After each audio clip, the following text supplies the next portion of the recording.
Hello, everyone.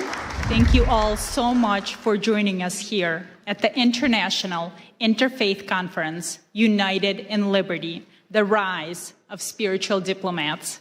My name is Olga Schmidt, and I am so honored to welcome to the stage a world-class opera singer, Miss Maria Maksakova, to perform the U.S. National Anthem. Her performance will be followed by the Pledge of Allegiance, led by Chief Joseph Riverwind, the war chief of the Arawak Taino tribe of Puerto Rico and the U.S. Army veteran. And after, Bishop Leon Benjamin will give us the opening blessing. We'll follow it in that order. So please help me welcome Maria Maksakova.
God bless America. It's an honor to me to be here at the home of the great. Amen. Thank you so much.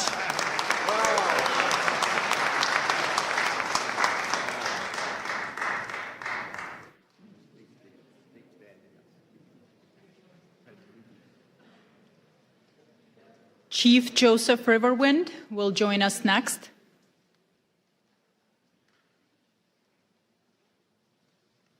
If you will please stand for the Pledge of Allegiance.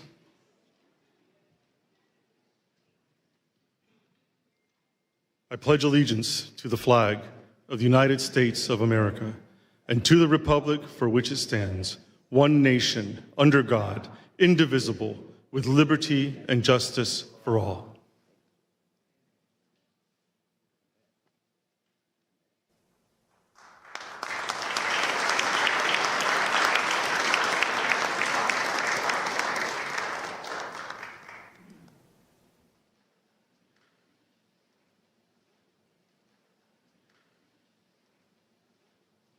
Good afternoon, everyone, and welcome to all of the wonderful faith leaders from across this nation and around the world.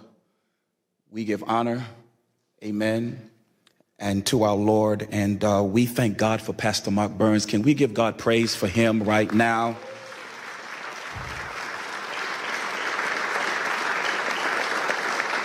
The rise of spiritual diplomats as we pray today. The road of faith is not a road that is sometimes easy to get on. It takes courage, it takes boldness, it takes wanting to lay aside your differences to come together for a common good. What the Lord is saying today is that there are now adults who have turned into children who will walk by faith. Adults sometimes want to have their way, but children say whatever the Father says. We want us to come together as children of God, to get on this journey together as Pastor Mark Burns has laid this out, that we need to solve the problems around this world. You are the solutionaries that have come together. Give yourself a hand for being the solutionaries. The psalm says, praise ye the Lord, in Psalms 133, as I pray this scripture. Behold, how good and pleasant it is for brethren to dwell together in unity. It is the precious ointment upon the head that ran down upon the beard, even Aaron's beard that went down to the skirts of his garments, as the dew of Hermon, and as the dew that descended upon the mountains of Zion. For there the Lord commanded the blessing, even life forevermore. So, Father, we come to you now, Lord, as you said in your word. Let this anointing now flow upon this wonderful spiritual diplomat service, that let it flow, oh God, from the head. As Pastor Mark Burns has seen this in his heart, let it flow down, oh God, to every person that is in this room and those that may be watching afar off. Let it flow so that, oh God, everything that is disjointed may come together in the spirit of unity. Let it flow until, oh God, every, oh God, type of defrailment and defragment, anything that cannot be joined together, let it be, oh God, put away and lay it aside so that the true unity can manifest in this room today. Father, we thank you, Lord, for a growing surge, oh God, of faith that is now rising in the hearts of men and women that have come together to solve the problems, oh God, that make for peace around this world. This whole globe needs, oh God, peace. And so therefore, Father, we command the blessing to come now, that every heart, every mind, every soul, every person gathered together here today will now begin to get a divine download because of the anointing. It'll come, and your solutions, your way of doing things will unite with men and women across this globe, and we shall solve the problems of this earth, and this earth will be blessed because of your faith. We thank you now. We thank you, Heavenly Father, that you chose us for such a time as this. Bless Pastor Mark Burns. Keep his heart, oh God, secure and safe in you, and allow these roads that have never met before. Now we are joined together, and the earth will be better for it because of us. We thank you for it now. It's in the name of the God of Abraham, the God of Isaac, and the God of Jacob, in Yeshua HaMashiach, the name of the Lord Jesus Christ, our Lord and Savior. We thank you for it now. It is so, and it is done. Let everyone in this room that touches and agrees say amen.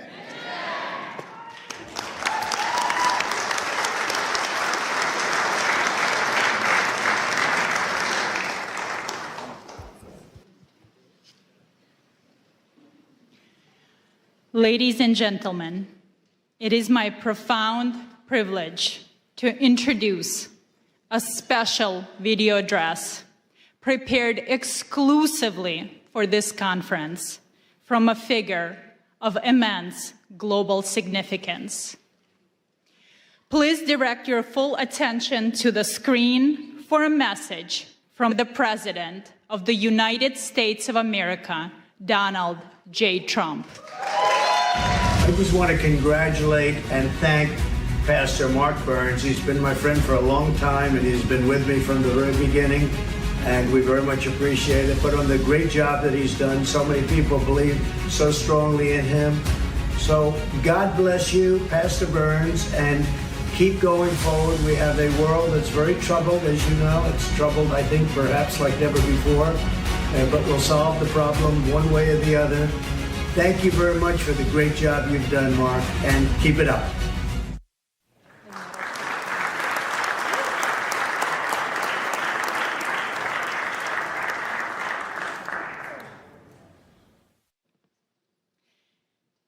It is now my distinct privilege to introduce our host and the leader of the International Interfaith Conference, United in Liberty, the Rise of Spiritual Diplomats, Pastor Mark Burns.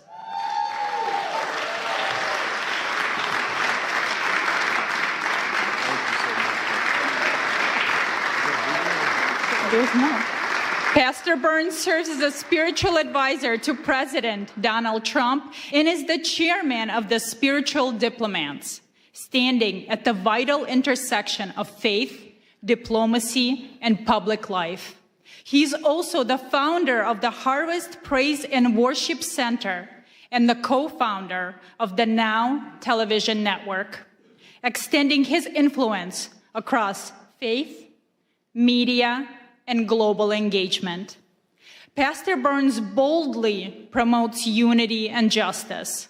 Through quiet diplomacy and principled leadership, he engages in spaces where traditional politics often cannot reach, building bridges, fostering reconciliation, and advancing peace. Pastor Burns. I love you. Wow, wow. Well, you may be seated, First of all, thank you all so much to all of you faith leaders that are here. Can you just give yourself a really big hand clap? I can't hear nobody. Now, I say this everywhere I go, whether I'm at the synagogue or whether I'm at the mosque. I say this everywhere. Can we pretend for a brief moment that you're at a Black Baptist church in South Carolina and just open your mouth? To all of you wonderful, wonderful leaders from around the world, it blesses me so much to see you that are here. To ALLATRA and to Creative Society and to all of the wonderful volunteers from around the world that has helped make this happen. I just believe that we are truly the answer to ending true wars in this world and bringing world peace. You that are in this room right now, your voice matters. And I believe that in a society where we are breaking down barriers, in a society where division walls are being drawn up, it is we, the faith leaders of this world, that don't carry weapons, we carry wisdom. We don't carry policies, we care about people. And that's why we are here today. It is so important to me that you gather this in your heart, in your spirit. I don't care what your faith is.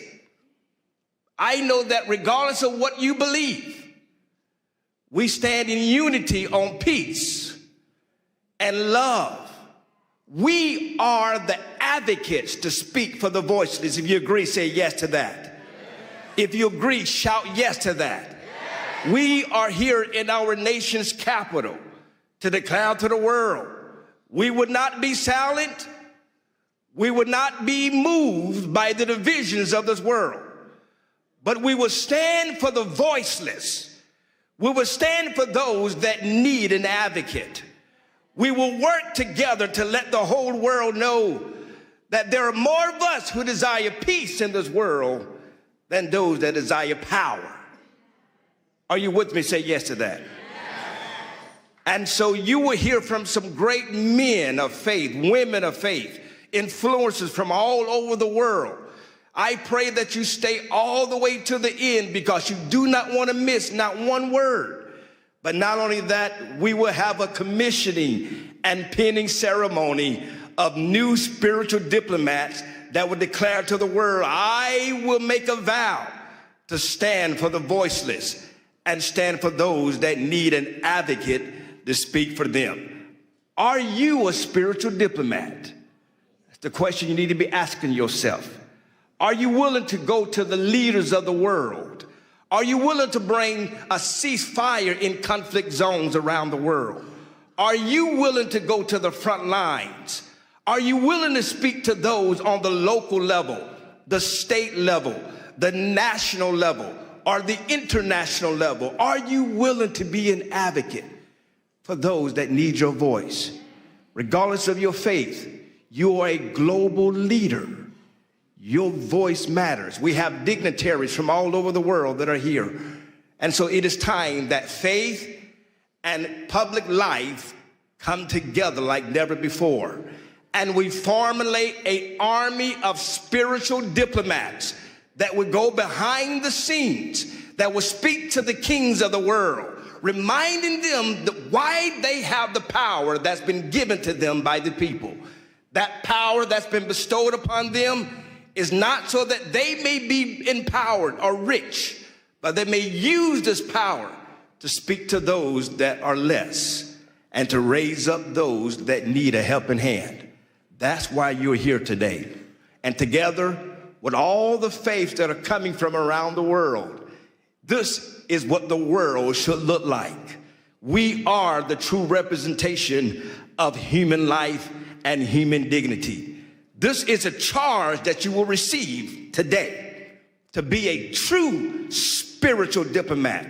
That you would go to your Muslim brother, you would go to your Jewish brother, you would go to your Christian brother, whatever the faith is, your Hindu brother, your Buddhist brother, whatever your faith is, regardless of what you believe or how you pray, you would stand on the fact that we are united in peace and in unity and in love. That's why you're here. And I pray that you received a mantle, a charge to go out back to your countries, to go out back to your states, to go out to your provinces, to speak to the kings of your world, to speak to the leaders of politics and political world, and to remind them that you will be the voice of moral compass in their life, and remind them when they veer off and they start serving self-interest, you will be a voice to bring them back to the center and remind them who they are and why God has selected them in leadership. Let's bring peace to the world. Let's end the conflicts of the world. There's so much more that we're going to be doing together. This is not just a meeting. I need you to understand me clearly. If you're here just to be one of the number, if you're here just to take pictures, we don't need you nor want you. But if you truly here to roll up your sleeves and become the pit bulls of the world and remind the leaders that you will not be silent, you will not be moved, but you will stand for those that are lost. You will lead the marches where there may need to be marches led. You will speak up for those that are being killed viciously. You would not be just keyboard warriors, but you would advocate for those that desperately need your leadership. If you agree with me, say yes to that. So that's why you're here. We're uniting the world together. And we started right here in our nation's capital. God bless you. Thank you all so much. There's much more to come. Please, please, stay to the end. You want to be commissioned. You want to be commissioned as a true spiritual diplomat, where you receive one of these spiritual diplomat pens that you wear with pride, that you're telling the world, I am a leader you could call on. I am a leader that will stand in the gap. I will always fight for those that need a voice and a helping hand. God bless you. Thank you all so much.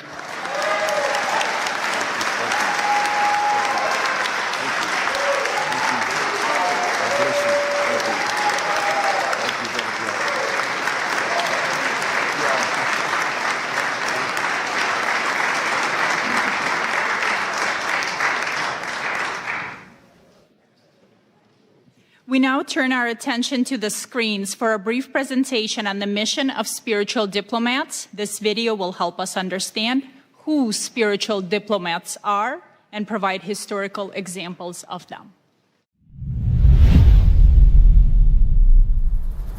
When most people think of diplomacy, they picture negotiators in suits moving between governments to strike deals.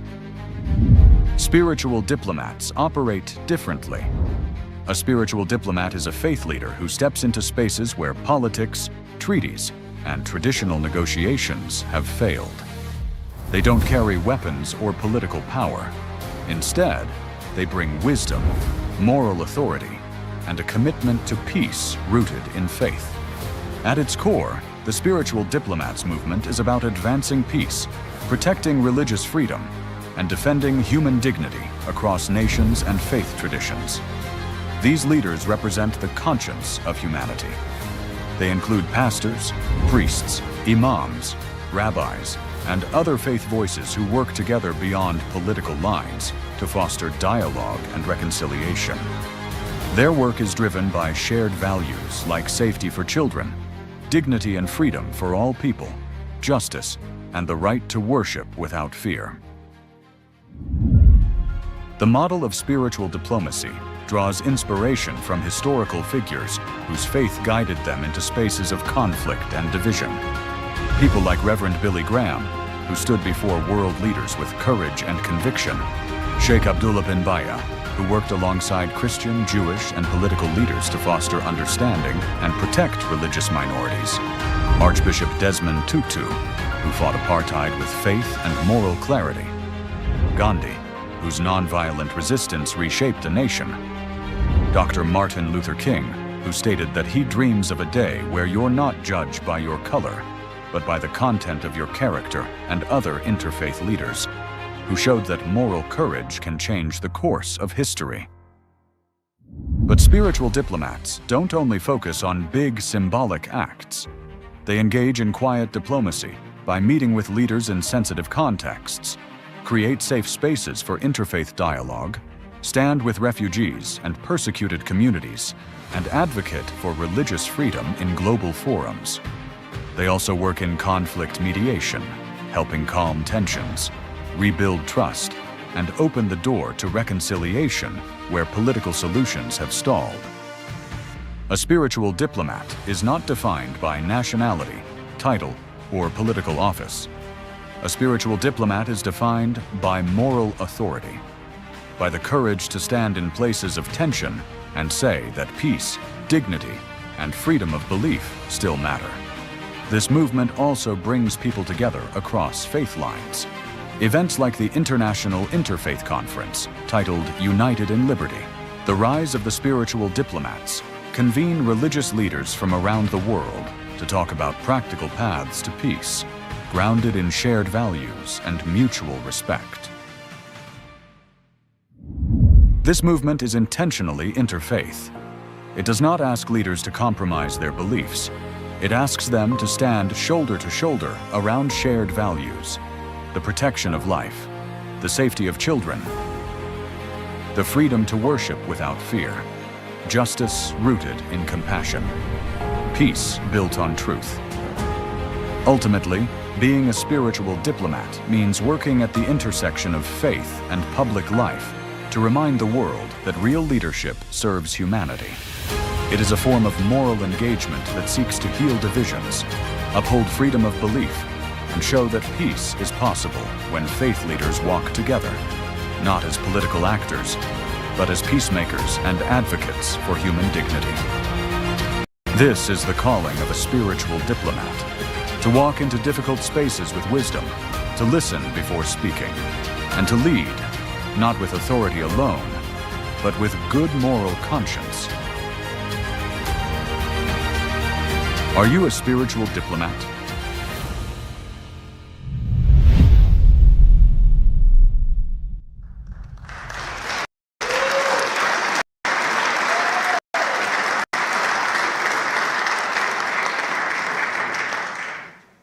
Traveling to us from Europe, we welcome George Simeon, President of the Alliance for the Union of Romanians, a courageous freedom fighter and defender of Christian rights. He brings a vital presentation on faith at the crossroads. He speaks to us today on how Romania's spiritual resilience offsets a less world.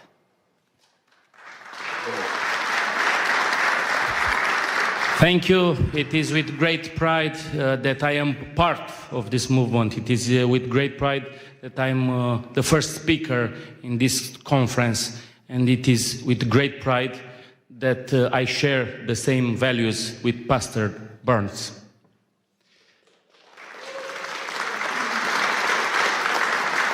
We come from Romania, a country where until recently you could have been jailed and punished for your belief. A country where the horrible experiment of communism tried to promote atheism. And the key to world peace, the key to global understanding, the key to prosperity is through God, is through faith, is through spiritual diplomats. We are here in Washington with a big delegation of members of the European Parliament and the Romanian Parliament, over 40 diplomats who are here to speak about a horrific attack on human dignity. In Romania, the elections have been annulled. In Romania, democracy has been annulled by wicked people who have no faith, no God, and do not like President Donald Trump. I am sure that all of us gathered here today think about world peace. I am sure that, like Pastor Burns advocated, we must find a solution for peace in Ukraine. I am sure that in Gaza, we must adopt the Trump solution for peace. And in the Middle East, I was speaking with Rabbi Duvi Honig earlier. There are so many rabbis here in this interfaith dialogue. We must bring peace. And we are here in Washington, an example of democracy and world peace. You have a great leader for at least 3 more years. And we must follow on the footsteps on Donald Trump for our nations, for our religions. Thank you, great friend. Thank you for what you are doing. And count on us, on the Romanian people, for world peace and for spiritual diplomats.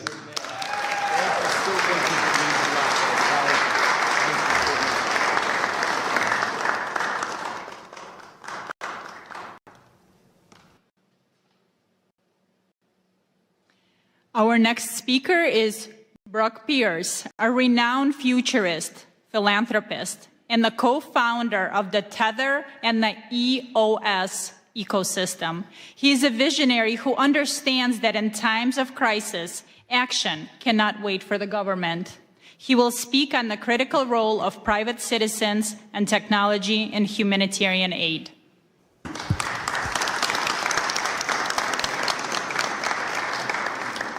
Well, what an honor and a privilege it is to be here with all of you today. And, specific thanks to Pastor Mark Burns, who I've had the great pleasure of working with on a number of initiatives. And this is as exciting as any of them because it is global in nature.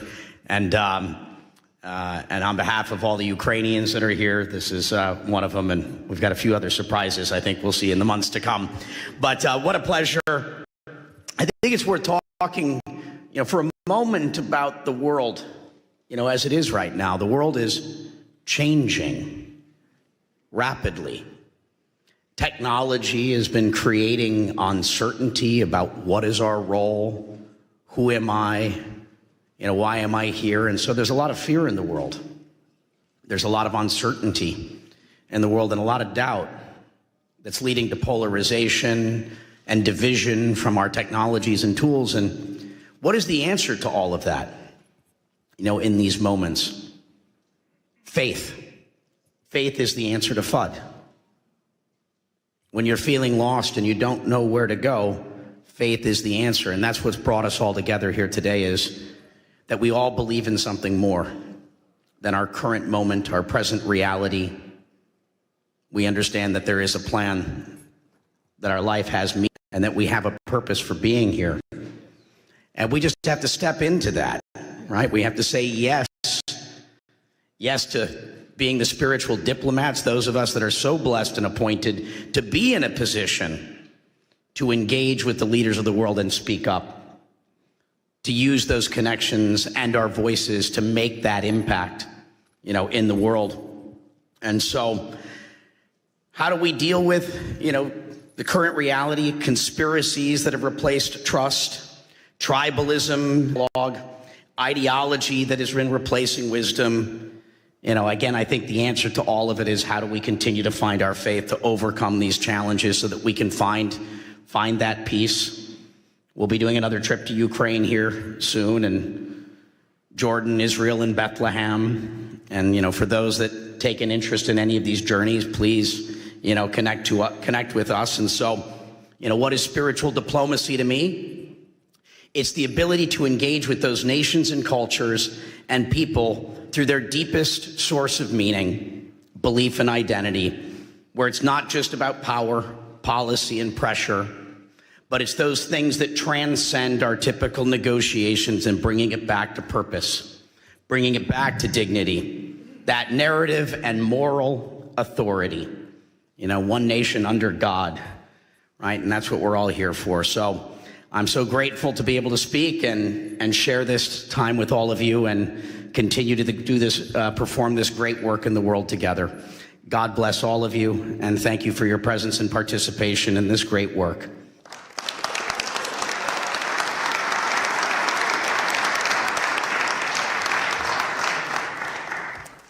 Now it is my distinct honor to introduce a video address by Rabbi Shlomo Moshe Amar, the former Sephardic Chief Rabbi of Israel and Jerusalem.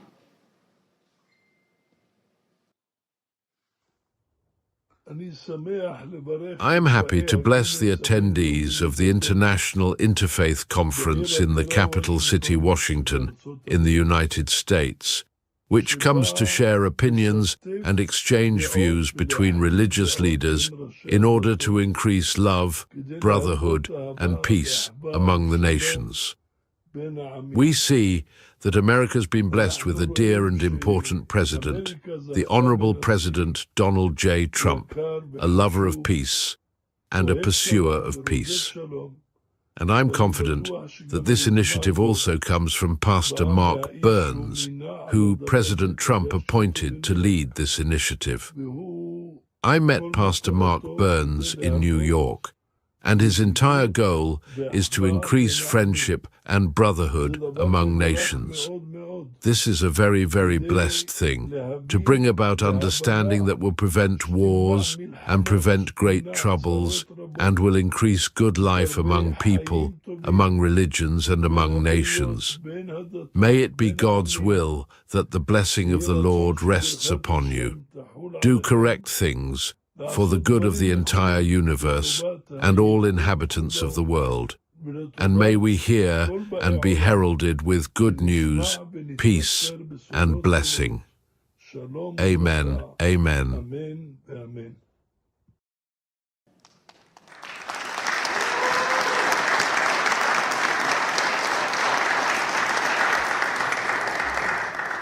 Now we are honored to hear from Rabbi Asher Lapading, a great Rhodes Scholar and the Director of Community Relations at the Jewish Federation of Greater Ann Arbor, Michigan. He has recently led multiple delegations to Syria. A true spiritual diplomat, he speaks today on the new Syria and the religious imperative to build bridges with nations, often deemed adversaries. Thank you. Thank you so much. It is such an honor to be presenting at this International Interfaith Conference of Spiritual Diplomats United in Liberty. My deep gratitude to Pastor Mark Burns and all the organizers and participants.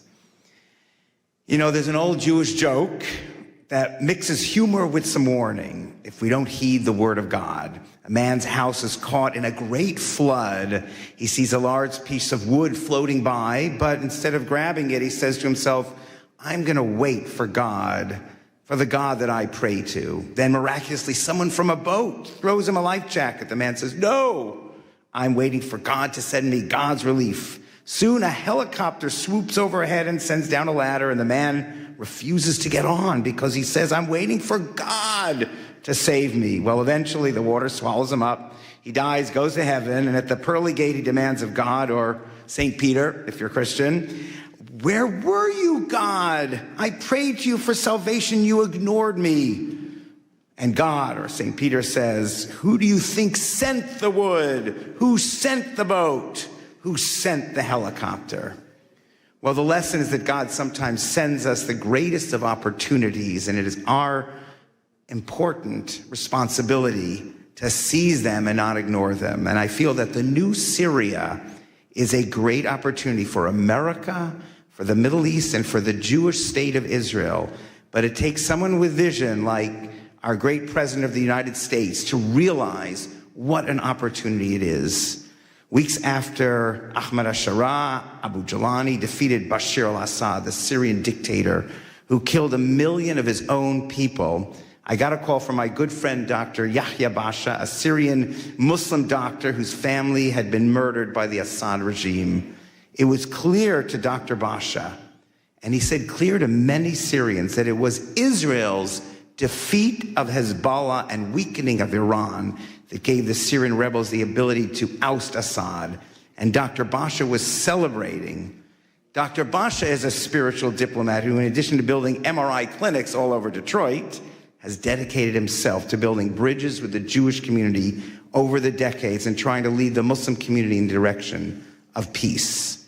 So with Dr. Basha's influence and perhaps an awareness that the new Syria owed Israel for their success, the Sharaa government invited Jews to return to Syria for the first time in 30 years. Dr. Basha told me I needed to go just 2 months after the new government came to power. Yes, the government understood that good relations with the Jewish community meant good things for Syria. Sanctions relief, business opportunities, the ear of President Trump. Good for the Syrian government, recognizing how the Jewish people can be allies and not enemies. And that took a lot of vision and independent thinking. Syrians were always taught the Jews in Israel were the enemy. Now we had a leader of Syria who understood exactly the opposite. And we were welcomed by everyone in Syria as Americans. But even more impressive, when people saw that I was Jewish by seeing my kippah coming out of a synagogue in Damascus, they celebrated. Jews returning to Syria meant that Assad was truly gone. Since this first February trip, I have returned twice, leading 2 Jewish delegations, one with an Israeli reporter, David Horowitz.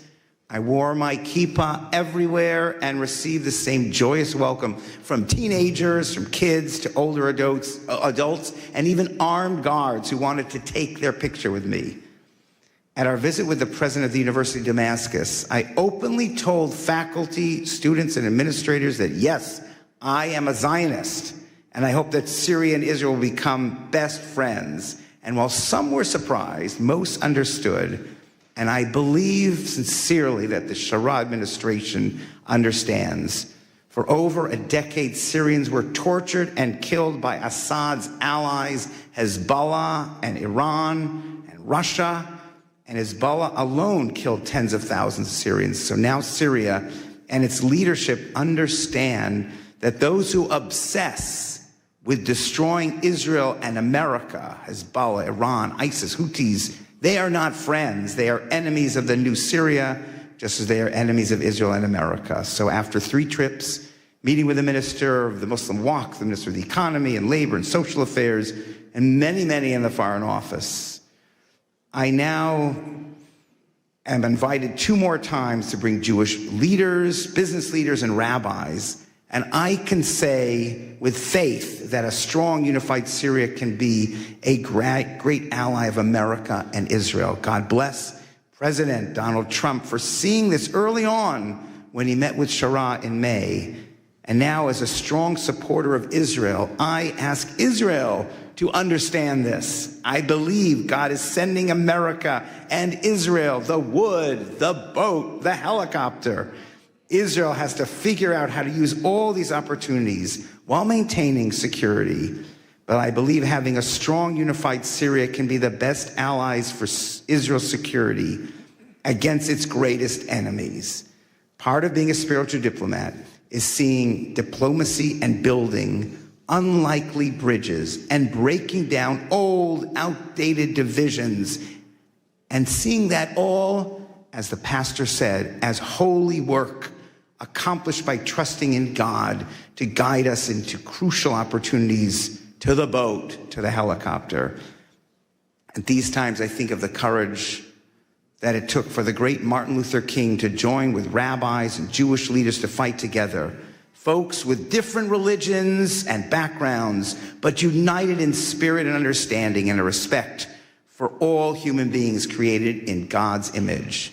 That is the courage needed to follow everything we see in the new Syria and Israel. And with America's blessing and hard work, Israel, Syria, America, and all those who love and want peace can be the greatest of friends and allies to prevail together against the forces against peace that surround both countries in the ultimate victory of light over darkness. Thank you.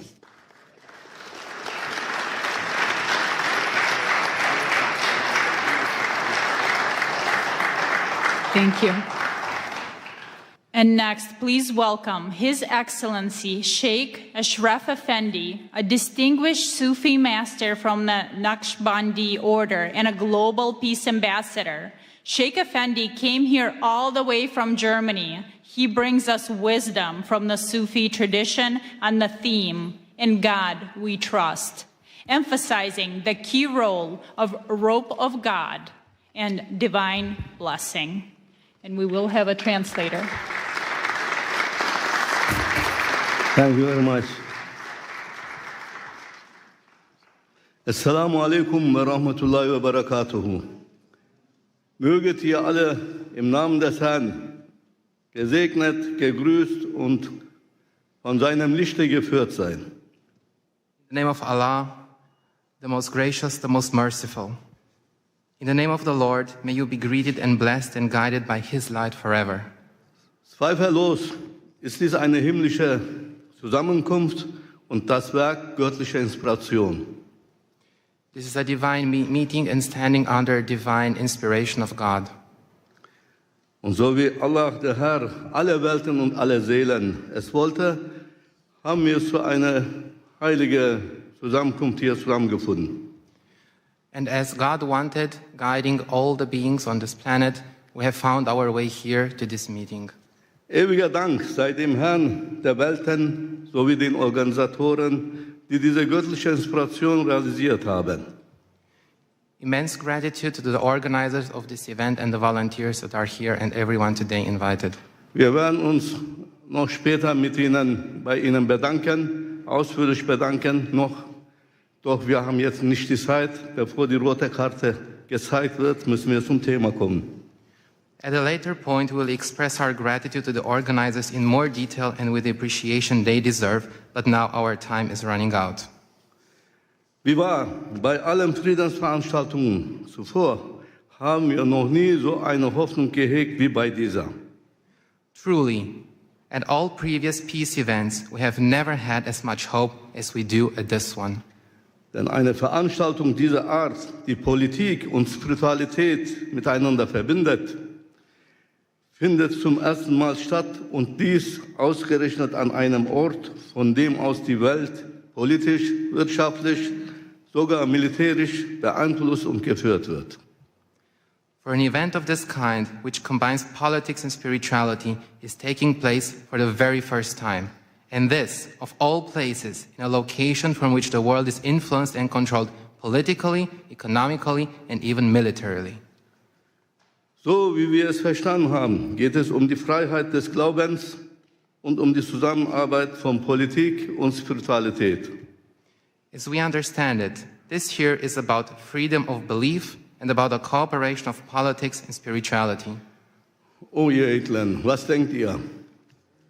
Wie können wir die religiösen Führer, spirituelle Autoritäten oder Diplomaten dazu beitragen, die Freiheit des Glaubens und eine Zusammenarbeit mit der politischen Führung zu realisieren? So what do you think?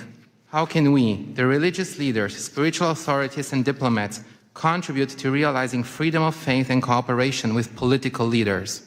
Müssten wir dafür nicht zuerst selbst in unsere eigenen Reihen die Ketten des Extremismus sprengen und unseren Glauben von jedem Extremismus befreien? Don't we have first to break the chains of extremism ourselves within our own ranks and free our faith from all extremism? Wie wahr, Keine Glaubensgemeinschaft ist frei von Extremismus, dem Satansvirus. Truly, no religious community is free from extremism, the virus of Satan. Wie können wir als Menschen des Glaubens dann Frieden und Glaubensfreiheit schaffen unter den Geschöpfen der Menschen? How can we, as people of faith, create peace and freedom of belief among the Lord's creatures? Um Extremismus im eigenen Glauben zu bekämpfen, müssen wir selbst, also wir, die Vertreter unseres Glaubens, konsequent an den goldenen Regeln, dem göttlichen Kodex festhalten. So in order to combat extremism in our own faith, we ourselves, we, the representatives of our faith, must consistently adhere to the golden rules, the divine code. Zum Beispiel im Islam. Wer einen Menschen tötet, ist, als hätte er die gesamte Menschheit getötet. For instance, in Islam, whoever kills a human being is as if he has killed all of humanity. Zum Beispiel im Judentum. Du sollst nicht töten und du sollst nicht begehren, was dem anderen gehört. For example, in Judaism, thou shalt not kill, thou shalt not covet what belongs to another. Zum Beispiel im Christentum. Liebe deinen Nächsten wie dich selbst. For instance, in Christianity, love your neighbor as thyself. O ihr edlen Diener des glorreichen Herrn, wisset, nur wenn wir die Kodizes der Religion des Glaubens ernst nehmen, sie an höchste Stelle setzen, achten und als das Seil Gottes festhalten, können wir eine gute Beziehung zu unserem Schöpfer aufbauen, dem einen und einzigen Herrn. O noble servants of the glorious Lord, know that only when we take the codes of the religions of faith seriously, put them first, respect them, and hold tight to them as to the rope of God, can we build a good relationship with our Creator, the one and only Lord. Ohne Zweifel, nur er kann uns den Frieden schenken. Moreover, only He can gift us peace. Denn nur er, der Glorreiche, ist der Herr des Friedens. Natürlich bedient er sich stets eines Werkzeuges für alles, was auf Erden geschieht, auch für einen wahrhaftigen Frieden in der Welt. For only He, the glorious one, is the Lord of peace. Of course, He always uses a tool for everything that happens on earth, including for true peace in the world. Möge Präsident Trump derjenige sein, der dazu berufen ist, Frieden in die Welt zu setzen, da er auch die Macht besitzt, dies zu realisieren. May President Trump be the one called upon to bring peace to the world, as he also has the power to make this happen. Möge er dafür mit einem himmlischen Friedenspreis vom Herrn des Friedens selbst gekrönt werden. Eine Auszeichnung, die niemandem zuvor zuteil wurde. And may he be crowned with a heavenly peace prize from the Lord of peace himself, an honor that has never been bestowed upon anyone before. Mr. Trump don't need Nobel Prize. Doch zurück zum Thema. Für die Freiheit des Glaubens müssen die Religionsgemeinschaften zunächst in Aufrichtigkeit zusammenkommen und füreinander Sorge tragen. But back to the topic at hand. For the freedom of faith, religious communities must first come together in sincerity and care for each other. So dass wir innerhalb unserer jeweiligen Gemeinden Buddhisten, Juden, Christen, Muslime, Indogene und so weiter sind, uns jedoch in der Öffentlichkeit nicht entlang dieser Zugehörigkeiten voneinander abgrenzen. So that within our respective communities, we're Buddhists, Jews, Christians, Muslims, indigenous peoples, etc., but in public, we do not separate ourselves from one another along these lines. Nein, für uns selbst sind wir die Buddhisten, die Indigenen, die Christen, die Juden, die Muslime. Doch in der Öffentlichkeit müssen wir uns zeigen, Hand in Hand als Allianz der Gläubigen. No. For ourselves, we're Buddhists, indigenous people, Christian, Jews, Muslims. But in public, we must show ourselves hand in hand as an alliance of believers. Titel und Namen der Religion in der Öffentlichkeit, wie Judentum, Christentum und Islam, werden uns nur voneinander trennen und entfremden und das darf auf keinen Fall mehr geschehen. Titles and names of religions in public, such as Judaism, Christianity, and Islam, will only separate and alienate us from one another. This must not be allowed to happen again. Lass uns daher laut und deutlich dieses Verständnis der ganzen Welt zu erkennen geben und stark betonen, wir sind die Rabbaniun, wir sind die Gottergebenen. Let us therefore make this understanding known loud and clear to the whole world and emphasize strongly, we are the Rabbaniyun, we are the God-devoted. Und mehr noch, erheben wir von diesem Ort aus unsere Stimme, von jenem Ort, von dem die Geschicke der Welt politisch, wirtschaftlich und militärisch gelenkt werden. Wir richten unseren Ruf an die politischen Führungen und Regierenden, alle Länder und Völker dieser Erde und sagen, and more than that, let us raise our voices from this place, from the place where the fate of the world is controlled politically, economically, and militarily. We address our call to the political leaders and rulers of all countries and peoples of this earth and say, so wie auf dem US-Dollarschein die Worte in God we trust geschrieben stehen, möge auch das Gebäude der United Nations jene Worte tragen. Worte, die das Vertrauen der US-Bürger geprägt und ihre Währung zur wirtschaftlichen Weltgeltung geführt haben. In God we trust. Just as the words, in God we trust, are written on the US dollar bill, may the United Nations building also bear those words. Words that have shaped the trust of US citizens and led their currency to global economic significance. In God we trust. Und mehr noch, im Gebäude der United Nations sollte unbedingt ein House of Believers errichtet werden. Ein Ort, an dem die religiösen und spirituellen Autoritäten der Welt als vereinte Gemeinschaft der Gläubigen zusammenkommen, um bei den Entscheidungen über die Zukunft der Menschheit mit der politischen Führung, mit geistiger Stimme der Menschheit mitzuwirken. And furthermore, in the United Nations building, a house of the believers should definitely be established, a place where the religious and spiritual authorities of the world come together as a united community of believers, where they come together to participate in decisions about the future of humanity with political leaders as a spiritual voice of humanity. Denn wir haben gesehen, dass Politik allein nicht ausreicht für Frieden und für eine glückliche Menschheit. For we have seen that politics alone is not enough for peace and for a happy humanity. Wenn die Politik der Körper der Menschheit ist, so ist der Glaube die Seele der Menschheit. Der eine kann ohne den anderen nicht existieren. If politics is the body of humanity, then faith is the soul of humanity. One cannot exist without the other. Möge Allah der Herr alle Seelen, diese Konferenz und ihre Organisatoren, Teilnehmenden segnen und mit seinem Licht führen.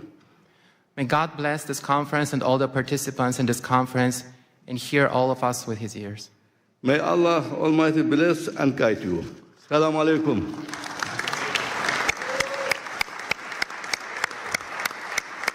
Thank you very much.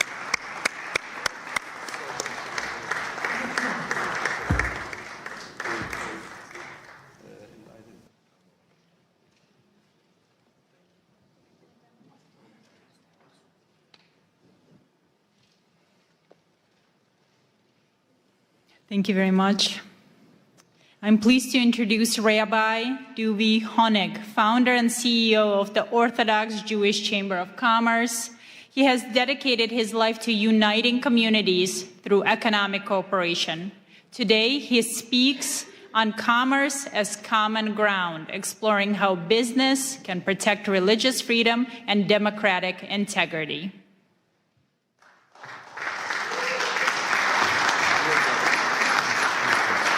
Thank you. Thank you all, thank you all, thank you all.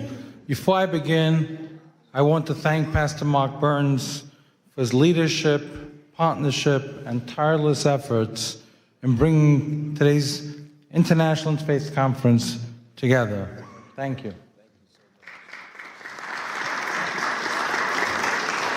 I skimmed through the topics, and I wanted to tell you, Pastor, that they couldn't have been more on target, and my short remarks are going to include all three of them: religious persecution, children protection, and spiritual diplomacy.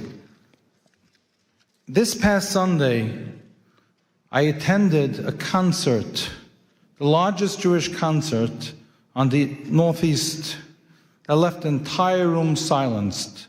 Alon Hill, a 24-year-old pianist, kidnapped from the Nova Music Festival on October 7th and held in Hamas tunnels surrounded by complete darkness without seeing sunlight for 505 days, told us that the only thing, Pastor, that kept him sane and alive was saying Shema Yisrael every day.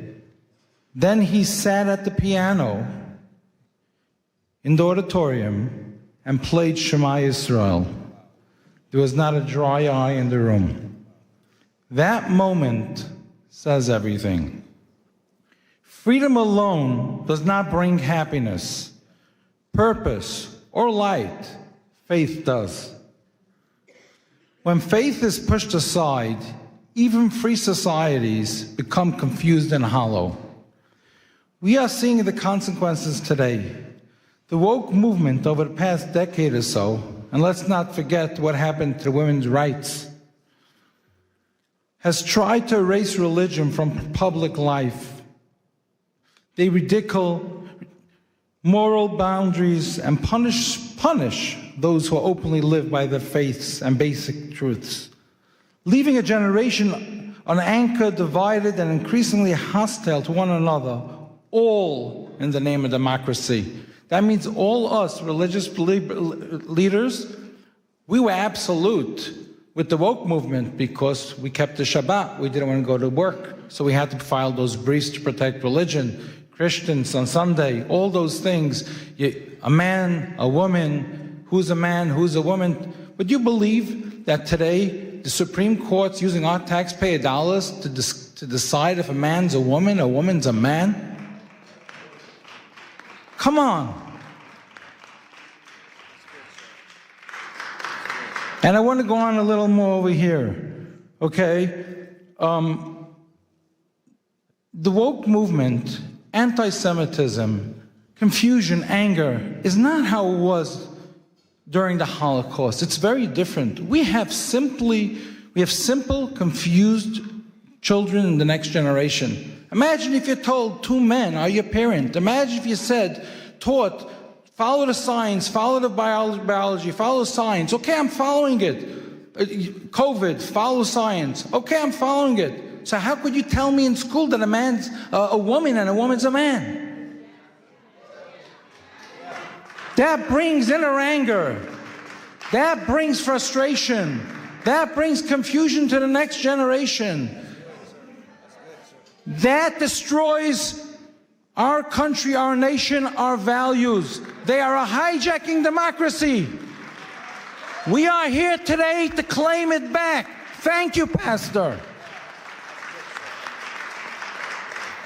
We owe gratitude to President Donald Trump for taking a clear stand against the woke movement. And we all know the lack of stories, people saying he's abusing women. He's the one who's standing up to protect women.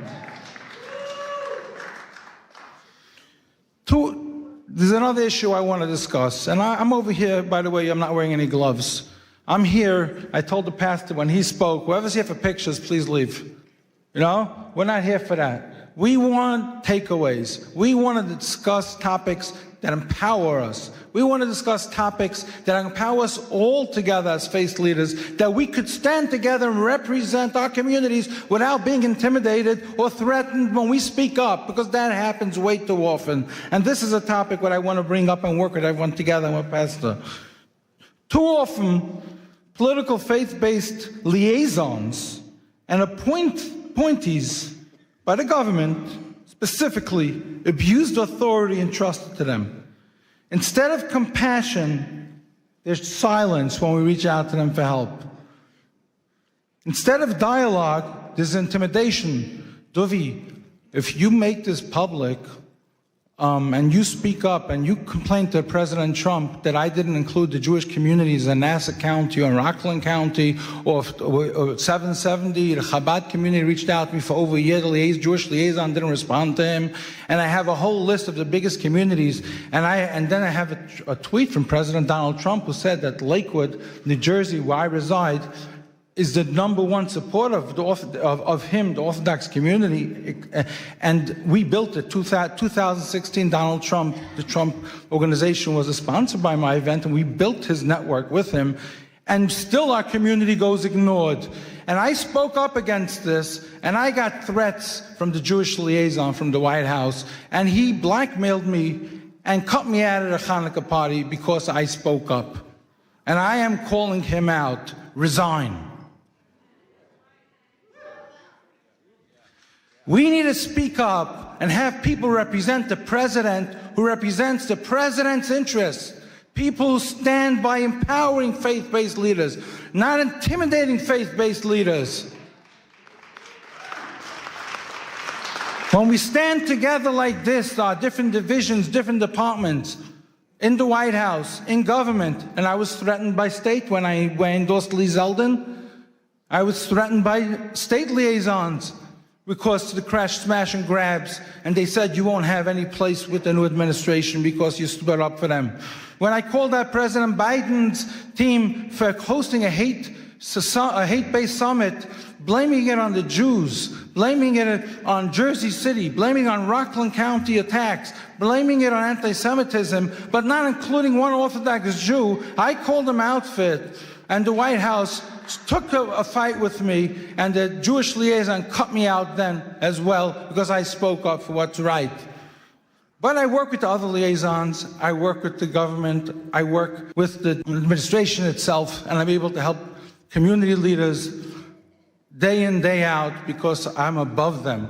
But it's those communities who reach out to me that I have to bypass on their behalf that we have to speak out for.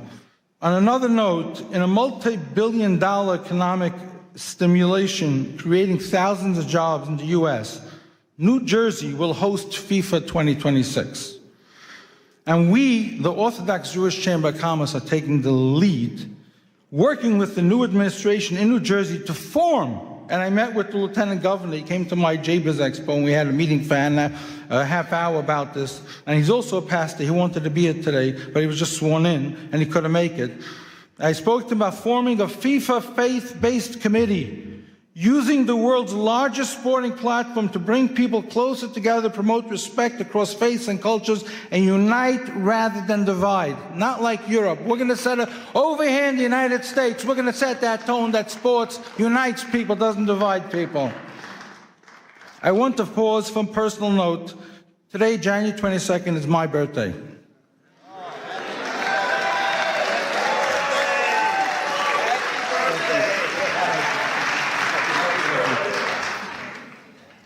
And it is also the 21st wedding anniversary of President Donald Trump and First Lady Melania. On behalf of our community, the Orthodox Jewish Chamber of Commerce, Pastor Burns and his team, we extend our warm congratulations and wishes and continues strength and leadership. Our chairman, J. Morton Davis, who couldn't be here today, he's close to 100, the close friend of the president, for half a century, sends his congratulations to the president. And final, I also want to announce today, as the founder of the Morris Katz Foundation, together with my partners, Alan Dershowitz, Elon Carr, former U.S. Special Envoy and Monitor to Combat Anti-Semitism and CEO of IAC Today, Malcolm Homeline, Mayor Izzy Spitzer of New Square, and the Morris Katz Foundation Committee, that we, the Jewish community, have nominated President Donald Trump for the Morris Katz Presidential Legacy Award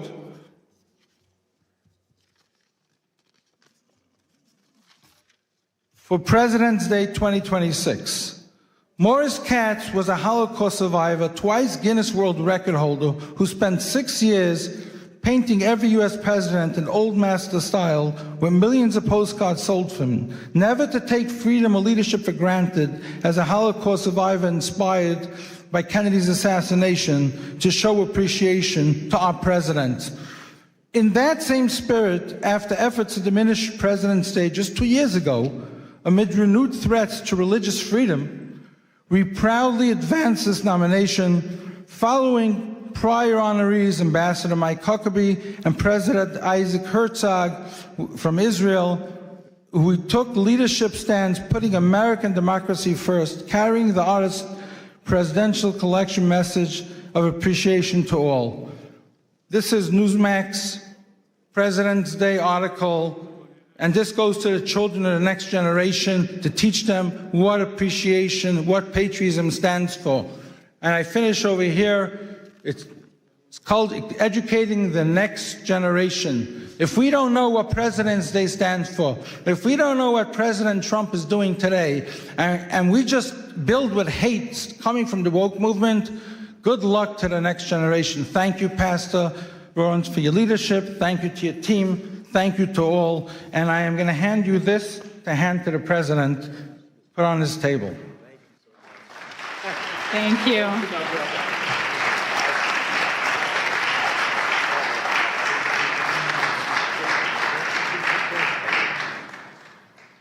Our next distinguished speaker is Sir Professor Dr. Gabriel Paupe Andreoli, President of the Institute for Advanced Studies and Cooperation and an ethical AI leader affiliated with the Vatican. A polymath in medicine and ethics, he addresses the shift from law to conscience, discussing the future of global governance.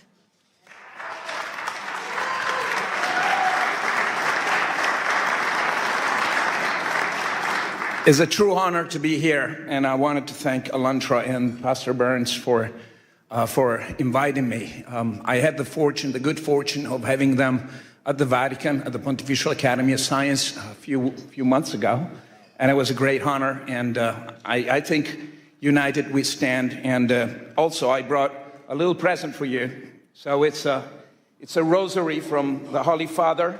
It's been blessed, and you know, so I wanted to take this little time to give it to you. Man, thank you. Wow. Holiness. So the Holy Father is always with us and in our heart. Wow. Thank you. So much. Thank you. What is that? So special. Wow. I'm going to try to read this, and because I think it's important. We're standing in a threshold of a new era, and I need your help. We all need to stay together. So esteemed spiritual leaders and diplomats, ladies and gentlemen, we're living in a time of extraordinary paradox. Never before has humanity possessed such technological power, scientific knowledge, and global connectivity. Yet never we face such a systemic fragility, polarization, and planetary risk. This paradox reveals something essential. The central challenge of our time is no longer technological, but political, constitutional, and ethical architecture. At WEF in Davos yesterday, leaders have spoken of the essential need for a new world order, and it was about time. We've been working on it for the last few years.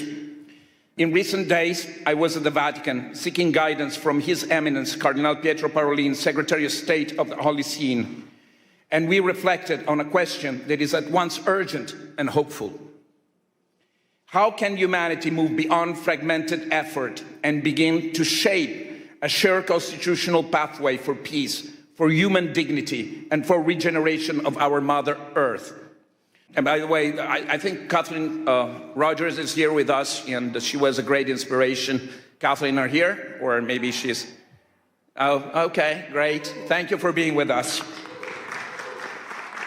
How can we transition from sustainability to flourishing? The conclusion was clear. We must work together through institution, through commitments, and through technological guarantees, because what humanity needs today is not merely a better tools, but a new framework of trust. A framework capable of translating ethical intention into credible, verifiable, enforceable cooperation across borders, systems, and generations. For many years, sustainability has guided political discourse. To sustain is to hold, to resist, to maintain balance, and balance, when treated as an end rather than as a phase, becomes stasis. In living system, biological, social, and civilizational stasis is not life. The challenge we face, climate instability, geopolitical conflict, inequality, and the concentration of technological power cannot be solved by containment alone. This is why we must move from sustainability to flourishing. Flourishing is not theoretic. It's a principle of governance. To flourish means to design economic, political, and technological system that generates more life, more dignity, more trust, and more shared prosperity over time. Sustainability asks, how do we survive longer? Flourishing asks, how do we harmonize and strive together? Flourishing is generative, and the pathway to flourishing is harmony. The alignment of freedom with responsibility, innovation with ethics, sovereignty with cooperation, and progress with protection and trust. For the first time in human history, the vision is no longer confined to moral aspiration. We now possess the technological platform capable of making it real. An enabling infrastructure that allows ethics to move from intention to implementation, ethical systemic intelligence, supporting decision-making while preserving human accountability and dignity. The centralized blockchain system ensuring transparency, trust, and international integrity beyond centralized power. Quantum and post-quantum science, strengthening security and transforming state strategy, because in an interconnected world, domination produces instability, while cooperation generates anti-fragility. So, for the first time in human history, finally, the convergence of changes is the very logic of power. It allows us for the first time to envision a world federation of states grounded in guarantees, constitutional framework. Not a global government, not an empire, but a federation of guarantees, limits to power, protection of rights, constitutional safeguard for dignity, peace, harmony, and the regeneration of our leadership and relationship with the earth. Peace has to be a strategic infrastructure. For too long, peace has been treated as a moral aspiration or a diplomatic outcome, but peace has failed repeatedly because it lacked the institutional and economic infrastructure. Almost there, don't cry. War remained profitable because peace was structurally weak, too dependent on personalities, too vulnerable to manipulation, too exposed to capture of institutions. That equation can now change. In the regenerative paradigm, peace becomes economically advantageous, strategically stabilizing, technically innovative, and socially resilient. Cooperation scales better than conflict. Trust multiplies economic and social value faster than fear. Regenerative systems outperform extract ones. In this model, peace is not only ethical, it's strategically and economically superior. But this transformation requires a decisive evolution of governments. Ethics must move from aspiration to architecture. It must be embedded by design. Ethical IE is not decoration, it's a safeguard. Decentralization is not ideology, it's institutional anti-fragility. Guarantees constitutionalism is not theory, it's a protection against systemic abuse of power. Without ethics, technology accelerates inequality and instability. With ethics, technology becomes an engine for flourishing. We're building a platform for scientific technological diplomacy, a space for spiritual dialogue beyond ideology, constitutional and policy proposals aligned with emerging technologies and practical frameworks where peace is treated as a system, not as a slogan. Not ideology, but governance. Not utopia, but institutional design. Not theory, but action. A constitution is not merely a text. A constitution is a shared commitment to the future. We believe that time has come to give momentum to a new guarantees constitutional pathway for peace, one that can be endorsed, undersigned, and advanced by institutions, leaders, and citizens of conscience. I therefore invite you all to engage, to follow this work, to contribute to it, to undersign it, and encourage others to do the same, because the future is no longer something we merely debate. It is something we are now responsible to design together through policy, law, technology, and leadership. We started. Let us embrace as a spiritual leader. We can. Let us build what is structured, safeguard, and regenerative for all of us and our children and future. Thank you all.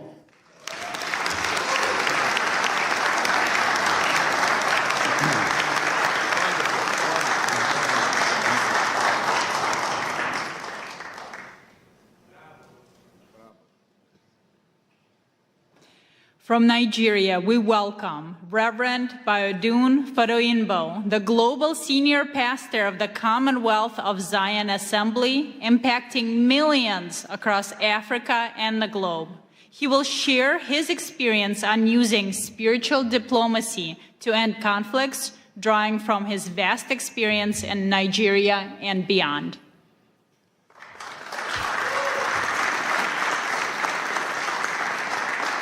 Good afternoon. Such a joy to be here all the way from Africa. And I really appreciate Pastor Mark Burns for this privilege to speak with you. I want to thank you for this privilege, and I want us to know that it's very important for us to be here.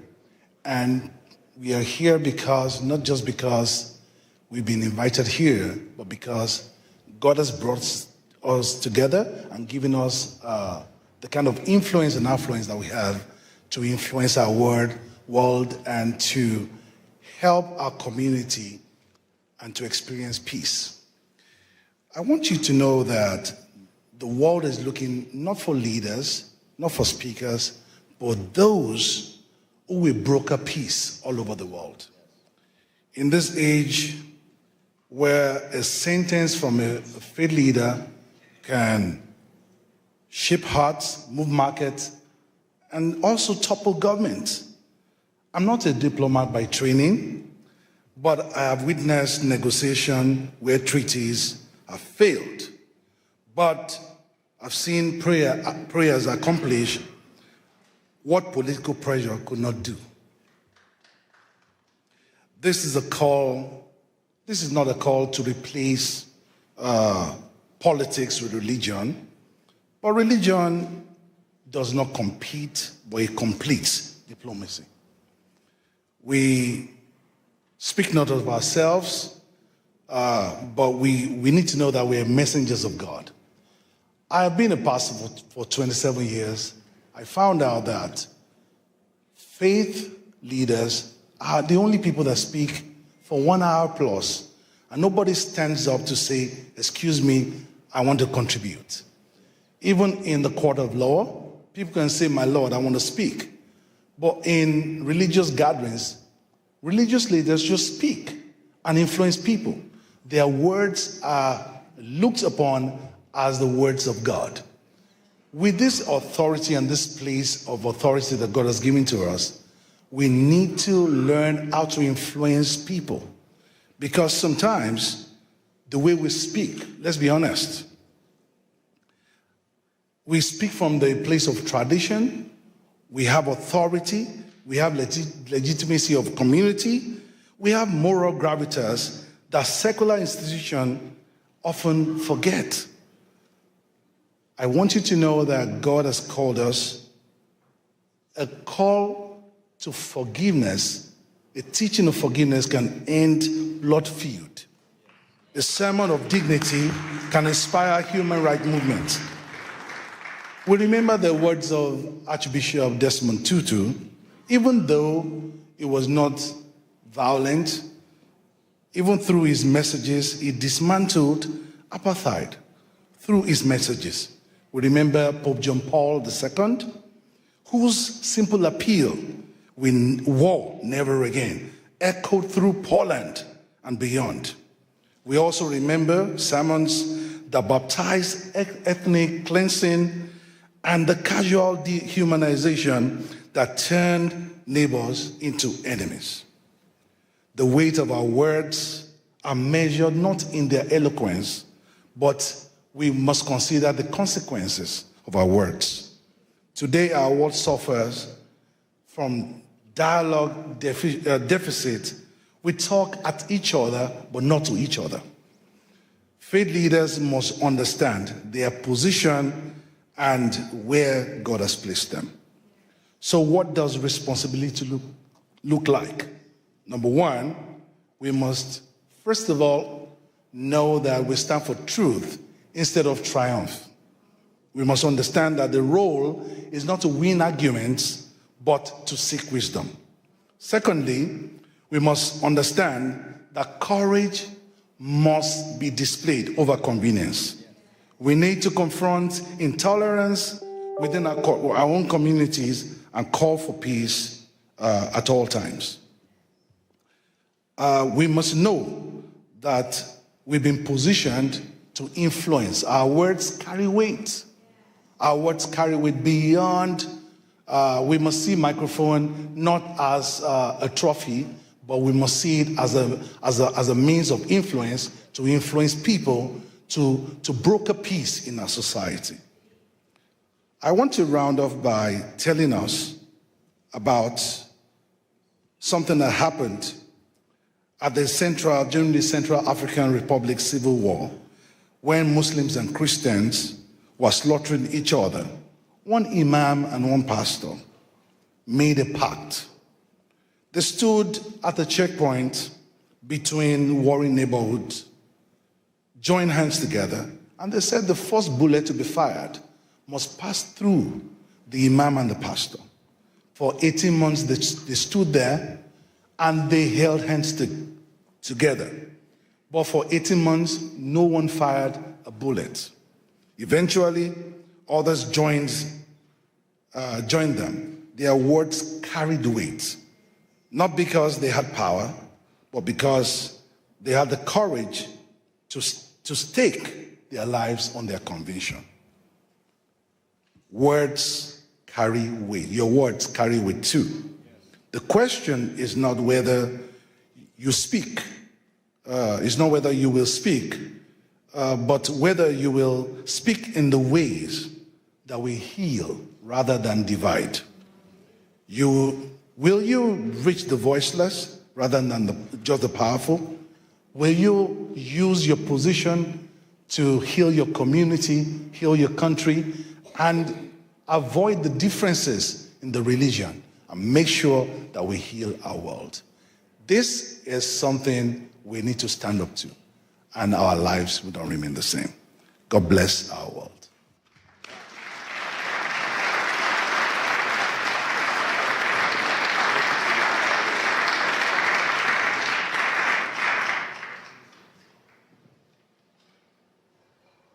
It is my honor to welcome Ms. Marina Ovtsinova, the president of the ALLATRA International Public Movement and a specialist in global risk strategy who pursued her studies at Harvard University. She will present on human values as the foundation of global security, introducing the international experience of the Universal Grain Project. Thank you so much, Olga. Hello, dear friends. It's a great honor for me to welcome you here at this hall and at this landmark event. I believe the very fact that representatives from different religions, different cultures, different nationality, different worldviews are here today, that means a lot. That means we're right now in the middle of creating a great change in this world. And with a deep gratitude, I would like to acknowledge that today's conference became possible because of the meaningful collaboration between Pastor Mark Burns, his global initiative, Spiritual Diplomacy, and the ALLATRA International Public Movement. I will give you a brief introduction about the ALLATRA. This is an international volunteer-based alliance of scientists, experts, and professionals from more than 180 countries, dedicated to study climate, geodynamic, and environmental risks. We strive to advocate scientific awareness, promote multilateral cooperation and addressing global existential challenges, and of course, protecting human rights and religious freedom as the fundamental freedoms.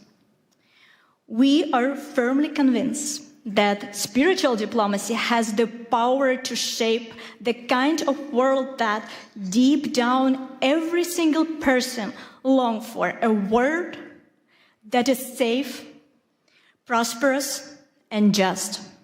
A world where human life comes first, and the spiritual diplomacy represents the real opportunity for all of humanity to overcome this current crisis.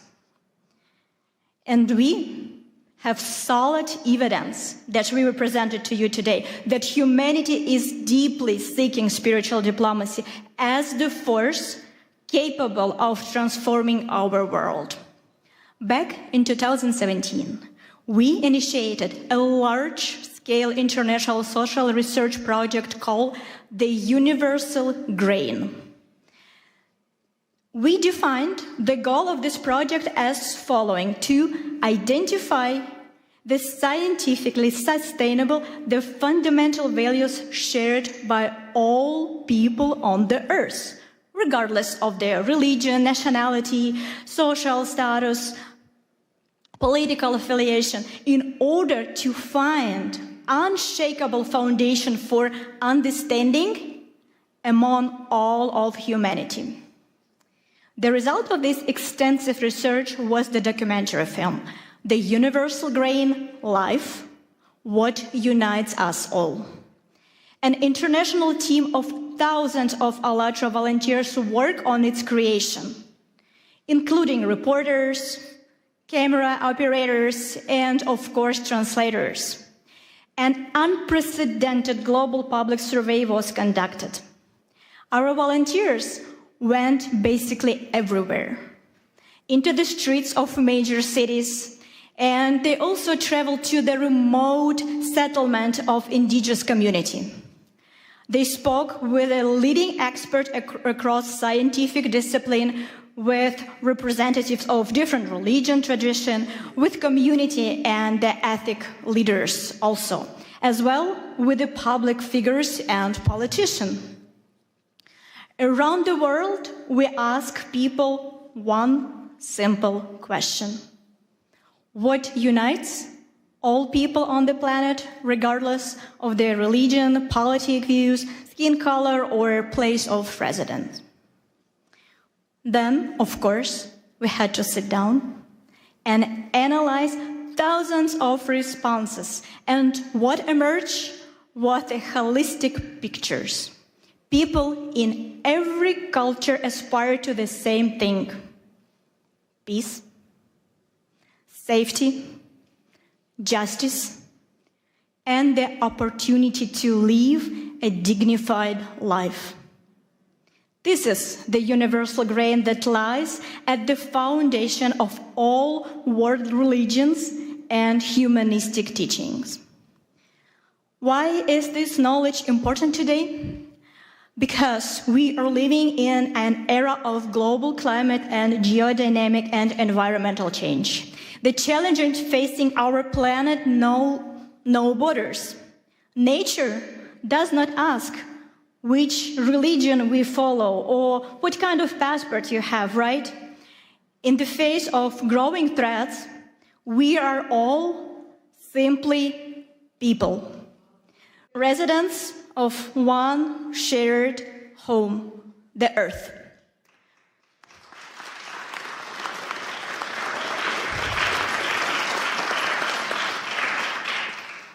And we know for sure that civilization can survive global changes only if we are able to rise above our disagreements, to welcome our differences as the source of richness, while standing firmly on the shared moral foundation.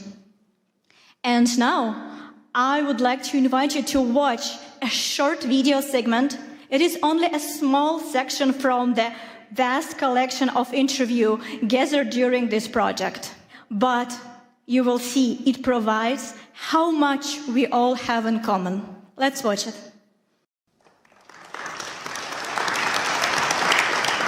Life on our planet manifests itself in an amazing diversity.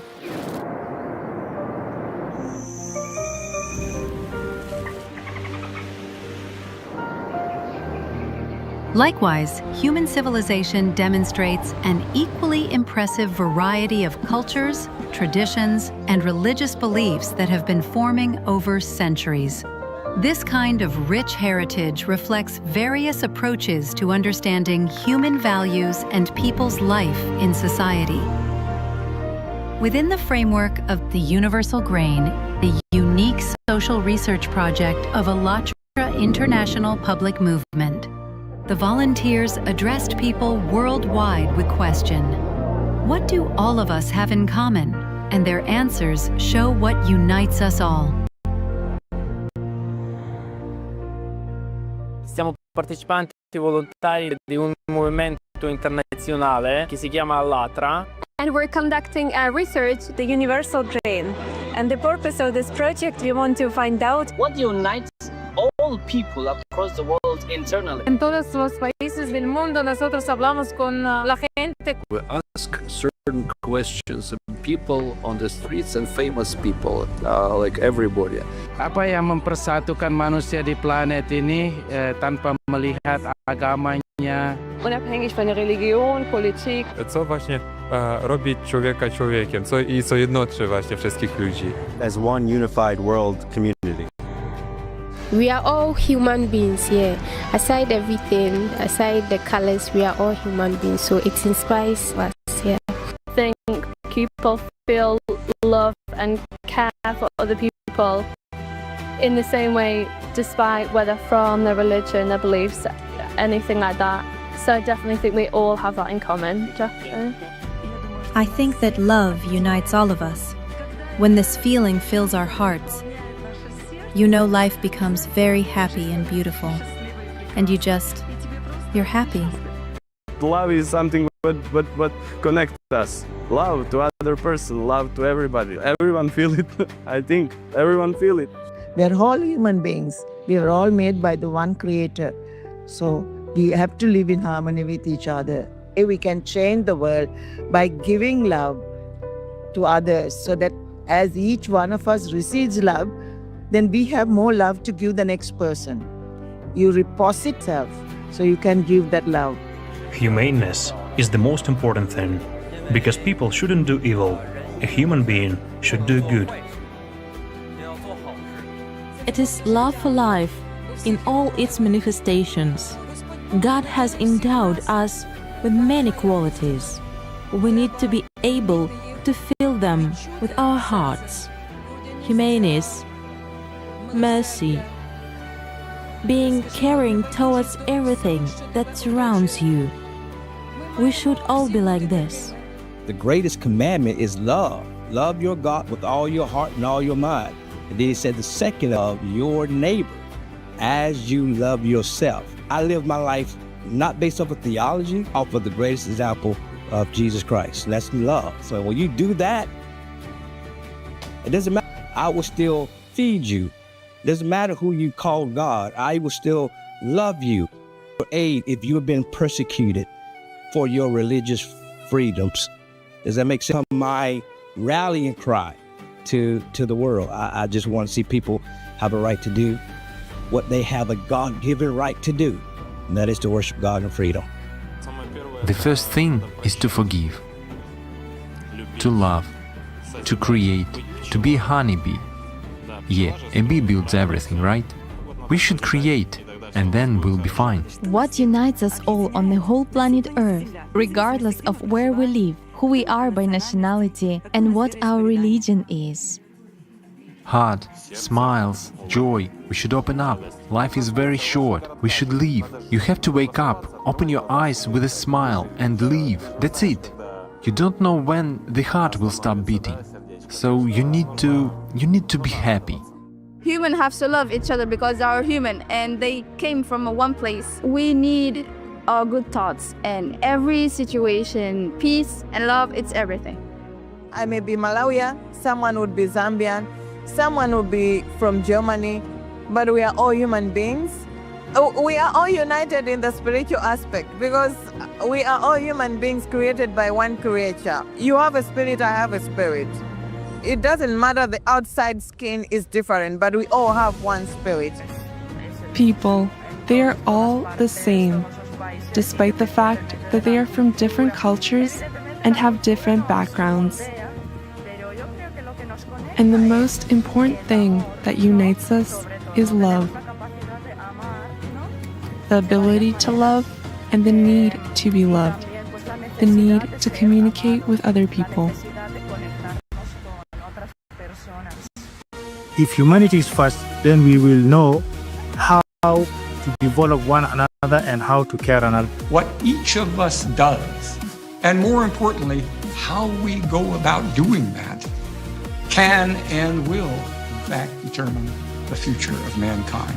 Working together, we can forge a more promising future. A diplomat, but above all, I'm a human being, and as a human being, what I want peace and reconciliation. We are all human beings, so we have different culture, we have different religion, but we believe in life, we believe in love.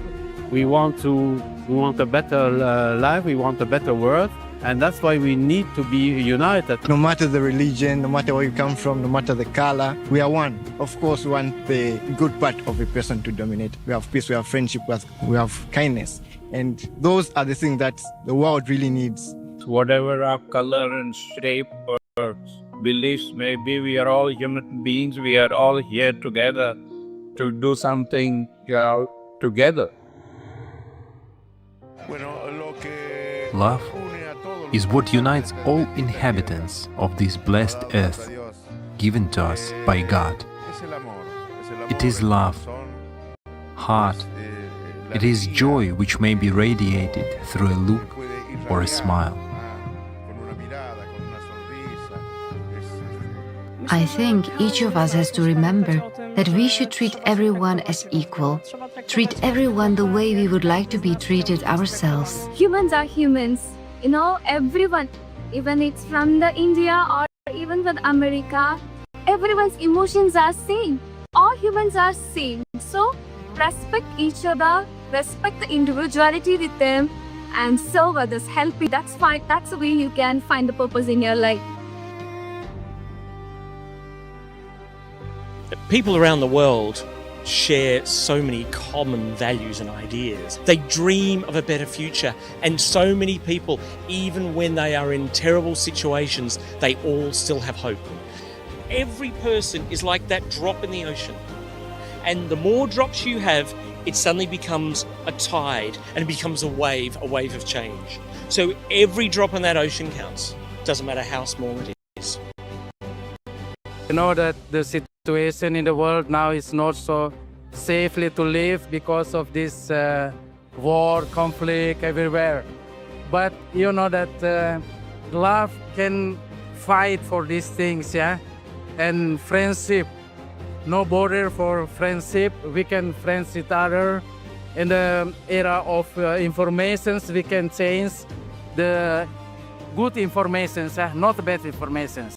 Thank you very much for this moment because, however, that you can spread this the good things to the world, and how people thinking about what is the importance of living together, living in the peaceful, in the society. So thank you for this TV, So conversations and purposeful conversations, meaningful conversations like these will set a thought process in society, and they get to understand more about what are we looking for in this life, and bridging yourself, connecting yourself with the world around you.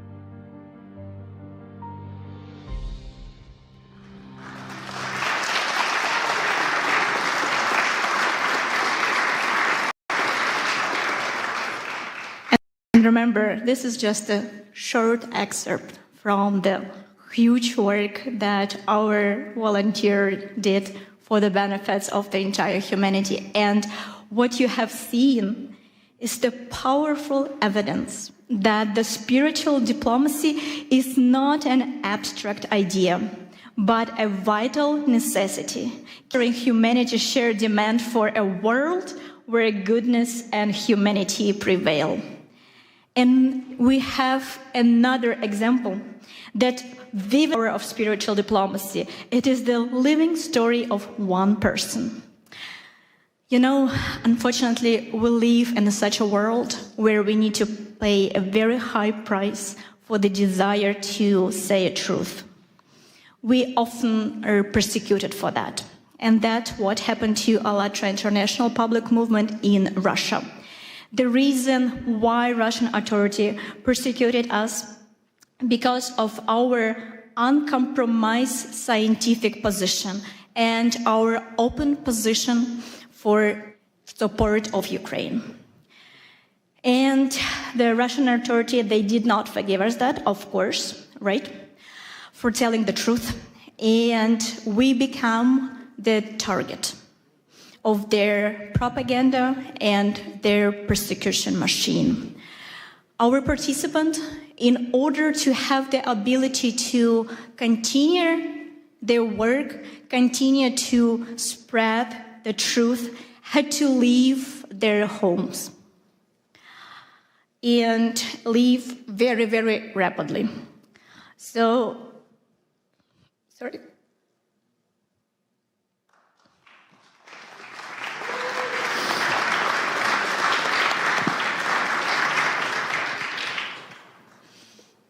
Among them who left the country was one remarkable young woman. She is a very, very talented scientist, geophysicist, and she has a unique ability to present a very dense scientific information and present it this way that millions of people are able to comprehend the very difficult topic.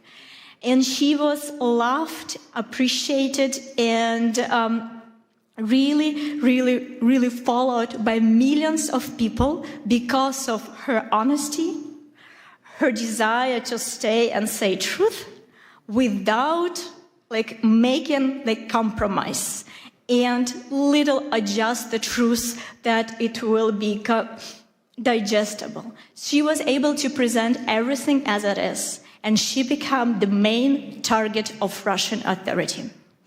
So, and her way was very, very difficult. Immediately after the threat, she had to leave the country with one suitcase of her, pack her entire life there, and leave the country. And we were not able to communicate with her for several years. So, and she was not able to present publicly her scientific research, of course, because of the understanding that she needs to protect herself and, of course, protect her family. But today, she is here.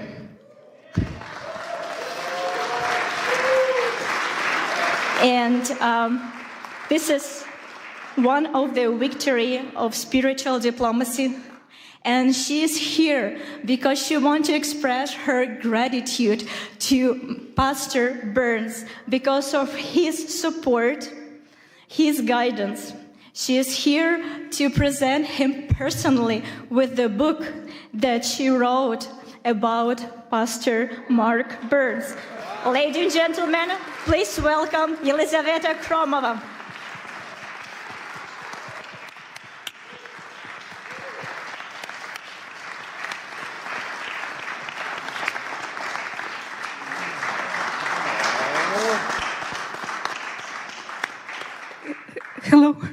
Hello everyone. Hello, dear Pastor Mark Burns.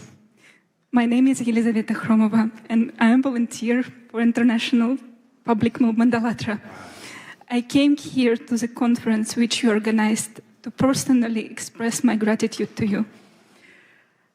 It is a great honor for me to speak those words looking you in the eyes. First, let me share a brief backstory. As you already know, in Russia, ALLATRA International Public Movement has been banned. I endured persecution along with my friends. I lost my homeland, my home, my life's work. And at one moment, I even lost my hope that I can even find the reason to believe in humanity again. Then one of the darkest days of my life, everything changed when I saw your interview. I didn't know you, but when I watched it, I felt as if we had known each other forever. And in your interview, I didn't saw judgment or desire to lecture someone. It was just disarming sincerity. You said, I am neither left nor right. I stand for human rights. Wow. And you spoke of a God who loves people. And your words reach the deepest part of my soul. I'm really sorry. I'm so nervous. I'm so sorry. You showed by your example that there are people who don't stay silent, who choose what is right, but not is popular. There are people who build bridges between people, cultures, and beliefs. And in these bridges, we can meet each other face to face and see in each other the dearest and the closest one another. I saw in you the ministry of Jesus Christ in action. As Christ sit at the table with the despised and outcast, he said, I see you, I am with you, and you did the same. You reached out to those whom others tried to destroy it. And your words reminded me that our rights, granted not by people or laws, it comes from God. Yes. And we have protected in every corner of this world for all people and for all faiths. And this is why I wrote this book about persecution, about my path back to home, to hope and faith, and I dedicated this for you, because you became a voice for me in the darkness. And this book is called Pastor Mark Burns, The Man Who Restored My Faith. You didn't just help me find my faith back, but you also showed me that faith can unite, heal, and lift us up. My God.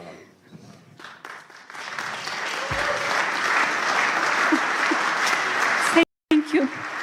Thank you, dear Pastor Mark Burns. Thank you for who you are. Thank you for your courage, for your bravery, for your love, for your service to people. Thank you for your sincerity and truly for your inspiration, which your faith in action gives all of us. This book is for you and for all of us who believe that one honest voice can change everything. Thank you so much.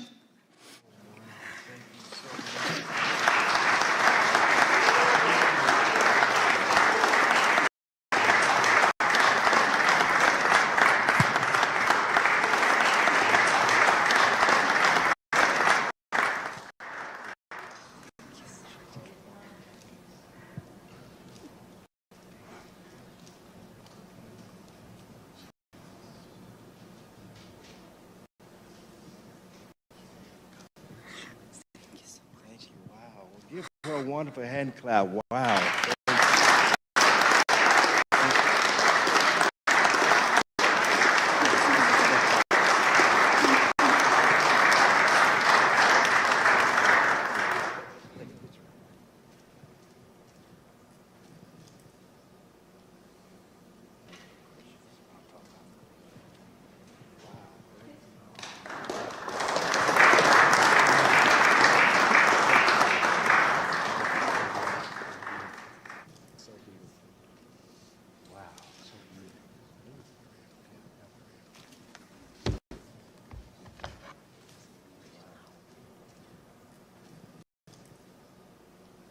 Thank you, Elizaveta, for sharing your sincere testimony. We're so happy you're here with us today. It's definitely an honor and a surprise.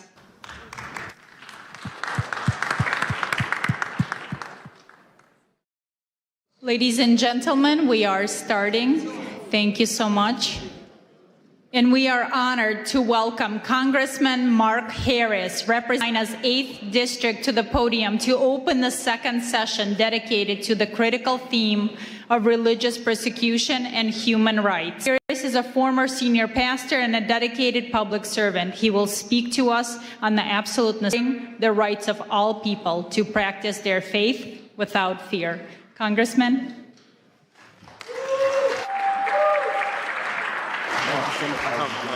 Thank you. Thank you so much for having me. Well, good afternoon. It is great to see you. I'm sorry for being just a little bit late, but I literally just ran out of Judiciary Committee meeting today that we were holding, and we had a going on today with a special guest there that we were dealing with. So, but I am so honored to be invited to be with my friend Mark Burns and to have addressed this International Interfaith Conference. Listen, I'm excited today because under the Republican trifecta led by President Trump, faith is back in America and it's making a powerful difference. From day one of this administration, the president drew a clear line. Anti-Christian bigotry has no place in our federal government. Go ahead, give that a hand. Listen, he boldly affirmed that the United States recognizes only two God-given genders, male and female. He stepped in to protect the most vulnerable minors from irreversible body-mutilating surgeries that the radical left once celebrated. And he restored fairness, safety, and dignity for young girls in sports, ending the painful experiment that allowed biological males to compete against them, shattering dreams, causing injuries, and leaving too many girls feeling unsafe and sidelined in spaces that were meant just for them. And President Trump said, that will not stand any longer. We all know that deep in our bones, that the soul of this nation is inseparably tied to our Judeo-Christian heritage and the timeless truths of the Western tradition. Our founding fathers didn't just mention God, they wove Christian justice, natural law, and biblical principles into the very fabric of this republic. For decades, those foundations were chipped away by an aggressive secularism and left-wing ideology. But praise God, the tide is turning. It's turning in the halls of government, it's turning in communities across the land, and it is turning in the hearts of everyday Americans. Government works best when it gets out of the way, when it respects the sacred space. When it respects the sacred space of parents to raise their children according to their convictions, for entrepreneurs to be able to build businesses without endless red tape, and for churches to be able to preach the gospel and biblical truth without fear of reprisal from any source, come or shine. Listen, that's the limited, accountable government our founders designed. Yet for far too long, unelected DC bureaucrats have overstepped, intruding into schoolrooms ahead of moms, ahead of dads and local teachers, and even casting shadows over the pulpits of our pastors. Consider the IRS's chilling overreach, threatening to revoke a church's tax-exempt status if a pastor would dare to apply scripture to the moral issues of our day. Ladies and gentlemen, the First Amendment was written to protect exactly that kind of speech. That's why I am so thankful to have been able to introduce in this 119th Congress the Free Speech Fairness Act, which is legislation to shield pastors and churches and nonprofits so they can speak freely according to conscience without the constant threat of IRS intimidation. It's frankly absurd that we even need this bill in the first place. Imagine having to explain to George Washington that the government he helped forge would one day try to muzzle Christian voices in their own sanctuaries. But I'm standing before you today because I believe you're a group that understands that there's still urgent work that must be done. This very week, as thousands march the streets of Washington for the National March for Life, celebrating the Dobbs victory while pressing forward to protect millions of unborn lives still at risk, I believe we've all got to stand shoulder to shoulder and arm in arm, and we've got to recommit ourselves to that fight. And we've got to do it together. Listen, the Supreme Court got it right in the Dobbs decision, returning the issue to the people and their elected representatives. Tragically, as I stand here before you today, the total number of abortions has actually risen since that time, fueled by the explosion of chemical abortions delivered by mail through telehealth and shield law loopholes. That's precisely why I've introduced legislation to shut down abortion by mail, effectively criminalizing the practice and closing the deadly back door. Ladies and gentlemen, legislation is essential, but even that is not enough on its own. As conservatives, as people of faith, it's our calling to keep sounding the alarm. It's our calling to keep holding our leaders accountable. And it's our calling to persevere until we end this grave evil once and for all in this nation. House Republicans step into this new year, I believe, with great optimism and real resolve. We're committed to restoring peace and safety in our communities. We're committed to securing a hopeful future for our children. And we're committed to lifting America back to respected leadership on the global stage. So as I come to you this afternoon, I just want to humbly ask something of you.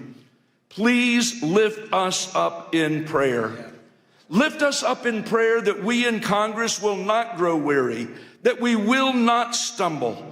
But as Hebrews 12 exhorts us, that we will run the race with endurance, the race that is set before us, looking to Jesus, the author and perfecter of our faith. Thank you, and may God bless you, and may God bless the United States of America today. You're sent here to fight, so let's fight, fight, fight until we get it done. God bless you. Thank you. That was powerful, brother. Appreciate it, man. Amen. Pleasure to be with you. Ladies and gentlemen, please welcome Mr. Matt Schlapp, Chairman of the American Conservative Union and a pivotal figure in American political strategy. As a leader who has guided the conservative movement globally, he addresses the critical intersection of faith, freedom, and political action.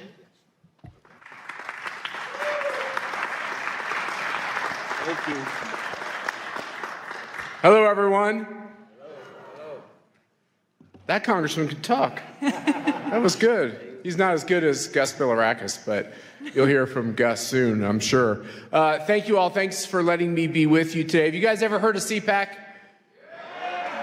How many of you here today are not from America? Could you raise your hand? It's a lot of people. Welcome to a great country. Welcome to a restored America, where you can walk down the streets and be safe, that you can wear a yarmulke and be safe, that you can have a Bible in your hand and be safe. Yeah. This is the America that we have to recapture. It's actually the America that we have to refound. Our founding principles, we were taught recently in the last 25 years that our founding principles are hateful, racist, overly religious, too Christian, And we've been feeding our children a constant diet of anti-patriotism and hatred of their own country, and we wonder why America is so divided. And we now have CPAC events in over 12 countries and 5 continents. So if we're not in your country, we're near your country. And what we're seeing is common themes in all these countries. In each one of our countries, we see the problems of the basic persecution of religious freedom, the persecution of political speech, and we wonder where it's all coming from. And then many of us were watching the World Economic Forum in Davos, and we can see that maybe that's where a lot of it is coming from, or coming from the UN, or coming from these global institutions, which know better. They have more fancy degrees than most of us have. They're trying to tell you that your values are old-fashioned and counterproductive. And the most wonderful thing about Donald Trump's victory, kind of like resuscitation, revitalization, there's another R word we could use, political resurrection, it gave hope to all of us. We have a renewed sense that it's okay to live the life that God put us on this earth to live. But I think our time is short. In basketball, they have a shot clock. In football, they have a clock. You only have so many quarters to score and everything else. There's an end time to all this. We don't know when it is. The Bible tells us we don't know that exact time. But America also has an end time, and freedom has an end time. And maybe we can extend that time. You all know how many times in the Bible God is mad at people, and he wants them to turn from their wicked ways, and they don't want to. And then he finds a good man, and that good man negotiates on behalf of the people who are kind of mediocre to bad and tries to earn them more time. And, I fear that we're in this kind of a situation where we're trying to get more time. And so what I say to all good people, and boy, it sure gives me great joy to be with all of you because you look like just a room full of good people, is think about the time and the days you have left and how you can impact the situation that we're in your country, in America, around the globe. Like I said, I run this group called CPAC, and we have an event, Pastor, with a lot of talkers. There's a lot of talkers. The conservative movement is so good at talking. Guess what? It's time for the conservative movement to do some doing. Yeah. And Donald Trump has showed us that, by the way, he's a good talker too, so there's nothing wrong with being a good talker. Being a good talker is great. It's just not sufficient. It's not enough. So our theme at this CPAC is going to be actions, not just words. And there's only so much time, as I said, to make a difference. So my wife, Mercedes, and I, we think a lot about this. As I comb gray hair, less and less gray hair, by the way, and as I watch my kids who used to be little, now they're like all getting old and even doing things like getting married and such, I realize that time goes fast. And all of us have to rededicate ourselves to our purpose, to our reason. Why are we here? Why have we been put on this earth at this time in history? It can't be an accident. There are no accidents with the creatures that God puts on this earth. It's for a purpose. And I think all of us are trying to work together to figure out what that purpose is for ourselves or to execute on that purpose. And we know that we're stronger when we do it together. And so what you have from all of us at CPAC, and I have 2 of my colleagues here who are with me today. Stand up, guys. Where are you? There we go, Spencer, Ernesto. They're doing great work. I feel like a grandpa at the office because everyone's so young. But they're the non-woke kind of young people we have in the CPAC office, which is great. But we decided to dedicate ourselves to a couple important lines of action. The first thing is we believe passionately in your freedoms. You have the right to practice your religion, not practice a religion, practice the religion you want. You have that right. There's something so special and sacred. I think that's the most foundational right that God gave us. And we see both this freedom of religion and freedom of political expression, both of them, under attack. We just did a review of all the countries on the globe on political speech. There are some countries where you can be put to death for simply saying something against the leader of the country. Think about that. You can be put to death for that. Look at what's happening in Western Europe, where you can be put in prison if you put up a Facebook posting that's overly pro-Jesus. Think about that. This is what's going on in quote-unquote the civilized world. We look at religious freedom and the persecution of Christians and the rise of anti-Semitism in Western democracies. I'm using air quotes for a lot of these things. It's disgusting that millions and millions and millions of Christians are being persecuted, many losing their lives, being slaughtered in countries. And you wonder, like, how could we have this kind of evil and chaos? And why are so many Christians believe that, like, that's a kind of like a made-up hoax? It's not really happening. Well, it is really happening. The videos and the photos are real. You talk to the pastors that come from these countries, it's real. There's the persecution and the martyrdom through the blood, but then there's the martyrdom through the persecution in the sense that if you're too bold in your faith, you can't get the job, or you can't get into the school, or that's what we're seeing growing and growing and growing, and sadly in my own country here in America and in other Western democracies. And I want you to know that I believe you do have a friend in President Trump and the Trump administration on these issues. I believe you have a friend in Mike Johnson, who's the Speaker of the House, who's a very good man on all these issues. We have a lot of great people who are trying to make a difference. But as far as CPAC is concerned, we're going to be in these countries. We're going to be confronting these regimes. We started up a new center to end communism. How about we just end communism? Aren't you tired of fighting communism? Let's end communism.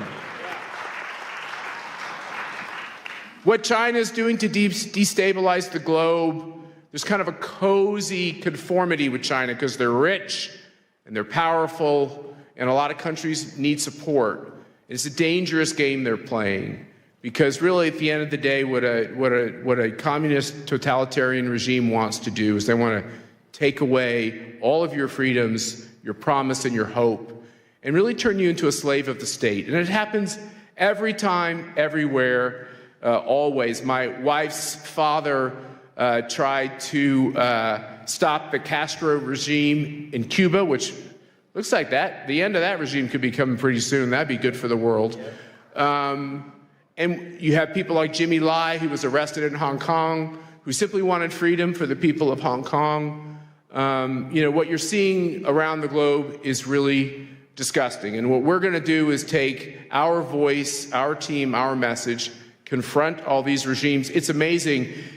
I don't think those of us who believe in freedom have all the money. I don't think we have all the power, but man, sometimes we look like we do. And I think we got to be like bears. Bears in the forest, sometimes they growl, or like the little dog that barks really loud because they're really little and they got to bark loud so you think they're bigger. We have to recapture this idea that if God puts you on this earth for a purpose, and the purpose is now, why would he put you on earth for this purpose to just be humiliated and lose? Why did Donald Trump get off that canvas? Was it to lose that race? No, I think he got off that canvas with the help of angels to win that race and to give people hope all over the world. And I think we're in the same position. I think the reason why it seems like all the money against us and all the power is against us, and that it's an impossible fight, the reason why we have to look at that every day is because of one simple thing. We are small, he will be large. He will have the victory. You just have to ask for it, and we have to be true to it. And that's the moment that we're in. We have to believe that God put people on this earth to prosper and have freedom, right, and to live their purpose. And that it's our job right now in these dark times to make sure that that can continue. So that is our motto. It's about action. The action is now. You all are welcome. We have to get out of this idea that the only way conservatives will come together is if you agree on everything I agree with, and you have to sign a piece of paper that says you'll never disagree with me. That's a bad way to build a movement. What we ought to do is say, hey, is there one or two important issues that we agree on? Can you agree that someone should be able to practice their faith as they choose? Yeah. If you do, we should be able to work together. Do you think that people should be able to get in politics and vote for the candidate that they want to? Do you believe in that? That's something we can work on together. Do you believe that communism fails every time, for every people, always? If you do, we can work on this together. And I think that if we can stitch this together and get out of our orthodoxies and instead focus on our commonalities, I think we can reshape the face of the earth, and I think we're going to do that. And God bless you, and thank you for letting me be with you today. Thanks, Pastor. That was awesome. Perfect, brother. Now it is an honor to introduce Congressman Gus Bilirakis of Florida, recognized as one of the most effective lawmakers in Congress. He's a steadfast champion for international human rights and will speak on the importance of protecting religious freedom against discrimination worldwide.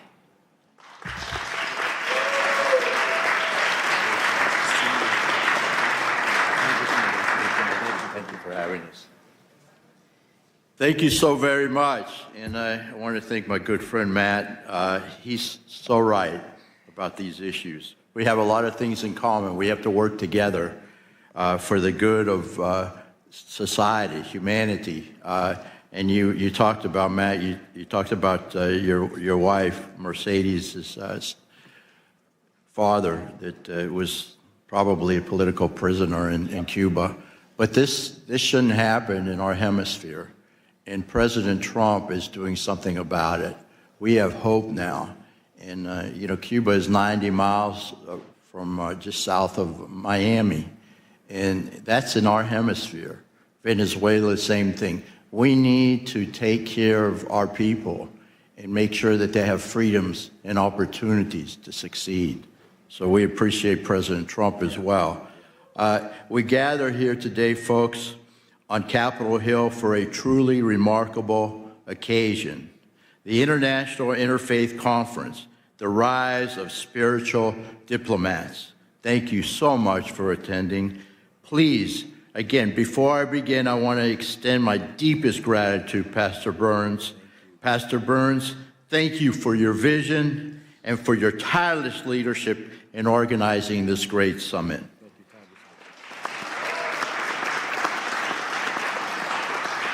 You have called us here to recognize a new era of spiritual diplomacy, where faith leaders don't just shepherd their own flocks, but step into the breach as mediators, peacemakers, and defenders of the innocent, where traditional politics often falls short.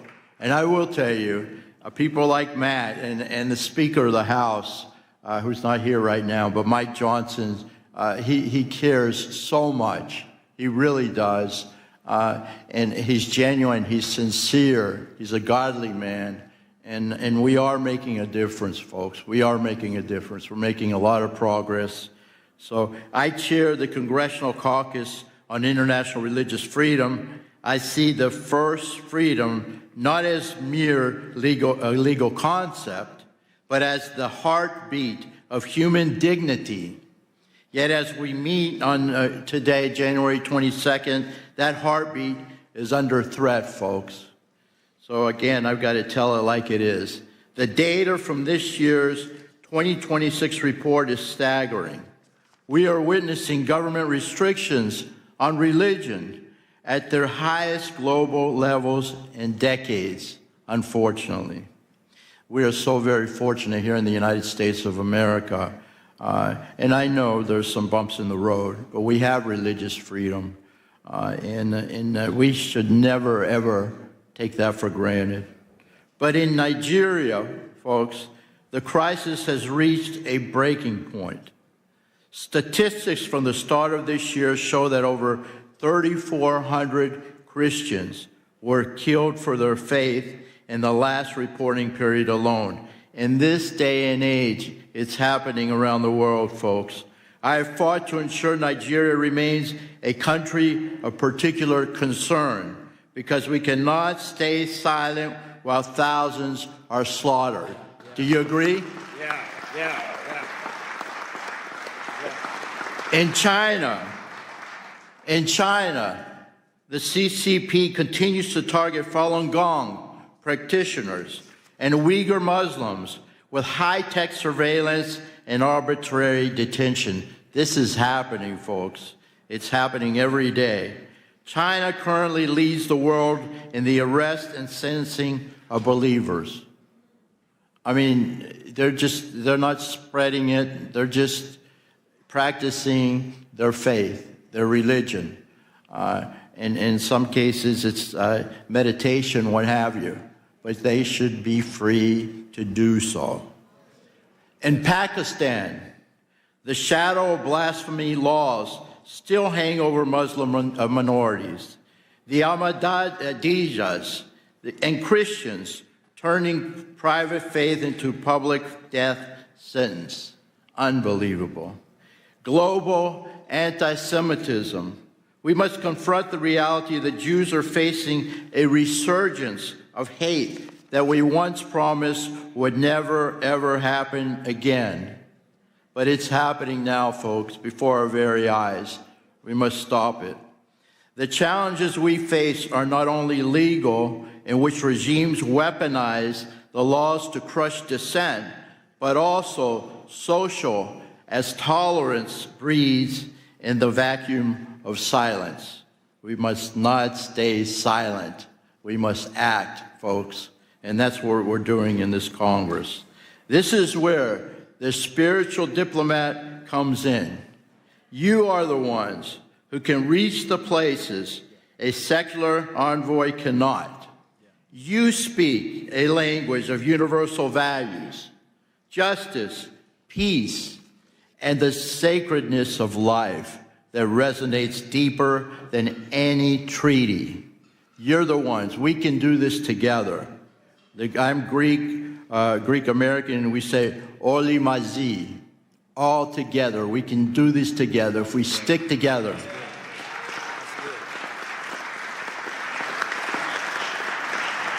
Effective advocacy requires more than just thoughts and prayers, folks. It requires diplomatic engagement with teeth. With teeth, I have to emphasize that. We must continue to use the global Majesty Act, I know how to pronounce it, but I'm sorry about that, to target those who profit from persecution. We must elevate religious freedom.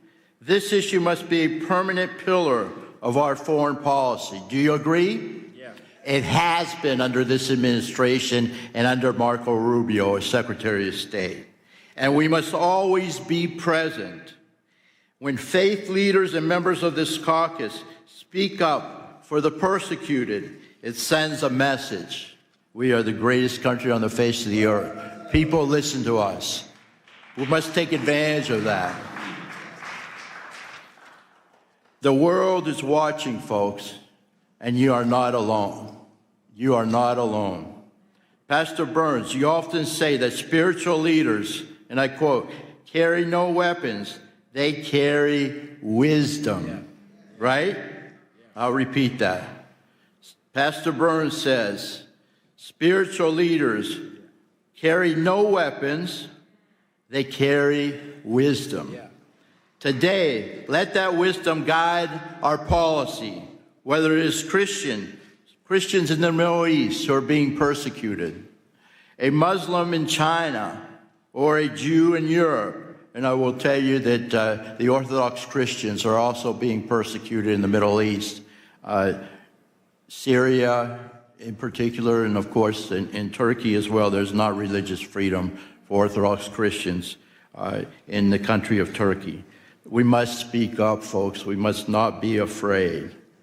Let us leave this conference, not just as observers, and I know you won't be, but as diplomats of the Spirit, committed to ensuring that every child of God can worship without fear. That's our goal. Thank you very, very much. God bless each and every one of you, and God bless America. That was powerful. That was good, Congressman. Thank you so much.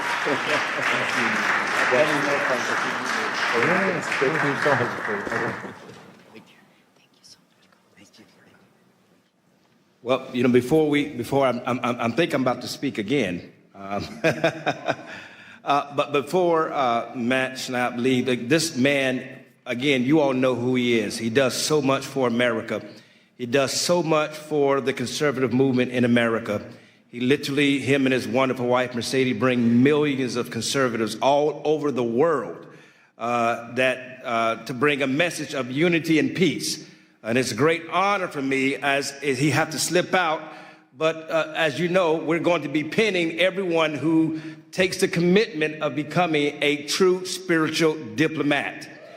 And here, I am going to pin my brother Matt right here in front of everybody with this wonderful spiritual diplomat pin. He's taking it very seriously. Now, I told him I'm hoping I will be called up to the varsity league and be invited to CPAC and speak for the next time. But hopefully I'll get called up to the big league next. But I want everybody to witness here today as I pin on my dear brother, Mr. Matt Schnapp, for all the wonderful work that he does as a spiritual diplomat around the world. And I want us to realize, yes, that it's because of leaders like Matt we have a safer world and a safer place for our children to grow up. Thank you so much, my brother. Thank you. Thank you. I have to just say, you heard it here. He called me on the carpet. He's coming. You're speaking at CPAC, whether you like it or not. There we go. Thank you, brother. God bless you. Thank you very much. It was great to hear from the congressman. And now it is my honor again to welcome Pastor Mark Burns back to the podium as he addresses the key topic entitled From Pulpits to Peace Tables, Why Faith Leaders Must Engage the World. Wonderful. Well, first of all, I'm going to tell you, you should give yourself a big hand clap of all the wonderful people that are here today. Come on now, you can do better than that. Come on now, come on. We're here at the nation's capital to take back this nation, take back the world, and we're here to protect faith of all people around the world. Do you believe that? Say yes to that. Hoorah. Listen, the Bible says that violence take it by force. We're here to make a loud declaration to the world. The evil that is happening in Ukraine, the evil that is happening in China, the evil that is happening in Taiwan and Cambodia, the evil that is happening in India and Pakistan, the evil and the wars that are happening all over the world. We can bring an end to this evil. Korea right now is under attack. Right now. People are dying of all faiths. In Nigeria, Christians and Muslims alike are being killed by terrorists. We're the voice that can help bring that. I want to tell you, my brother, I pray that you hear my heart. I pray that you hear my heart. Don't take this pen. We'll do it at the end. So please don't leave. But don't take the vow. You're not vowing to a person. You're not even vowing to an organization. You're vowing that you will be willing to protect the innocent and speak for the voiceless. I can't hear nobody. I can't hear nobody.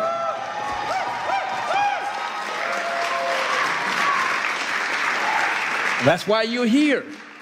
And so many of these great leaders that are on this podium that you're hearing from, these are thought leaders. These are real spiritual diplomats. These are people working behind the scenes that are working to to protect children, to protect religious freedoms.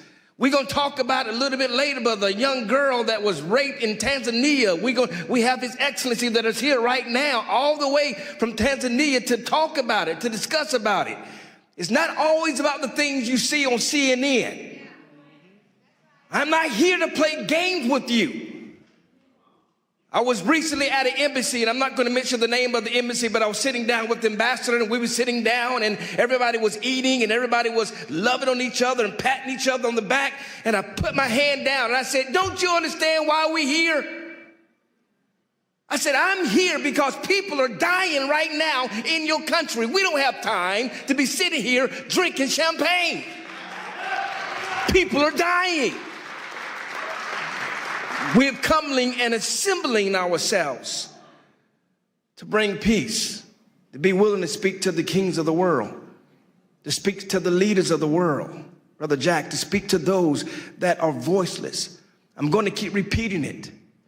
I want you to get up and leave and exit yourself out of this room if you just want to get a lapel pin, just to say, I was there. I don't need you, nor do I want you. I am not here to play games. There are too many people that meet in this building, and all they do is talk, talk, talk, and nothing ever happens. I need people who are going to go to the front lines with me. I can't hear nobody. I can't hear nobody.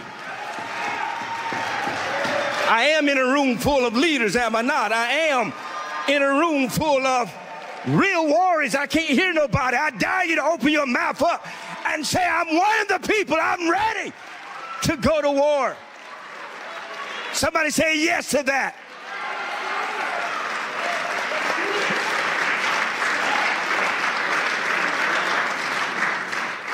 And so I pray that you're not here. Right now, Korea is under attack. Who's going to stand with me? Right now, Pakistan is under attack. Who's going to stand with me? I'm going there in April. Who's standing with me? I am going to Iran. Who is standing with me? I can't hear nobody. Who is going to stand with me with Ukraine until every bullet and every missile stops, until we bring that war to an end? Who's going to stand with me? I don't need cowards, and I don't need people who are just here to be here. I need people who's willing to go to the front lines, who's willing to risk your name and your reputation to stand with somebody who may pray to a different God, who may believe different than you, but you're willing to stand on the name of peace. Who will stand with me?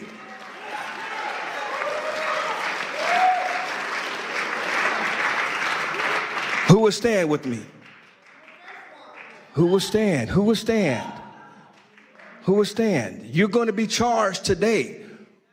You're going to be charged today. I'm telling you, my Jewish brothers, my Muslim brothers, my Hindu brothers, my all of the faiths, the Buddhists that are here, all of you, the Christian brothers and sisters, all of you that are here, you are going to be charged. Please take it serious, because somebody's life depends on it. Are you hearing me? Tragic that even happened in your own family, happened in your own life.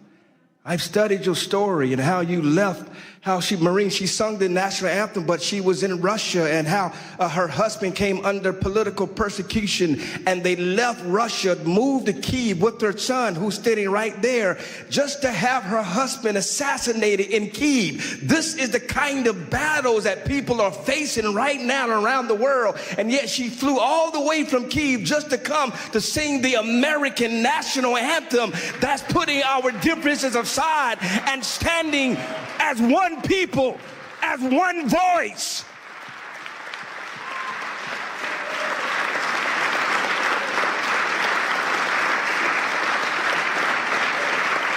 ALLATRA, even right now, who is under attack by Russia, by Ukraine, and yet they're standing. Creative Society of Russia is attacking them for standing with Ukraine, but yet they got volunteers all over the world. I'm telling you right now, every faith leader, you need the organization of ALLATRA and Creative Society. You need them. You need people like them that will go to the trenches. They are not just talkers, and they don't do it. They don't do it. And I'm talking about Olga here and Marina here. Olga is the head of a Creative Society, and Marina is the head of ALLATRA.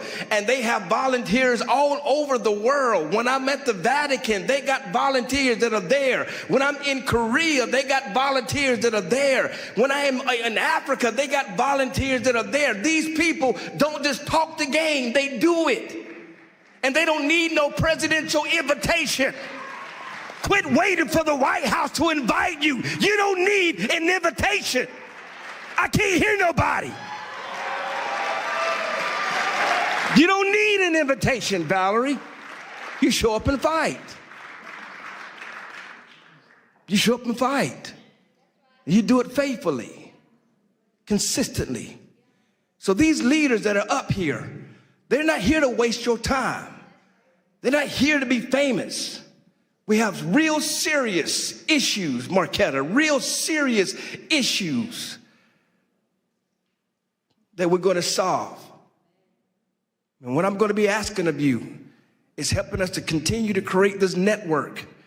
We're going to be introducing to you an email and a number that you who are out there around the world to communicate. And it's not just international or national issues. So you hear what I'm telling you. I got an invitation. We're going to Chicago right now. There's mold that is happening in Chicago right now. And we're not going to allow partisan lines, Republicans or Democrats, to block simply by helping people. Are you hearing me? No real Republican was supporting Ukraine until I got there.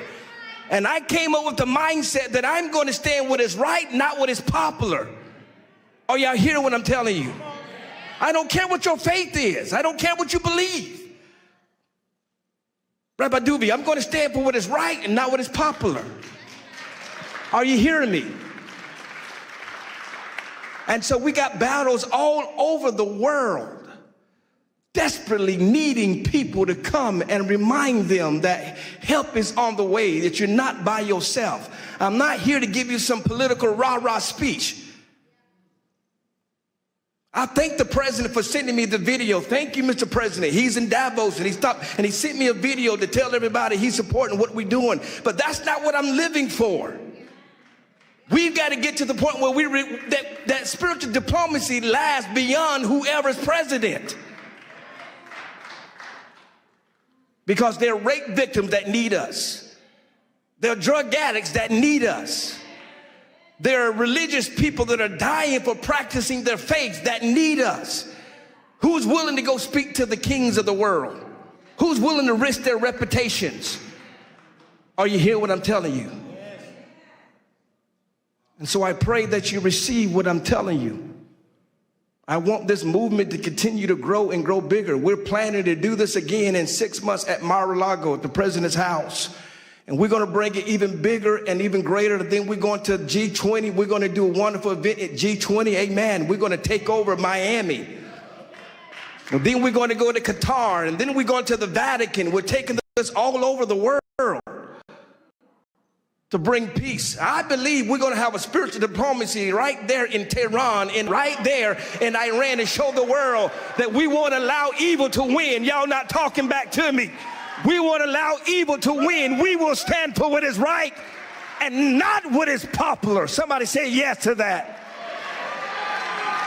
We're going to go to North Korea. We're going to knock down the wall. We're going to get to Kim Jong-un. We're going to tell the world that we are here to faith, that we will not have enemies in the name of faith. Are y'all hear what I'm telling you? If you're playing politics, leave me alone. Don't get a picture with me.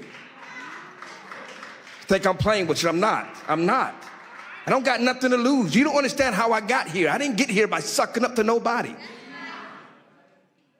The president calls me his pit bull for a reason, so I'm not here to impress you. Are y'all hearing what I'm telling you? But I'm going to be here after President Trump. And I'm going to be here to be in the next president face, and the next president face, and the next president face, to tell the world that we will unite the communities around the world. We will stop being divided by who you pray to, and we will stand on the principle of peace and love for the whole world to come together. Whether you're black, whether you're white, whether you're young, whether you're old, whether you're Jew, whether you're Christian, whether you're Muslim, Buddhist, it doesn't matter. If you're a human being, we shall stand until we reach the promised land. God bless you all.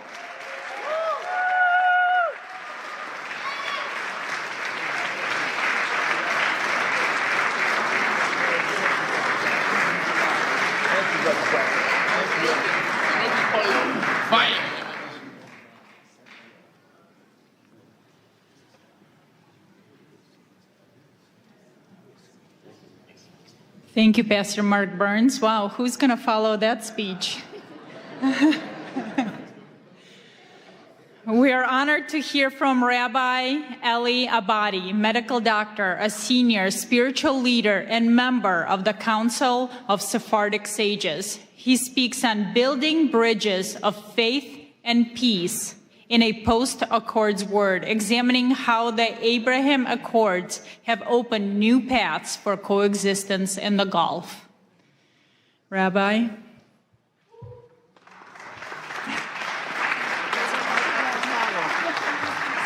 Pastor, that's a very hard act to follow. I was the lucky one. First of all, Pastor Burns, I want to thank you very much for the privilege and the honor that you bestowed on me in coming and addressing this illustrious audience. And secondly, for pinning me today and inducting me in the cadre of spiritual diplomats. I shall carry this with great honor and duty. Together, inshallah, God willing, we will fashion a better future for the next generation of humanities. Thank you. And now I start my official speech. Your Excellency, Pastor Dr. Mark Burns, President Marina Otsenova, Honorable Congressmen and Parliament members, Honorable Ambassadors, esteemed rabbis, imams, pastors, reverends, bishops, and religious leaders, distinguished speakers, and dear audience. The great Mahatma Gandhi once noted, if we were to respect others' religions as we would have them respect our own, a friendly study of the world's religions is a sacred duty. We are gathered here today as global faith, political, and thought leaders from many areas of human endeavors to find a path toward a peaceful coexistence between all religions, nations, and all people, especially the world's three Abrahamic religions, Judaism, Christianity, and Islam, and few others. As Edmund Burke said, religion is essentially the art and theory of remaking of humanity. And therefore, we as leaders ought to embark in remaking mankind to cherish, protect, and foment a peaceful coexistence. As the United Nations Manifesto on the Culture of Peace stated, we must learn to use one another's religious belief as ways to connect, not as reasons for conflict. For 800 years, Judaism, Christianity, and Islam were inextricably intertwined in medieval Spain, the era of convivencia. Each had a common ancestry, similar values, and holy scriptures. As Genesis 42:13 states, we are all brothers, children of one Father. Living together side by side in Spain, very often in close quarters, the people of these religions flourished. They naturally found a way of understanding and respect for each other's culture, bringing forth an enlightened culture. Thus, the seed of Renaissance had been planted. Remarkable individuals of different faiths made lasting contributions to civilization. However, and unfortunately, gradually over the next 3 centuries, large forces vying for power gave way to puritanical judgments, absolutism, and religious extremism. Ultimately, these exclusive policies and the conflict they unleashed extinguished the shared learning that had flourished. The fragile unity between the 3 faiths was lost. Up until these days, these conflicts still exist in many areas in the world that we must end and return to the days of old. In the area of faith, Jews, Christians, and Muslims believe that God made a covenant with Abraham. It was to keep faith in one God and to worship him, and to teach the practice of worship to his children down through the generations. In return, God would preserve, protect, and multiply the children of Abraham. This covenant became the legacy or trust for the children of Abraham to continue. Abraham's offspring would become great nations. And as stated in Genesis 17:4, the Lord said to Abraham, "Herewith my covenant with you, and you shall be the father of many nations." The people of these nations are now called Jews, Christians, and Muslims. We are all monotheists.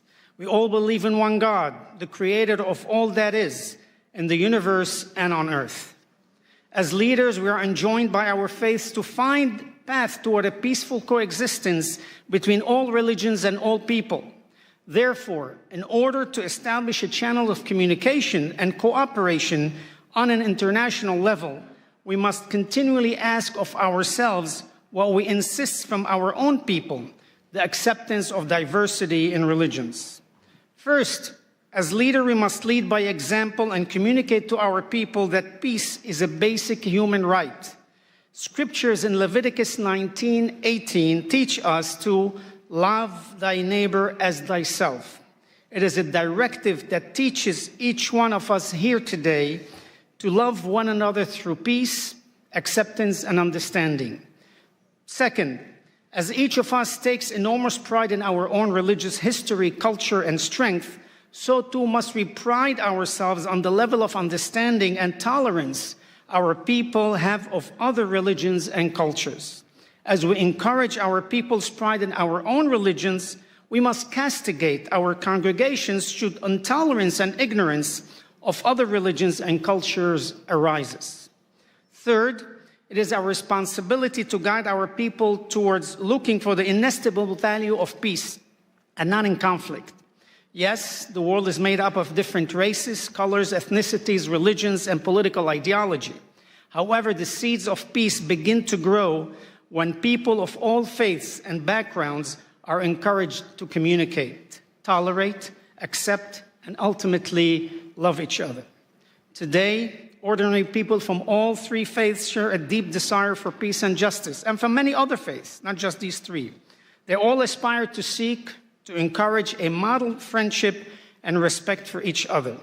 We as leaders of our respective faiths and people do also share a deep desire for peace and justice. We will work towards it, and we pledge our time, efforts, and wherewithal to the implementation of being spiritual diplomats between people, nations, and religions. Our aim should be threefold.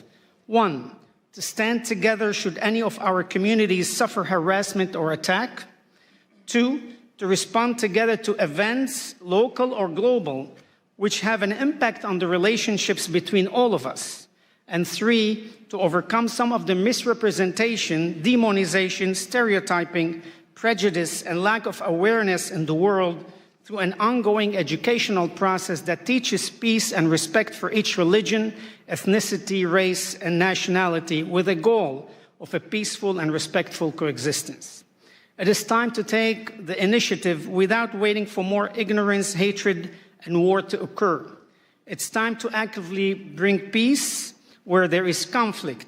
It is time to seek the good instead of evil, hope instead of despair, and love instead of hatred.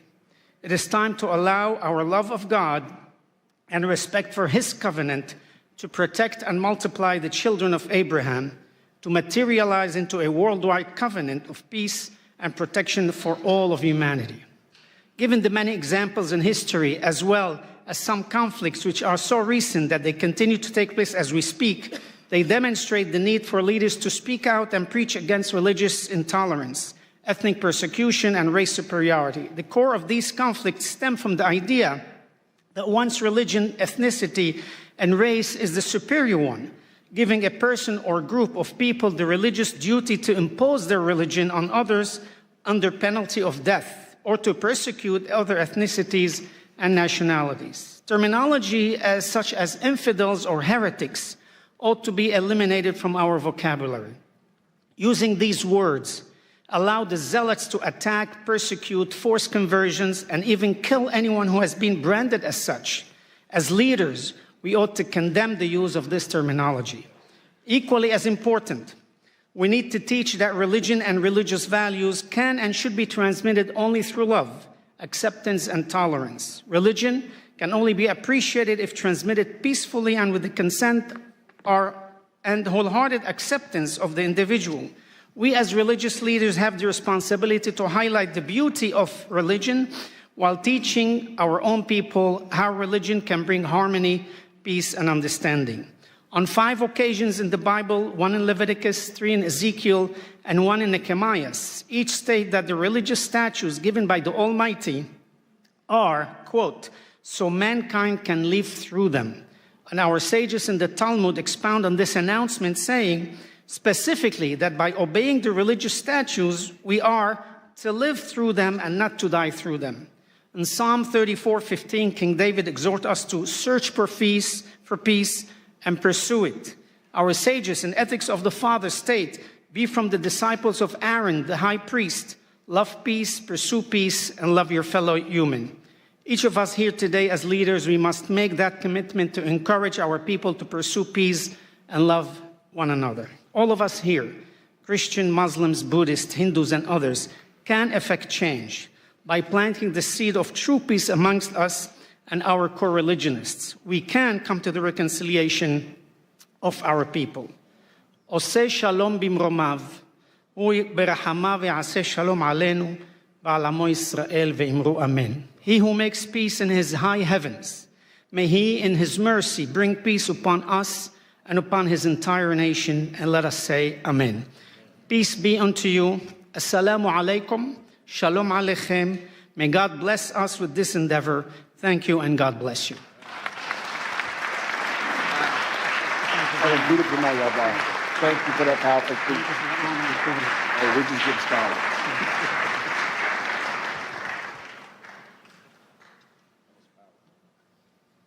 Very much. Returning to the podium is Ms. Marina Ovtsinova, President of ALLATRA International Public Movement, bringing her expertise in counterterrorism and global security. She addresses a grave threat to democracy, from stigmatization to repression, focusing on the danger of anti-cultism. Thank you so much. It's a really big pleasure to have the opportunity to address you once again. Thank you so much for that, Pastor Burns. And the energy in this room feels really huge, right? It feels like a really strong. And it's because we all, every single person in the room, we gathered to defend human freedom, a person's dignity. We all, every single person here understands what that means. And we're here to protect the right to believe, to speak the truth, and to live without fear. These freedoms are the very fundamental on which true security in human society is built. But we need to acknowledge something very clear, that foundation, that really important foundation for the human freedom is now in danger. Because today there is a well-organized structure at work, deliberately attacking that very foundation. And many of the deep, tragic stories that you will hear today from our speakers from this stage are direct result of the action of this transnational structure and its destructive manipulative techniques. So let me educate you a little bit. So what is that, and why does it pose a threat to every person and to society as a whole? The transnational anti-cult network is the highly coordinated international system made up of individual organization, activist, pseudo expert, and biased journalist. Their goal is to systematic dehumanization and destruction of targeted group of people and the incitement of hatred and hostility within the society. What this network does is often described more simply as anti-cultism. But in reality, anti-cultism is the technology of dehumanization and repression. Let me be clear right away. The anti-cult network can target absolutely any group, not just religious one. They can target social organization, hobby club, or even political party. And no matter who they choose, anti-cult agents follow the same well-practiced playbook. First, they slap the label on the targeted group in the media, calling them sect, cult, or simply dangerous group. Then, the step number 2, They launched an aggressive media campaign to smear that group using fake discriminations, false testimonies, and distorted information. Through these dirty media campaigns, they dehumanized the people in the targeted group. They stripped them out of their humanity. And as a result, those exposed to this manipulation stop seeing the targeted group as equal, as neighbors, as co-workers, as parents, as children, or fellow citizens. Instead, they begin to treat them as outsider or enemy. And after this stage of dehumanization, society is effectively giving, quote unquote, permission to persecute. People are fired from their jobs, pushed out of the public life, silenced through the pressure and intimidation, dragged into court, and even subjected to violence. And in the end, the very foundation of democracy collapses. Freedom of consciousness, the right to speak freely, the rights one's face, and the right to human dignity. If these step-by-step patterns feels historically familiar, you're not mistaken. This is the very same mechanism Nazi Germany used to dehumanize the Jewish people, one step at a time, through the language of hatred, lies, and systematic propaganda. That process led to the tragedy of the Holocaust. And while the Holocaust itself is condemned by the international community today, the method that made it possible never truly disappeared. The tragedy of our time is that the world unequivocally condemned the outcome, genocide, but did not eliminate the tool itself. The technology of hatred survived, and it is still being used by the anti-cult network to this very day, in a different form, but with the same destructive consequences. This is why the use of anti-cult tactic always, without exception, leads to real violence, from persecution and repression to mass killing, forced organ harvesting, assassination attempts against political leaders, and school shootings. Today, you will hear the real stories, lived life experience that reveal the brutal reality of anti-cultism. These are testimonies from those whose friends become a victim of forced organ harvesting and were killed simply because they held different beliefs. These are the story of mothers whose sons died in the school shooting. These are the voices of people whose loved ones are being held in prison right now under harsh conditions simply because they practice a different faith. And our international movement has practical experience with how the anti-cult mechanism fuels hatred. Many of you ask me about the persecution that I mentioned in the first speech. So let me give you that story. So beginning in 2015, a coordinated, discrediting campaign was launched against the ALLATRA movement in the Russian Federation. It was carried out by the anti-cult network and coordinated directly by the FSB, the Federal Security Service of Russia. The reason we became a target was simple. We tried on a scientific level to warn the world about the geodynamic risk associated with the possible activation of the Siberian magma plume located on the Russian territory. A potential eruption would threaten not only Russia, but the entire world. Our warnings were ignored. The economic interests of powerful groups profiteering from Siberia's natural resources matter more than human lives and safety. As a result, a network, anti-cult experts, and structures affiliated with FSB was deployed against us. Their mission was to destroy our reputation and drawn out the very substance of our scientific warning.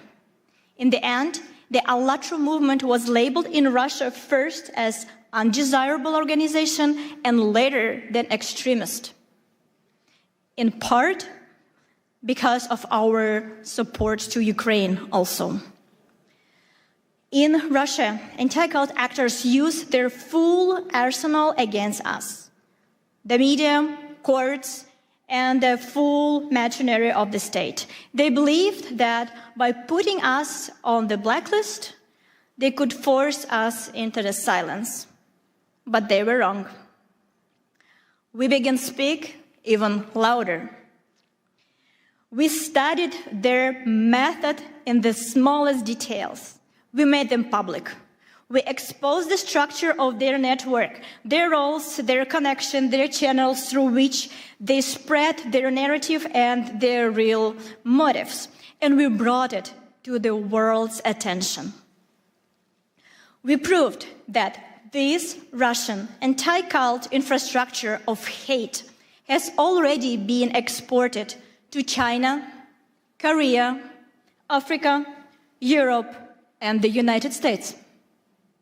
We traced how the pressure that began in Russia becomes a source of persecution around the world through publication, through the analysis, through the same talking points appeared in different countries as if copied from the very same subject and pasted in a different country. We also discovered that within the ranks of anti-cultists, pathological cruelty and sadism thrive. This is the matter of deep moral decay. And there are strong reasons to suspect their involvement in human trafficking and crimes against children. One of these stories we will share today with you. It is a real case that will show you the true brutal face of anti-cultism. You need to understand that anti-cultism is the global assembly line of crimes against humanity. It runs on the same playbook everywhere, and we have exposed it for what it truly is. Anti-cultism strikes at the most basic rights: freedom of religion, freedom of speech, independent media, the right to a fair trial, and the principle of the presumption of innocence. So today, I want to deliver one simple and clear message. As long as anti-cultism exists in this world, true democracy and human freedom are impossible. And if we do not eradicate anti-cultism as the phenomenon, we will not be able to secure a future, safe future, prosperous future for our children. And I would like to note a particular that you, dear Pastor Burns, play a special role in the countering the destructive anti-cultism. Through your spiritual diplomacy initiative, you are uniting leaders of different countries, different religions, different worldviews, who have stepped forward to defend human dignity and freedom of conscience and the right to live with dignity. And we all know, and we can say it, that you, Pastor Burns, act as the true leader. You build unity where others saw division. You give a voice back to those who are being pushed into silence. And you offer protection to those who are in need, who cannot protect themselves. And it's because that initiative, like yours, extremely important right now. And we understand that thanks to you and this initiative, humanity will inevitably prevail. And for all our participants of ALLATRA International Public Movement, it is a great honor to stand shoulder to shoulder to you. And for decades, the anti-cult network acted with impunity. But today, thanks to you, Pastor Burns, the situation has been changed. And we can say with the full responsibility and confidence, for a final victory, only one thing is still missing: the unity of everybody, especially the unity of those who has been targeted by that group. To stop the threats and killings and the destruction that anti-cult network brings, we need more than words. We need decisive action. We need a coalition of mutual protection, international and interfaith. The principle must be simple and shared by all. An attack on one group is an alarm for everyone. Instead of indifference, let them deal with it themselves. We must stand and unwaveringly solidarity. We will defend them because tomorrow someone could come for any one of us. If everyone who has been targeted by the anti-cult network and harmed by its manipulation unites to expose its criminal activities and publicly expose how the anti-cultism works, we will inevitably achieve justice and prevent new tragedies for sure. There is an age-old and very accurate metaphor. I'm pretty sure you all know that. But please, think one more time with me when I will cite this word. How we can use it, what we can take home.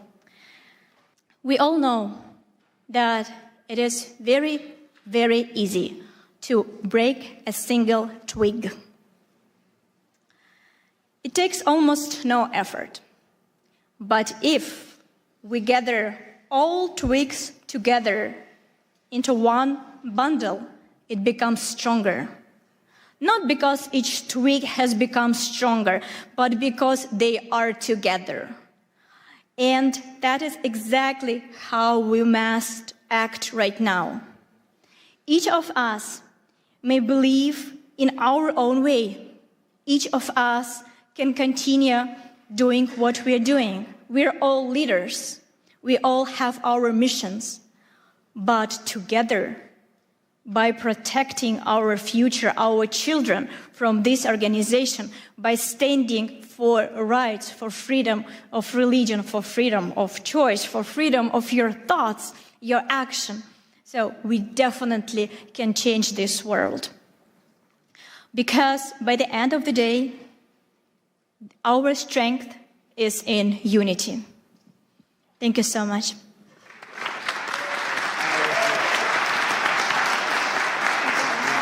Wonderful. That's so powerful.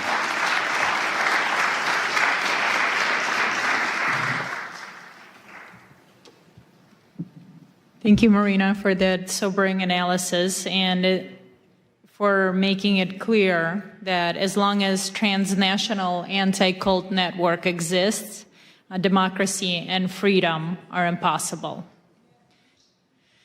And right now, please welcome Dr. Michael Jenkins, President of the Universal Peace Federation and the President of the Washington Times Holdings, with decades of experience organizing peace initiatives in the Middle East and Northeast Asia. He speaks to us today on the urgent issue of global religious persecution. Thank you very much. Thank you. Thank you, everybody.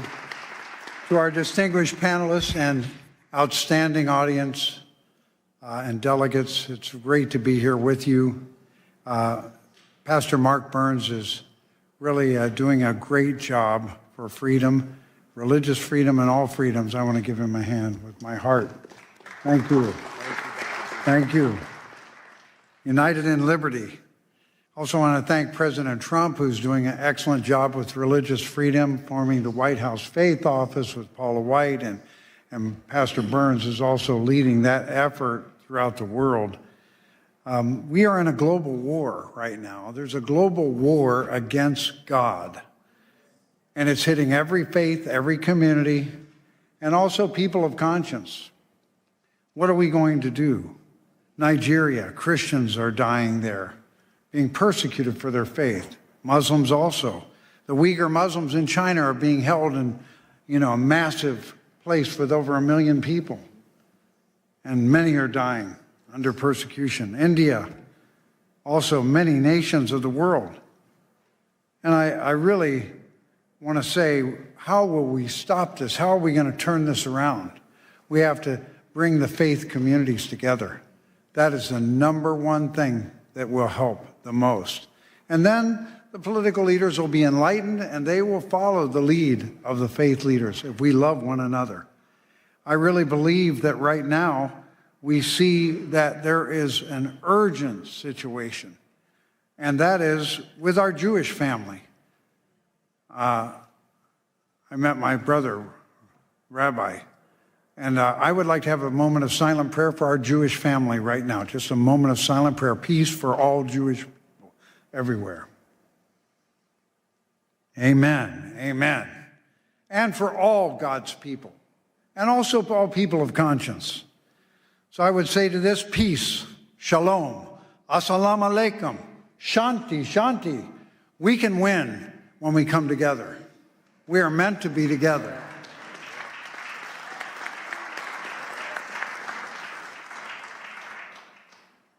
I was fortunate to be called for the Middle East Peace Initiative for many years, and I went over there dozens of times to Gaza, to Jordan, also to Lebanon, all the countries around that area.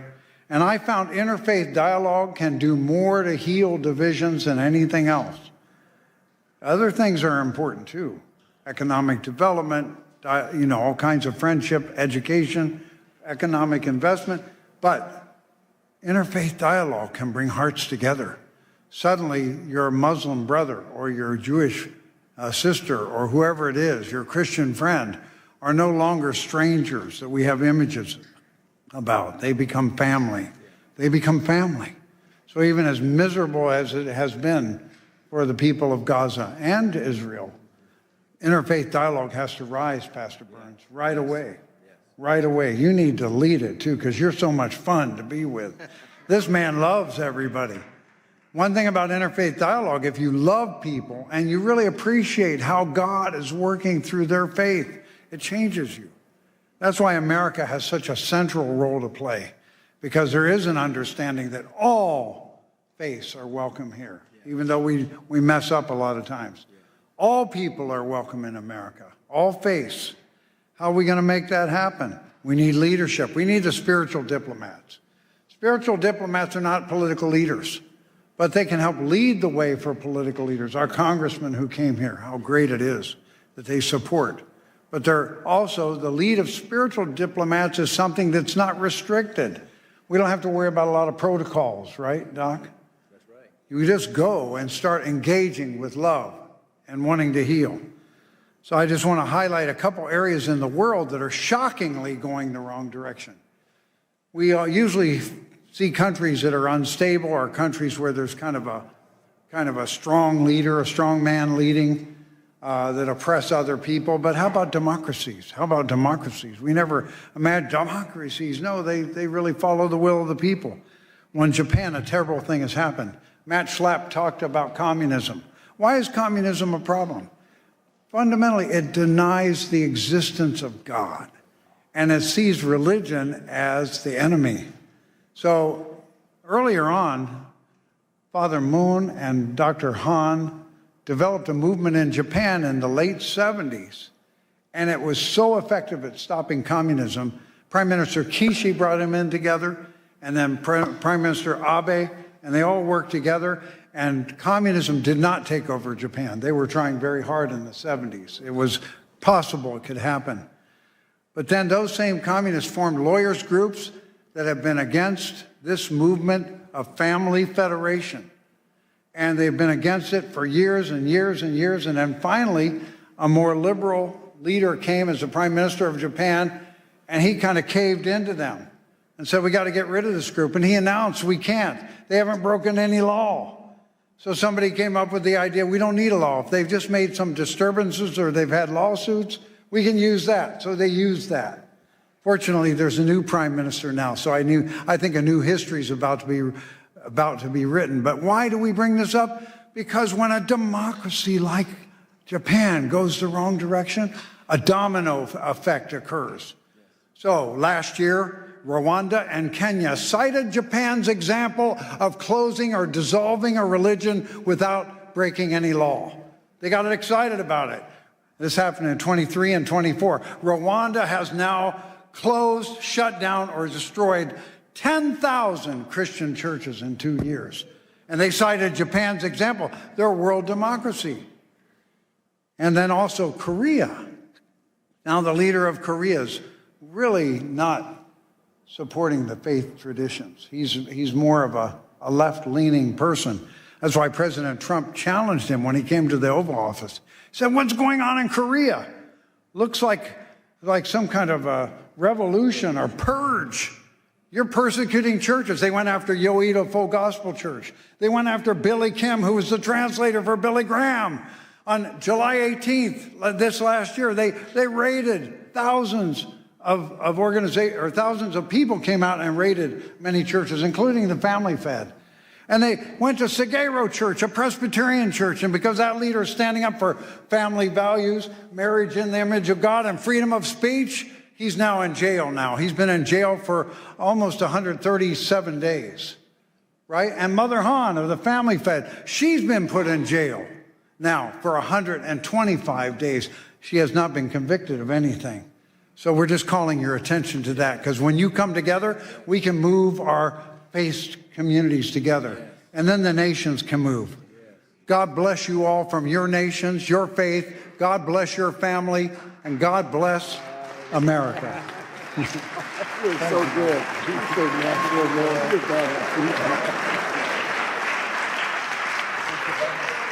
Thank you.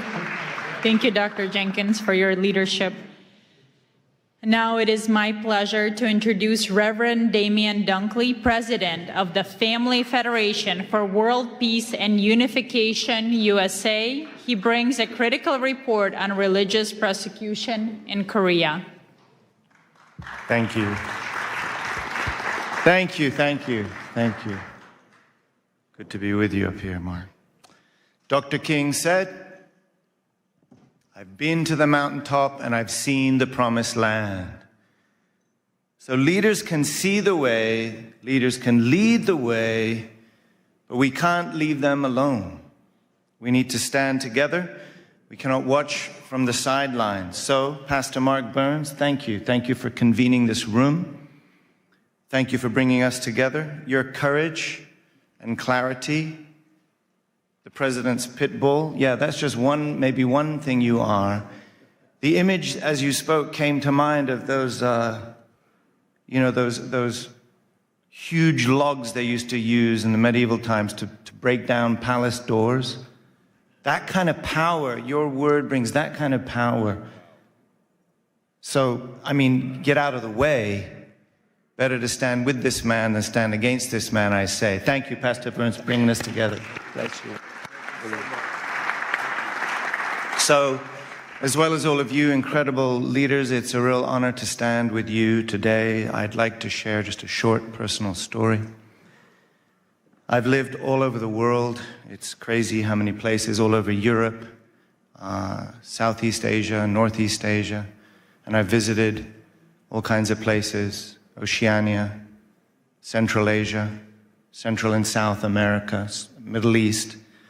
But America is the only country that I've ever truly cried for. I want to explain. I was 10 years old. This isn't that dramatic a story, but I was 10 years old. I was in London, beautiful city, and two young men ran up on me to attack me and take my bag. And I wrestled round and around. I wrestled with them, and I stood my ground. But on the way home, I cried. I wasn't crying because I was all bruised up or because they took my bag, because they did not. I was crying for something deeper.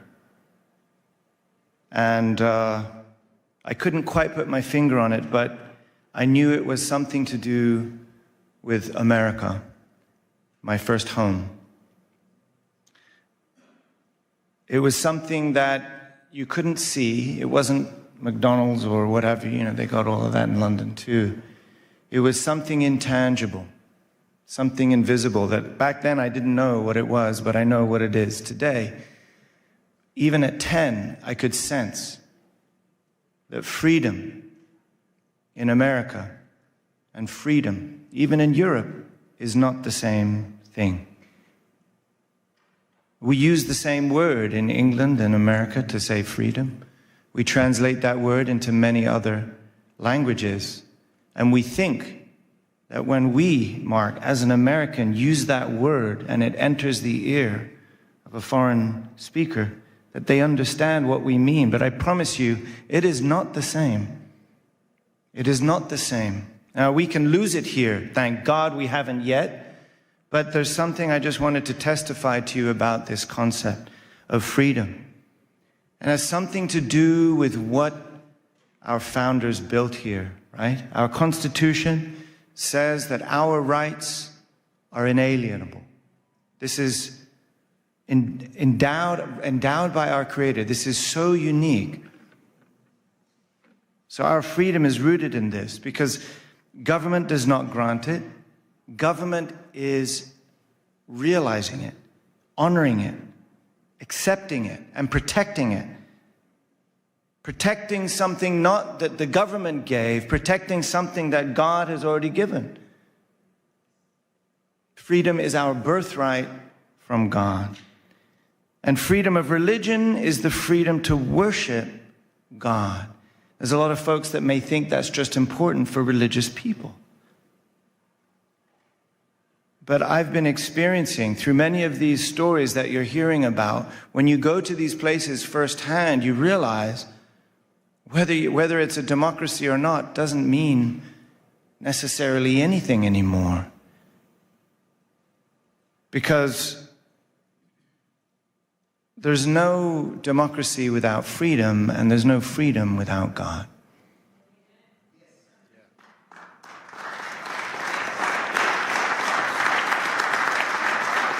I really believe God invested in this nation, not just for these people, but to be a shelter for all religions and all people. And the world is crying.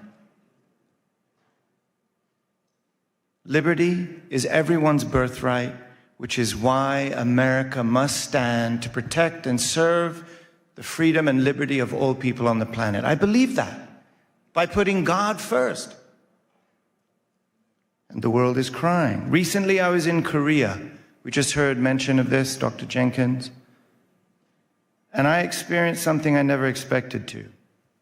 It's a free and democratic country, a place I never expected that I would need to feel like I got to look over my shoulder before I say something. And many of you may know this feeling. I never thought I would feel that in Korea. Honestly, I started to kind of feel that right here in America until recently. I visited Dr. Han, the Mother of Peace, in a detention center in Seoul. I visited Pastor Son Hyun-bo in a detention center in Busan together with my brother, Pastor Mark Burns. Thank you for standing up for freedom in Korea and all over the world. Thank you. We saw them together. We saw them in their miserable prison garb. Hemmed in on all sides by cement walls. Cut from the world.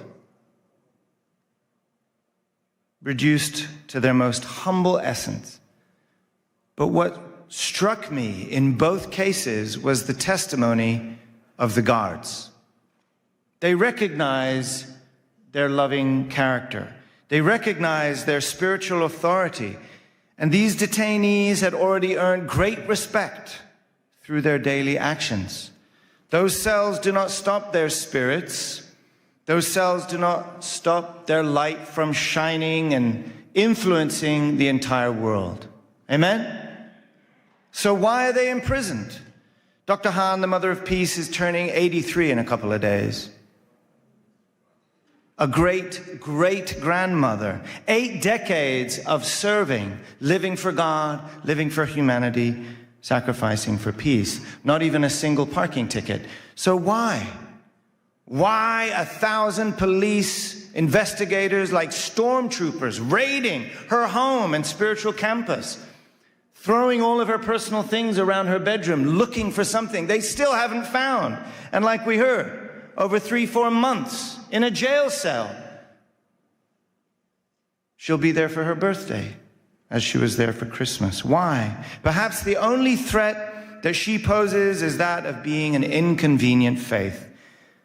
A faith that reminds the powerful that their power is not above God. This is what makes America great, actually.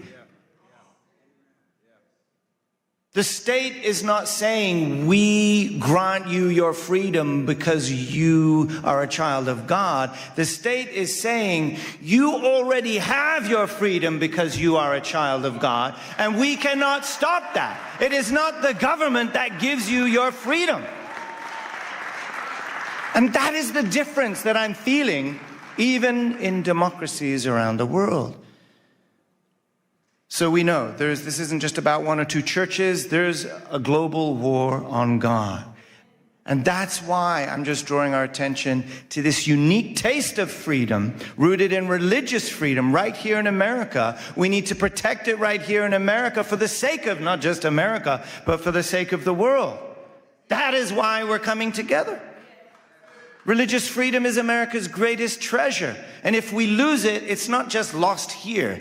It will affect the planet, I promise you. So, to defend American democracy against godless dictatorships, this is what Dr. Han reminded us why we've been working in America, why founding the Washington Times, to protect American democracy against godless dictatorships, against communism, and to restore the original virtue and value of the family, the moral spine and backbone of this nation, and to remind everyone that we're not just one nation under God, we're one family under God. When America attends God, it becomes the beacon of freedom and liberty, the light and hope to the world. We cannot leave one another alone on that mountaintop, Mark. We'll only be able to defend liberty when we rise up together, when we stand up together, when we work together, just like those sticks we're talking about, right? That is why it has been an honor to stand together with you here today. Thank you so much. Let's do this. Where are we going next? You're so powerful. Such a nice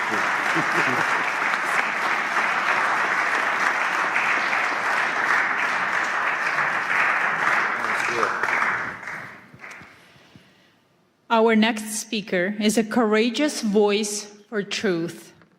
Ms. Janice Trey, board chair of the Epoch Times and NTD TV, a survivor of forced labor herself. She understands the machinery of the repression firsthand. She addresses a vital connection in her speech. Information freedom is crucial for religious freedom, highlighting the systematic persecution of Falun Gong practitioners. Ms. Janice Trey.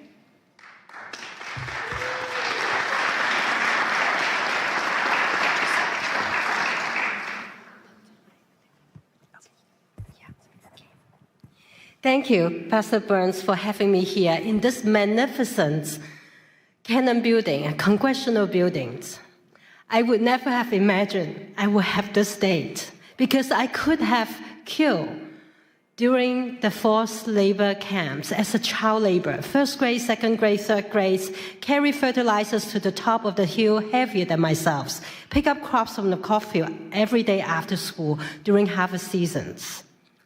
And I could have been killed during the Tiananmen Square massacre, June 4th, 1989. The fact that I am alive in front of every one of you, in front of all the Spiritual diplomats, we all should give a voice to the voiceless.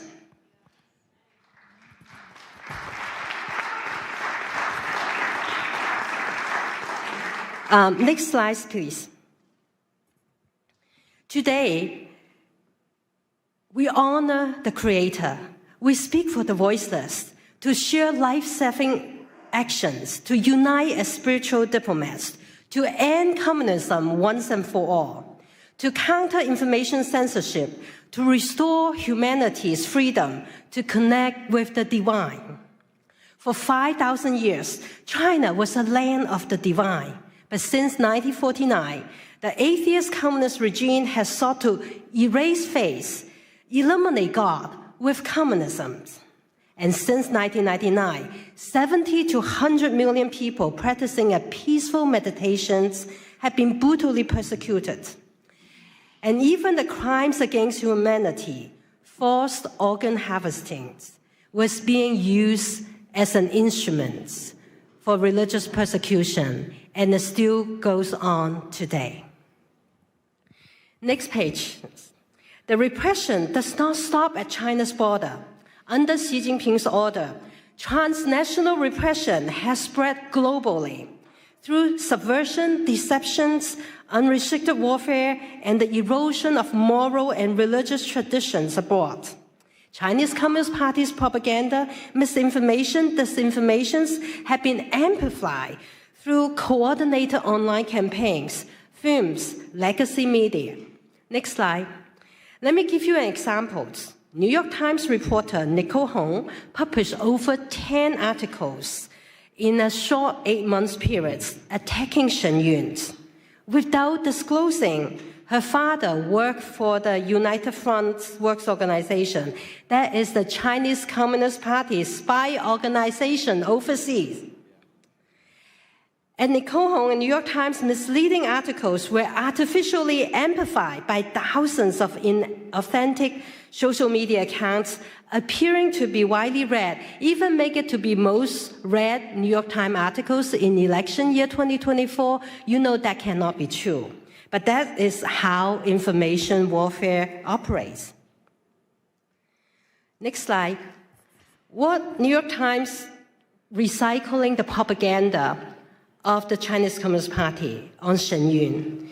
What is Shen Yun? Shen Yun is the beauty of divine beings dancing. Shen Yun brings to life 5,000 years of China's divine traditional culture, nearly destroyed by the past several decades of Communist Party rule. Shen Yun Performing Arts is actually a U.S. company based in New York, founded 20 years ago. It's the fastest growing, successful American companies, and with 8 touring companies reaching over 20 countries, 200 cities every year, and it has inspired more than 10 million audience members. If you haven't seen it, go see it yourself. It's so beautiful and inspiring that you may feel connected to the divine. Next slide. Shen Yun also tells the true story of the peaceful civil resistance by as many as 100 million people. They are persecuted simply by living the universal principles of truthfulness, compassion, and forbearance. Why? Next slide. This spiritual practice includes 5 gentle exercises and meditations. Falun Gong is practiced in over 110 countries, recognized by tens of thousands of proclamations around the world for its significant health benefits, spiritual clarity. And its founder, Mr. Li Hongzhi, has been nominated for Nobel Peace Prize 4 times. Next slide. The Chinese Communist Party responds with defamation, torture, killing, because truth exposes lies, compassion reveals brutality, faith defies tyranny.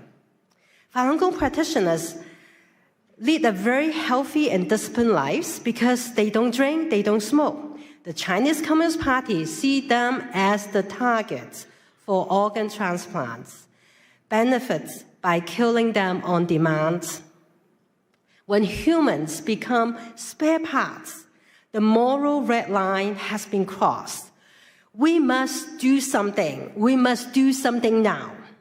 First, next slide, call on the United States senators to co-sponsor and pass Senate Bill 817, which censors perpetrators of forced organ harvesting and mandates the State Departments to report on China's practice, which Secretary Rubio are ready to enact that. We're just waiting for Senate bill to pass 817. And the companion bill in the House, 1540, has already passed unanimously. By calling your senators or calling someone who knows the senators, you could save lives. You can stop the crimes against humanity that is taking place every second, every minute, every hour. Second, next slide. We need a secure communication tool, and I'd like to introduce you to the most advanced, most secure tool for all the freedom fighters and for all the spiritual diplomats. Our brothers and sisters in closed societies need the secure tool.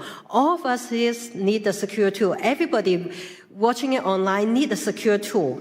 And this tool is more secure than the standard security setting of Zoom, of Microsoft Teams, or Google Meet. And it is all four function in one platform. You can do video conferencing, you can do messaging, you can do file sharing, you can do calling, all in one tool called SafeMeet. You can go to safemeet.us to download or download it from App Store in Apple's or Google phone. And it operates on its own private server networks. It's not on any of the big tech clouds. So you will not be subject to those cyber attacks that are often experienced by the big techs. And SafeMeet uses the encryption technology that's trusted by NATO, NASA, German Department of Defense, French Interior Departments, and the United Kingdom's National Health Services. It's all free. This is a gift to humanity. It's a gift so that we can all communicate safely, and it can handle thousands and thousands together. Like a conference like this, we could have hosted on SafeMeet. It's not limited to Signal, only have 50 people. Third, next slide, uphold the freedoms of the press by subscribing to the Epoch Times or the NTT TVs, which we have 4 satellites broadcast into China, and plus over-the-air and cables. We've been providing uncensored information in and out of closed societies. Despite all the suppressions by big tech, including demonetizations, including all the suppressions, for 25 years, we never bend down because we are nonprofits. We want to provide truth reporting to you. We are based on the principles of truth, tradition, and hope. Many of our readers and viewers learned about the pandemic in December 2019, a few months before the rest of the world know about pandemics. And they changed the return flights and avoided the lockdowns, whereas their relatives and colleagues will perish in China, never return home. You never know when timely information saves lives. So sign up Epoch Times and NDT. Epoch Times, 9 commentaries of the Communist Party, as of yesterday, has inspired 457,255,926 people, renounced the Chinese Communist Party and its affiliated organization, the Youth League and the Young Pioneers. The specter of communism ruining our world exposes how communism suppresses faith and corrodes humanity by destroying culture and moralities. Last but not least, the 4th action, if you have not seen Shen Yun, go check it out. Tell communism, no, we are not listening to you. We want to see communism before China, before communism. We want to learn the 5,000 years of wisdoms that God has given us. All of you are courageous. You stand up for religious freedom and human rights. It's critical today that we all join hands to face down this evil, as our courage is stronger than brutalities. We can accelerate the fall of communism. We can dismantle censorship, and we can all reclaim humanity's sacred connection to the divine. May God bless you, bless everyone who walked the path of truthfulness, compassion, forbearance, and may God bless the United States of America. Thank you all. Thank you so much. That was so powerful. Thank you.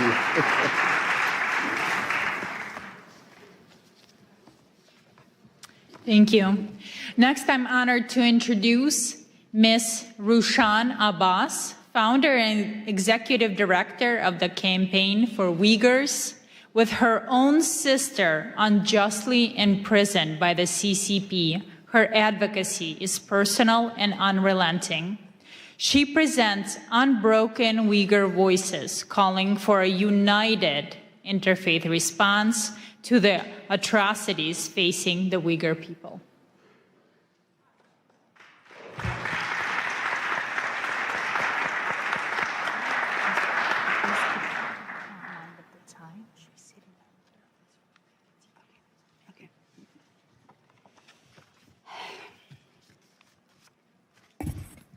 Assalamu alaikum. Good afternoon, everyone. It's a privilege to join you all here to this wonderful conference, an extraordinary initiative led by brave Pastor Burns to advance peace, dignity, and the freedom of belief. I speak as first-hand witness to China's religious persecution. My people, Uyghurs, in East Turkestan, also known as Xinjiang Uyghur Autonomous Region, under China's occupation. They're enduring an ongoing genocide right now because of their identity and religion. The Chinese regime brands Uyghur Muslims as extremists, criminalize normal practice, and disguise mass detention of millions of people as re-education centers. And where the Uyghurs' faith is erased and replaced with enforced loyalty to the communist Chinese government. For them, the faith is a threat to absolute control. Surveillance technologies track people who pray, attend religious gatherings, and Uyghur mothers are sent to the jail because they are teaching their children the culture and the religion. Some of them are sentenced for more than 10 years. Over 1 million Uyghur children are taken from their families, sent to state-run orphanages, where being raised with Chinese communist ideologies, forsaking their religion and religious and their cultural identities. Uyghur women are subject to forced sterilization, forced abortions. Because of that, the Uyghur birth rate dropped down to 0% to some of the Uyghurs' mostly populated areas. And the Chinese embassy is not hiding that. They're publicly, Chinese embassy here in the United States, publicly celebrated those genocidal efforts by saying Uyghur women are no longer baby-making machines. And this persecution is not just limited to the Uyghurs. As my sister Janice just reminded everyone, they started in our homeland with surveillance technologies and they using our homeland as a testing ground. And then Tibet, Southern Mongolia, Falun Gong practitioners, they all endured the same fate. The democracy in Hong Kong demolished in front of all of us in our eyes, and the world stood silent. Now Taiwan is under threat. Next, it will be all of us, unless if we speak out and hold the CCP accountable. If we don't speak now, the only voice left will be one of regret. CCP has destroyed churches, removed crosses, jailed pastors. Beijing publicly announced that they are going to rewrite the Bible and the Holy Quran to make it compatible with Chinese communist ideologies. How in the world any religion can be compatible with Chinese atheist ideology? Just the last month, right before Christmas, over 100 pastors were detained. And also Pastor Ezra Jin from Zion's Church is still in detention. The same machinery of repression is long used against those who speak the truth, expose China's crimes, including China's transnational repression Janice just explained. And I am one of them.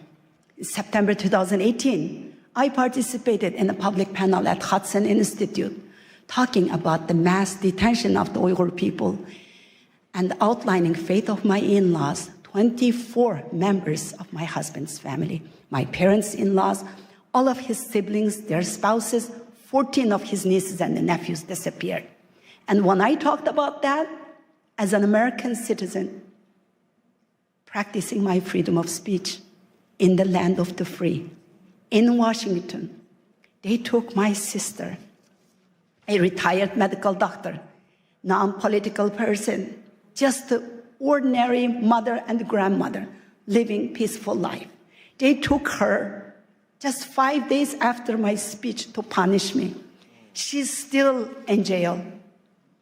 7.5 years, she's still in jail. So the Chinese government wanted to silence me and intimidate me. And what I did was I was working as the International Business Development Director, and I took lunch break when I did that speech. But then I quit my job. I became a full-time activist now.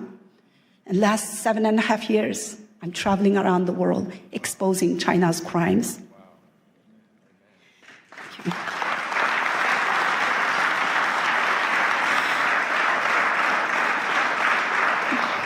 Our religion, our language, even our names, our identity, our faith, everything is being erased.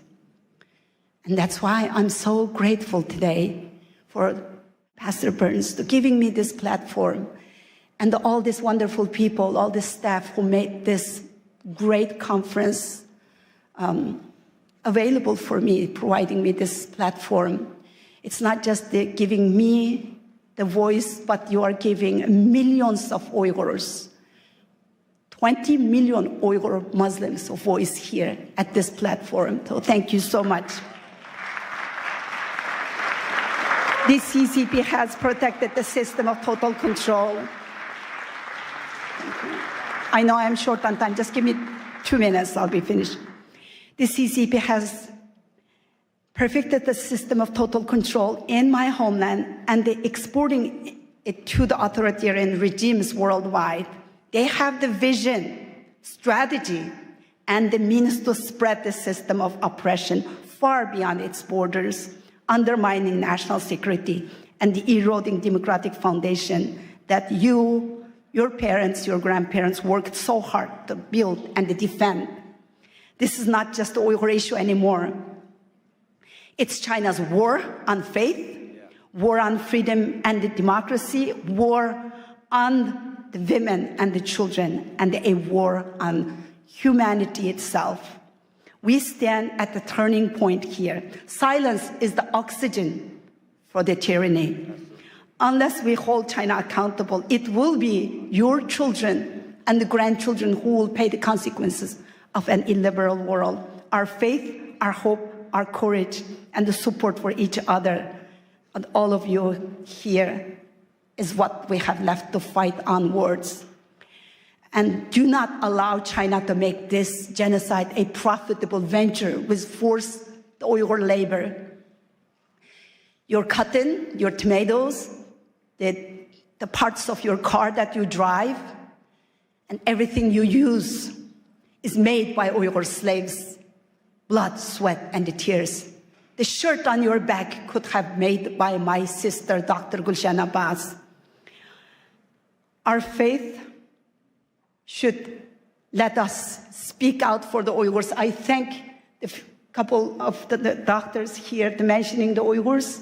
I really appreciate the people who are bringing the Uyghur issue up, and I am so grateful for Pastor Burns. Freedom survives only when we stand together against those who would destroy it. We are all responsible for what happens next. Thank you. Thank you. I want to give this book to Pastor Burns. We stand with you and your sister. Thank you so much. Sorry. Thank you. Next, I would like to introduce a delegation from Ukraine, Vitaly Arlov, co-founder of Ukrainian Week in Washington, D.C., and Alexander Ilash, Ukrainian Week in Washington, D.C. Committee, founder and chairman of Share Your Bread with the Hungry One charity in Ukraine. Good afternoon, everyone. It's a pleasure to be with you, and we just arrived yesterday to be here at this very important event, and we heard a lot about Ukraine today. A lot of those of you who support Ukraine and who really concerned, and we really believe that spiritual diplomacy, this very important subject, and this is what we all have to be united for, to do and to change the world together. Thanks to Pastor Mark, who has been with us in Ukraine not once, and who really stays strong for Ukraine and for peace and for just peace in Ukraine. Thank you, Pastor Mark, for what you're doing for our country. Yeah, Pastor Mark, thank you very much for your support Ukraine, visiting Ukraine. Thank you for your passion. Сьогодні ми хочемо пару слів сказати саме за духовні причини тої страшної війни. And while we're here, we would love to share with you just a couple of words about spiritual reasons for that horrific war in our country. Бо агресія Росії проти України має духовні причини. Because we deeply believe that there are spiritual reasons for that aggression of Russia against Ukraine. На жаль, слабке лідерство в світі приводить до важких часів. And unfortunately, we all know that a weak leadership bringing a hard and difficult times in humanity, in this world. Легкі часи народжують слабких лідерів. And easy time brings to a weak leadership. Слабке лідерство приводить до важких часів. And a weak leadership brings a hard days and hard years to our важкі часи world. Yeah. Народжують сильне лідерство. But difficult times bringing to a strong leadership. Але, на жаль, добрі часи знову приводять до слабкого лідерства. And unfortunately, good days and good years bring us to weak leadership again. Ми дуже дякуємо пастору Марку. So we're very much grateful to Pastor Mark. Що він піднімає прапор сильного лідерства, духовного лідерства. That he is the one who raising up on a high level the flag of spiritual diplomacy and spiritual leadership. В Україні, thank you very much. І сьогодні нам потрібне духовне лідерство для того, щоб відверто сказати, що реально відбувається в моїй країні. And today we all need that spiritual leadership to be able to say openly what's going on in my country of Ukraine. Сьогодні кілька міст, які налічують мільйони людей. These days several cities знаходяться під атаками, бомбардуванням російської армії. Cities are being under constant attacks of Russian army. І люди знаходяться без тепла і без електрики. And during these freezing winter days, people are living without electricity, without heating, without water in their houses for weeks. Сьогодні температура в Україні біля нуля по Фаренгейту. And today the temperature in Ukraine is about 0 with Fahrenheit, or minus 15, minus 20 with Celsius. Але Україна стоїть. But you know, despite all these challenges, Ukraine stays strong. Україна історично завжди була християнською країною останні більше ніж 1000 років. Historically, our country has been a Christian nation for over 1,000 years. Тисячі місіонерів Україна відправила в Росію, в інші країни. And for those of you who never heard about that, Ukraine has sent thousands of missionaries all over the world. І це свідчить про те, що саме ця війна – це духовна війна. And this is one of the reasons of this spiritual war in our country. Сьогодні іранські дрони бомблять Україну і Ізраїль. Today, Iranian drones are bombing Ukraine and Israel. Сьогодні північна корейська зброя бомбить християнську країну Україну. And today, Northern Korean soldiers and weapons also bombing Ukraine. І Україна знаходиться зараз в християнській цивілізації. And these days, Ukraine is a country in a Christian civilization. А все, що на схід, це диктаторська цивілізація. And down to east, there is a lot of dictatorship civilizations. Де немає свободи для проповіді Євангелія. Where there is lack of freedom for the preaching of the gospel. Де Росія знов ставить комуністичні пам'ятники. Where in Russia they putting back those communistic monuments. Росія розбомбила 700 церков в Україні. Within this almost 4 years of this war in Ukraine, Russia has targeted and destroyed over 700 temples and church buildings in Ukraine. І деколи цілилась саме в церкву, бо поруч нічого більше не було. And we have a lot of cases when, for sure, we can say that they, for reason they wanted to target church building because around the church there is nothing. It's just a church building. Next slide, please. В окупованому Мелітополі, окупованому Росією та Мелітополі, вони забрали церковне приміщення. And there is a city of Melitopol in Ukraine with a very nice church building. І зробили з нього військовий музей російської армії. And Russian forces, they occupied and they took over that church building and they made kind of like their military storage there. Росіяни вбили біля 70 пасторів і священиків. And it's over 70 pastors and priests who were killed within these 4 years of this war by Russian soldiers. Половина з них це протестантські євангельські віруючі. And half of those priests were evangelical Christians. Next slide, evangelical pastors and priests. Це один з пасторів, Юрій, я його особисто знаю. This is the picture of Pastor Yuri. I knew him personally. Він прийшов на ранок для того, щоб провести ранкове молитовне служіння. He came to his church building in the morning to lead morning prayer service. Як тільки служіння закінчилось, and right after the service finished, люди розійшлися. And people left the building. І прилетіла російська авіаційна бомба і розбомбила і вбила його. Right after that prayer service, Russian aviabomb was dropped straight to that church building, destroyed the building and killed the pastor.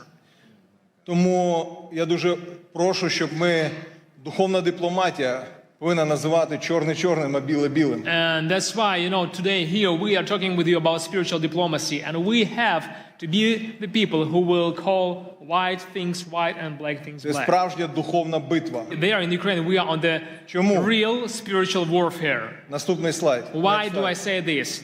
В Україні повна свобода для проповіді Євангелія. Because you have to know that in Ukraine we have full-scale freedom to Пастор preach the Марк gospel. декілька місяців тому молився з президентом Зеленським і з урядовцями в нашій країні. Prayed together with our president and with a lot of parliamentaries, members of parliament during our national prayer breakfast in Kyiv, in the capital city of our country. We have full-scale freedom to preach the gospel. Російська пропаганда намагається сказати, що в Україні немає свободи. And these days we heard a lot that Russian propaganda tries to say and to deceive people that we don't have freedom for the gospel in Ukraine. Декілька років тому ми зібрали 500 000 людей на центральній вулиці. A few years ago we had a gathering which 500,000 people attended для того, щоб славити Бога і at the прославляти very царя царів. central square in the Kyiv, in the capital of our country. And those people were gathered to praise God and to worship Him. В Україні сьогодні самий більший в Європі молитовний сніданок. And these days we have, every year we have the largest prayer breakfast in Europe. В 90 офісах державних проходять молитовні сніданки і читання Біблії. And during the year we have prayer breakfasts in over 90 locations all across Ukraine. Диявол хоче все це зупинити. You know, and the enemy, he tries to stop all of this. І дуже часто він розв'язує війни, коли відбуваються якісь стратегічні речі на цій землі. And very often we can see in the history that when some strategic things are developing for the sake of the gospel, then the war came to that place as a weapon of the enemy. Коли народився Мойсей, вбивали хлопчиків. When the Moses was born, the Pharaoh tried to kill all the boys. Коли Ісус народився, вбивали хлопчиків. They try, you know, Herod tried to kill all those boys. Коли 500 років тому в Європу пішла реформація, була війна 30 років. And 500 years ago, when Reformation came to Europe, there was a war for over 30 years. Коли 100 років назад було декілька пробуджень, Азуза Стріт, Уельс. And 100 years ago, when there was a few revivals, Azusa Street and Welsh revival, прийшла Перша світова війна і Друга світова війна. We got First World War and then Second World War. Тому, друзі, ми просимо вас підняти голос молитви we want to ask you to keep us in your prayers. І підняти голос духовної дипломатії. To raise up your voice of prayer and to raise up your voice of spiritual diplomacy. Для того, щоб зупинити цю комуністичну російську навалу. For the one reason to stop this communistic Russian aggression. І ми хотіли би кожному з вас подарувати мою книгу. And we brought this book. This is my book that we brought to give to each of you. На ваших рядах вони є. You probably have seen it on your chair. Ця книга про саме духовні причини війни. This is a gift for you from Ukraine, and this is a book about spiritual reasons for the war in Ukraine. І купа свідоцтв, що сьогодні Бог надзвичайно робить в Україні. And there inside you will see a bunch of testimonies what God has done through these 4 years of the war in Ukraine, what kind of miracles we have seen. В цій невеличкій брошурі 3 трагічних історії. And also it has a small brochure with the 3 stories of 3 families. У 3 чоловіків. 3 men. Від російських бомбардувань. 3 men who lost their families because of Загинула Russian дружина bombings. І майже всі Some of діти. them lost their wives, some of them lost their wives and kids. І якщо ви хочете більше про це все знати, If you want to get to know more about this, ми запрошуємо вас на Ukrainian Week, який буде через тиждень тут в DC. to visit, to attend Ukrainian Week here in Washington, D.C. just 1 week from now. It will be here from February 2nd till February 7th. Пастор Марк буде кей-спікером And Pastor на Mark is нашому going to be українському our тижні. keynote speaker at our Ukrainian Week in Washington, D.C. So you all invited. Yes. And Edward Graham, many congressmen and senators. We're going to have Edward Graham, we're going to have a good number of congressmen and senators who are going to be with us. So you all invited, please register and get to be with us and support Ukraine. Thank you very much. Духовна дипломатія піднімається. Spiritual diplomacy raising up here now in the United States and it's going to spread all around the world. Thank you, Mark. Thank you, God bless you, brother. Thank you very much to Vitaly Orlov and Alexander Milash. Thank you so much. Now we shift our focus to the protection of the most vulnerable among us, our children. Please welcome His Excellency Ambassador Lazaro Nilandu, a distinguished Tanzanian diplomat and former cabinet minister, who will discuss the critical work of protecting children in Tanzania and securing their future. Thank you so much. Thank you. Thank you. Thank you. Good afternoon, everyone. Pastor Mark Barnes, God bless. It was a pleasure having a chance to speak with you over the phone the other time, and I can see you now. I wish to recognize congressional leaders, some of whom had spoken before, spiritual leaders who are here. Ladies and gentlemen, it is indeed my great honor and singular privilege to speak before you on the subject of shared responsibility which we have before God and humanity, which requires all of us, one, to take care, to protect, and above all, to give the most love to the most vulnerable. And these are children who, some of them may be in harm's way anywhere in the world. As a diplomat myself and as advisor to my president, Dr. Samia Suluhu Hassan, it is befitting that I bring to you greetings from Madam President and share with you her deep belief that the safety of children anywhere is our God-given responsibility and a noble duty upon which our humanity and our human conscience and belief are measured. Coming from Tanzania, a land that stands as an enduring symbol of peace, beauty, and stability in Africa, and a country whose children have grown singing. And if there is anybody from Tanzania here who would attest to me, we grew up singing a love song, all of us. It said, Tanzania, nakupenda kwa moyo wote, ninapokwenda safarini kutazama maajabu. And it was speaking rather about people and children who had no home, who had no place to go. Tanzania would be a country that welcomes them all, give them home, give them refuge. And these melodies and lyrics have defined who we are as a nation, spoke then and now that suffering children are safe in God's hands. And we, the people, remain his instrument of sharing his grace, his care, his protection, and enduring love for all of the children of our world. Currently in Tanzania, and I wanted to give this perspective so people understand where we are currently today in Tanzania. We are hosting around 231,000 to 232,000 refugees. This is according to UNHCR, mainly from the country of Burundi and DRC. This number was estimated to have reached 1 million during the peak of the Rwandan genocide.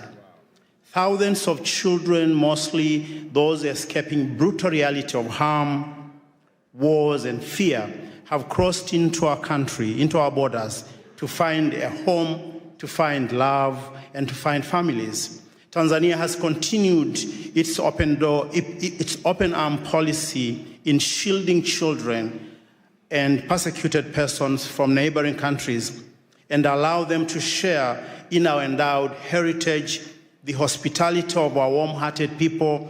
And if you ever come to Tanzania, you find love in the street.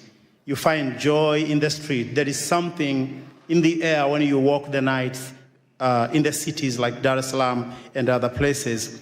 The vast opportunity brought by our beautiful country, we have opened the door and arms for those that are in harm's way.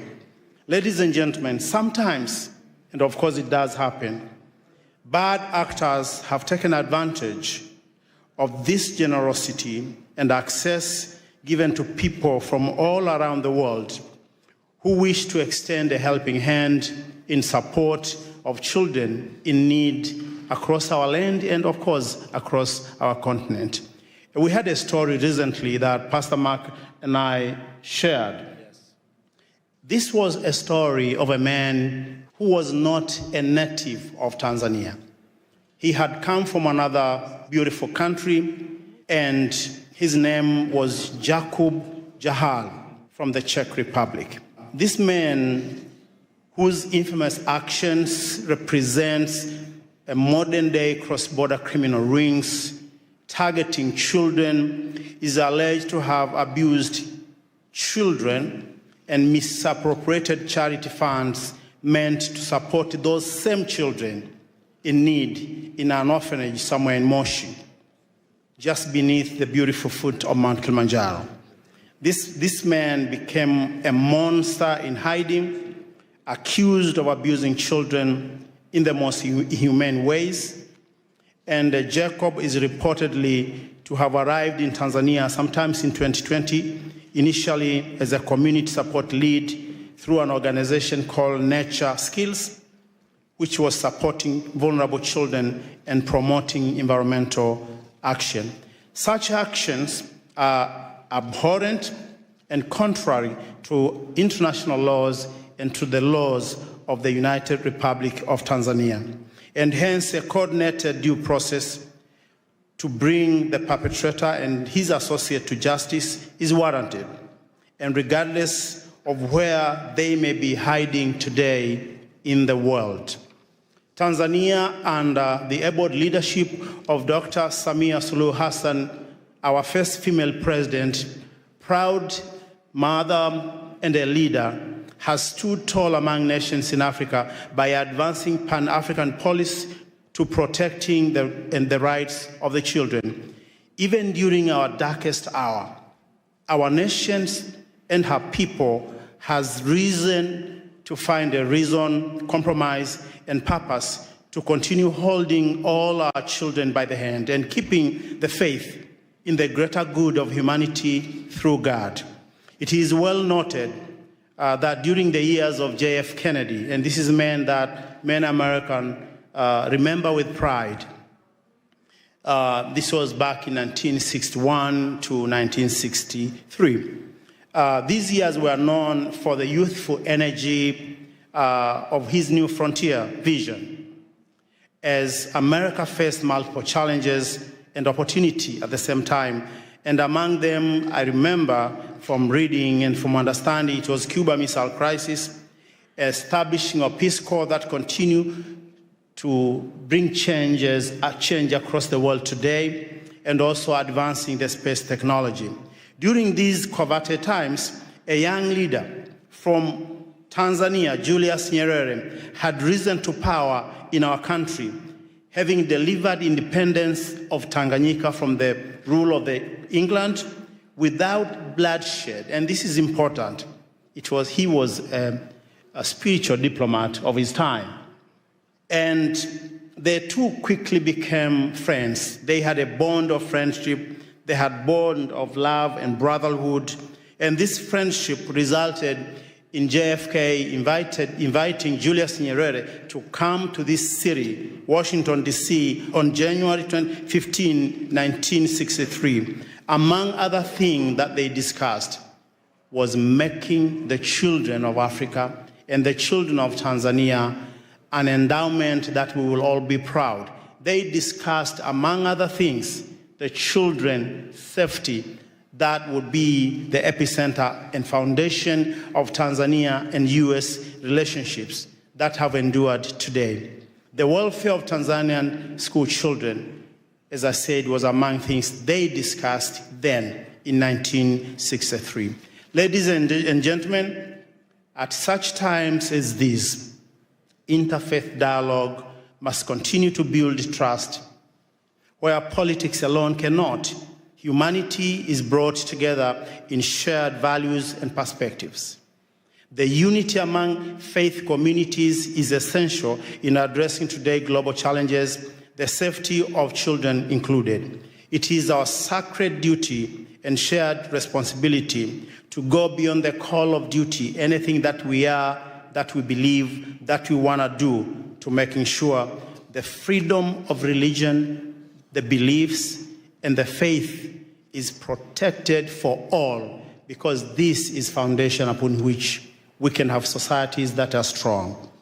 Ladies and gentlemen, whatever that happened now and today, I wish to say that one of the famous things that Nelson Mandela once said was that Africa, as he was looking at the continent, having come out of jail, he said, Africa, the Lord gave you struggles, and struggles made you strong. We are all made strong because of some of the things we go through. And I believe as we continue to stand united, as we continue to work together, the voices of far places like Africa what we do, what we are achieving should be part of the contribution, positive contribution to this debate in the world, to making our world a better place. And I want to finish by giving you this.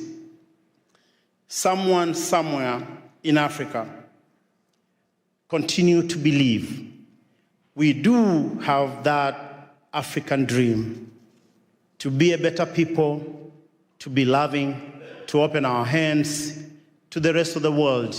We are over 54 different countries speaking hundreds upon hundreds of languages, but yet when you visit the continent, even places where you may not have heard, there is love in the air. If you come to Tanzania, if you come to places like Arusha, Mount Kilimanjaro, and you go to just ordinary folks in the villages, you find love in the air. We would like to have this love continue to unite our world as we continue to be free people, working for the whole world and uniting all our perspectives for the greater good. Thank you, and thank you for listening. Thank you.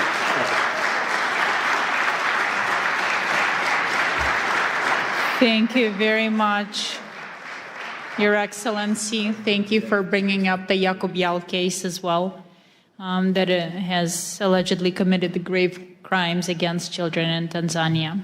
That is devastating, and I'm glad you're looking into it. And now it is my pleasure to introduce Congressman Joe Wilson, representing South Carolina's 2nd Congressional District, a long-serving member of the House. He brings extensive experience on national security and foreign affairs, as currently serves as the co-chairman of the U.S. Helsinki Commission, advancing human rights and democratic values around the world. Congressman, it is a pleasure.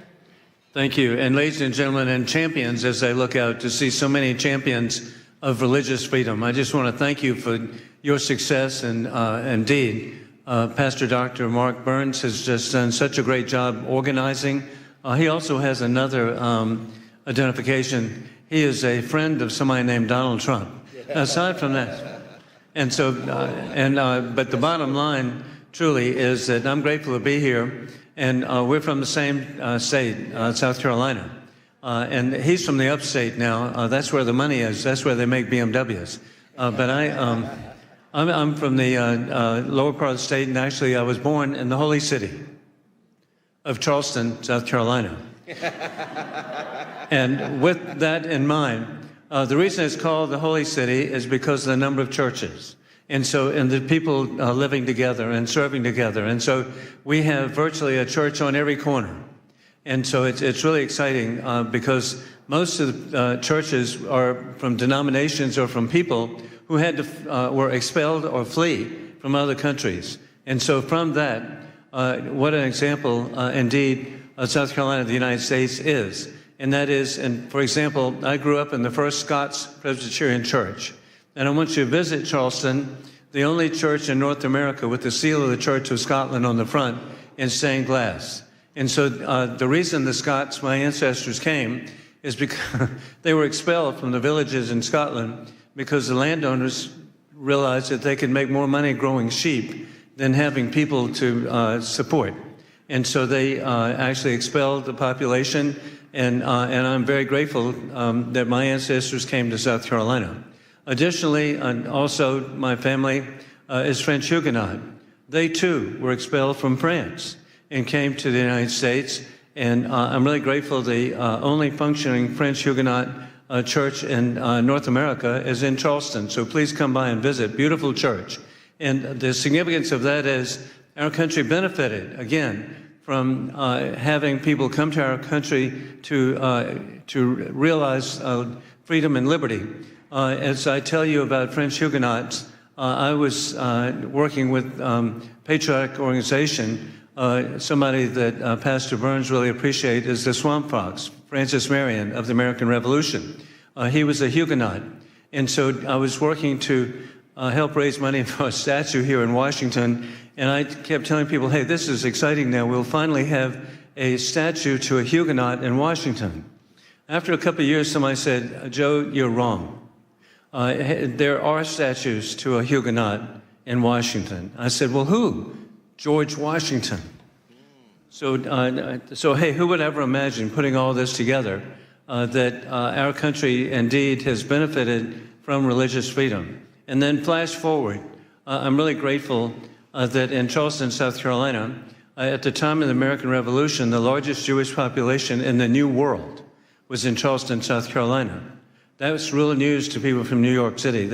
I'm educating them.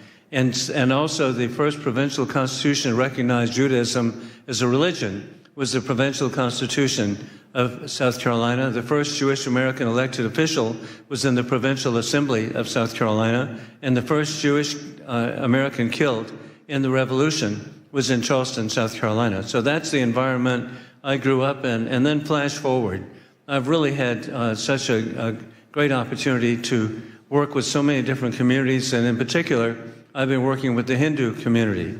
And as a real estate attorney, I worked with Indian Americans buying hotels and motels in the United States, and particularly in South Carolina. And flash forward, they now have a majority of the hotels are owned by Indian Americans. Additionally, the Indian American community at 6 million people, of Hindu faith, a substantial number of Christians now, but they are elected to public office. We know that, Governor Nikki Haley. We're really grateful for the success. And then you can see their success. Who would ever imagine FBI Director Kash Patel? And hey, who would imagine the Second Lady of America, Usha Vance? And so the Indian American community has just been so successful. And in particular, I was grateful to be with President Trump in Houston to welcome Prime Minister Modi. And at that welcome program, it was clear, Pastor, that we were with the largest assemblage of millionaires in the history of the world. 40,000 people were there. The per capita income of the Hindu Indian American community is twice that of the average American. And so, again, I cite that as an indication where religious freedom has such importance and can lead to so much. And so I want to thank all of you for what you're doing. I'm proud to wear the pin. And looking at all these positive faces, you're an inspiration. God bless you. Thank you. Thank you.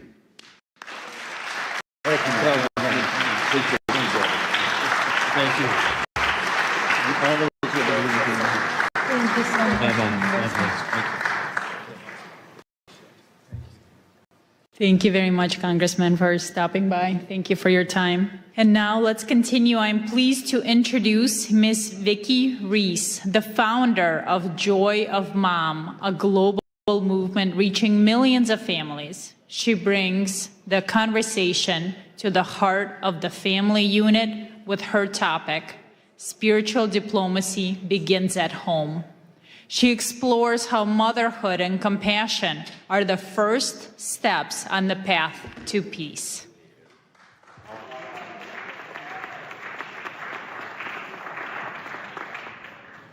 Hi, everyone.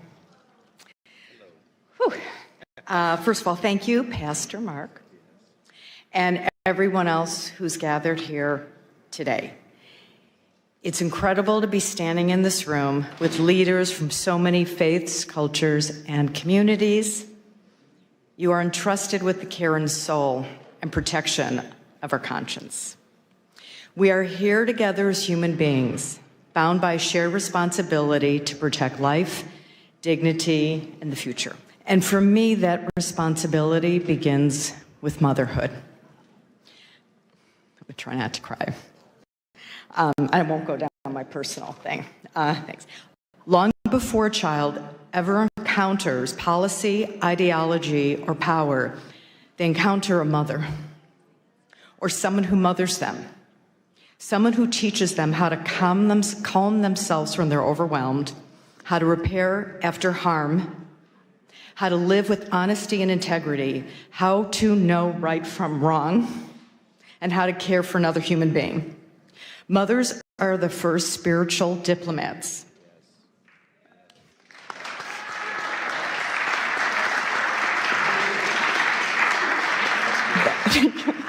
That our children will ever know. I think that was the most important thing I could say out of this. In kitchens, in classrooms, in car rides, in quiet moments, mothers teach empathy, accountability, courage, and compassion in action. They are not soft skills. They are the foundational skills of peace. This is why spiritual diplomacy cannot be separated from maternal wisdom. Shifting. Because peace is not enforced from the top down, it is formed from the inside out. Wow. When mothers are supported, heard, and connected, families stabilize. When families stabilize, communities heal. And when communities heal, peace not as an idea, but as a lived reality. Spiritual asks us to lead beyond labels and ideology. Motherhood asks us to lead. Both are rooted in the same truth. Love is not passive. Love is protective. Love is courageous. And I'm almost done. We are living in a time of extraordinary division. Fear is amplified, trust is eroded, and too often the burden of holding families and communities together falls quietly on mothers, unseen, unsupported, separated by noise, a lot of noise, that tells us we are more divided than we truly are. But when mothers come together across faiths, across cultures, across borders, something powerful happens. They don't argue ideology. They protect children. They restore dignity. They remodel repair instead of revenge. That is spiritual diplomacy in its most human form.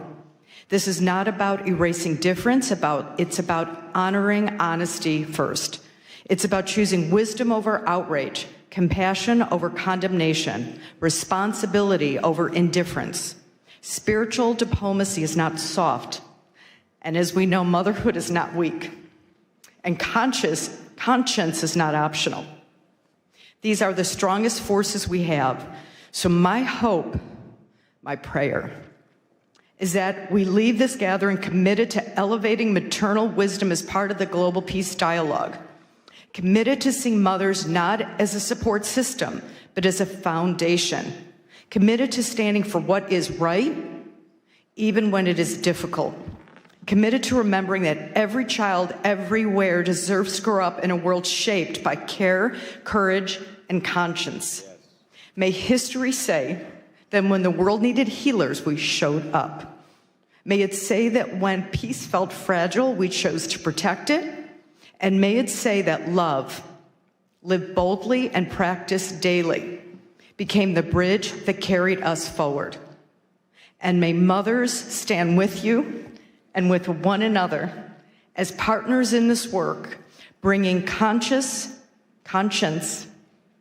courage, and care to the future we're building together. I have one quick note. Okay? In a few moments, you're about to meet Scarlett Lewis shortly, and you'll hear her incredibly moving story and journey. And as part of today's commitment to peace, we're deeply honored to share the joy Mom will be bringing Choose Love from classrooms into homes and families, embedding peace and choosing love over fear into live daily practice for moms and children.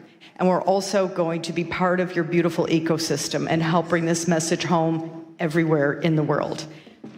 Thank you and bless you all. That was so good. Oh my God, you did such a wonderful job. Our next speaker has a truly extraordinary background. Please welcome Miss Aliyah Rosa, a former secret agent turned women's empowerment coach. She has risked her life to stop criminal networks. She speaks to us today on the dark reality of child and human trafficking and the fight to save innocent lives. Thank you. Thank you, beautiful souls, spiritual diplomats, and thank you, Pastor Mark Burns, for bringing us all together, for inviting me. I would never imagine being a little girl born in corrupted communism, the country which doesn't exist anymore, thank God, USSR, that one day I'll stand here in front of you in the nation's capital, the symbol of freedom, liberty, unity, hoping for peace, right? We are all ambassadors for the peace, right? And the hope and love. I'm also very happy to see here children. Please raise your hands who are parents and who have children. 99%. Did you know that according to United Nations report, there are over 27 million people are sex trafficked globally? Think about this number, 27 million people. Once I was working as a secret agent in Russia, in FSB, fighting against human and drug trafficking. Together with my team, we saved and rescued over 500 underage children. Unfortunately, some of those children we couldn't rescue, it was too late. And I still remember their faces, and I still remember the faces of their parents who begged us to help them, but it was too late. Some of my colleagues have died during these missions, and let's take a moment to pray for their souls to rest in peace. So that's why, as adults, it's our responsibility to educate children, not just our children, but all children. Thank you. And that's why it's so important for us to speak about these global issues, to check social media of our children, speak with our children's friends, to support and report to adults or authorities if they will see suspicious behaviors. Create communities and speak about these social issues like we do right now. And hopefully, maybe today, tomorrow, you will share this information with your friends, with some kids, and they will remember that. And one day, when they will go to public places, they will not take from someone a drink or a sweet, and they will not leave their drinks unattended, because this is very important. My son is 16 years old. He was going out with his friends at 6 p.m. He calls me crying that 2 girls from his class were picked up by the car and they drove somewhere. Thank God in Snapchat they have the location. So I pick up my car, my son, I pick up my car, and we drove there to find them. They were picked up by 2 men, 40 years old about. We reported that issue. But this can happen with anyone. Imagine it could be your kids, imagine it could be kids of your family members or your friends or so on. That's why, as adults, we need to bring awareness, especially to our young generation, because this is our future. Yes. Thank you so much for understanding that it's so important to be together, to unite, to fight this problem, because the most important is to prevent a problem before it will even start. And this is our responsibility as adults, to teach, educate our children, because they copy what we do. And a little favor. It's the beginning of the year. I decided to set up a charity to bring awareness about this global issue. And if anyone here would like to help me and join me in this journey, I'm here for you. I would really appreciate about your help, and thank you so much for having me. Thank you for this amazing event, and God bless you all. Thank you. Thank you so much. Thank you so much for that. Thank you so much. Now, returning to the stage, our distinguished Indigenous leaders, Chief Joseph and Ambassador Lara Lynn Riverwind, co-founders of Firekeepers International. They address a crisis touching every community, from silence to sacred care. They will share how faith leaders must respond to the youth mental health crisis. I knew you were going to make us follow either Dr. Burns or the secret agent. Thank you for Pastor Burns for bringing a microphone to the indigenous voice. It's an honor and blessing. Thank you. She sits on her bed behind a locked door in a dark room. Mascara-stained tears streak her cheeks as she watches blood drip from her arm. This self-inflicted wound, vying for space among many others. Next time it will be deeper. She says. Next time I'll go all the way. And just like that, ideation becomes a painful plan. Statistically, before this gathering ends, a depressed and hopeless Native American will take his or her life. But God. Taigwe, Oma Bahari, da kakasike guasabara mahura, da katais boriken ota danaboria yaya ota kasike bosibakan. Good day with respect and honor to all the dignitaries that are here. I am Chief Joseph Riverwind, Ward Chief of the Arawak Taino tribe of Puerto Rico, the tribe of first contact. I'm also a servant of Yahweh, the supreme spirit of all spirits and a disciple of the great chief cornerstone, aka Rabbi Yeshua. Shio, ganik di layalene ekwani unole dakudoa, chijalagi kenusida, dohi gesesti. Hello, I am Dr. Larlin Riverwind, the ambassador of the Georgia tribe of Eastern Cherokee. I serve Creator Yahweh, and I walk the white path of Yeshua, Jesus, whom my people have an ancient story about.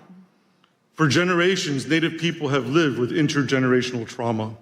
Depression, identity crisis, and suicidal ideation are often lifetime struggles rather than temporary obstacles. As a result, American Indians and Alaskan Natives face suicide rates 91% higher than the general population and lead in depression, anxiety, PTSD, and substance use disorders.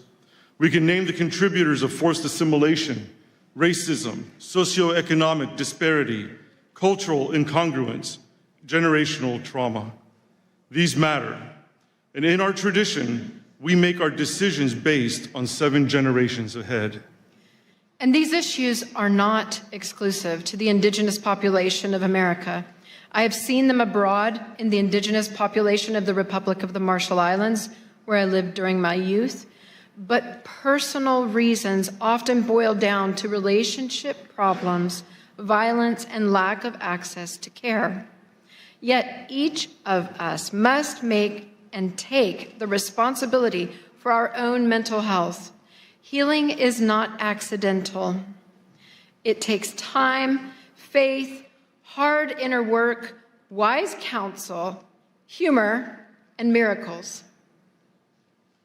Humor is a core Native tradition, so we'd be remiss if we didn't ask you, how many psychiatrists does it take to change a light bulb?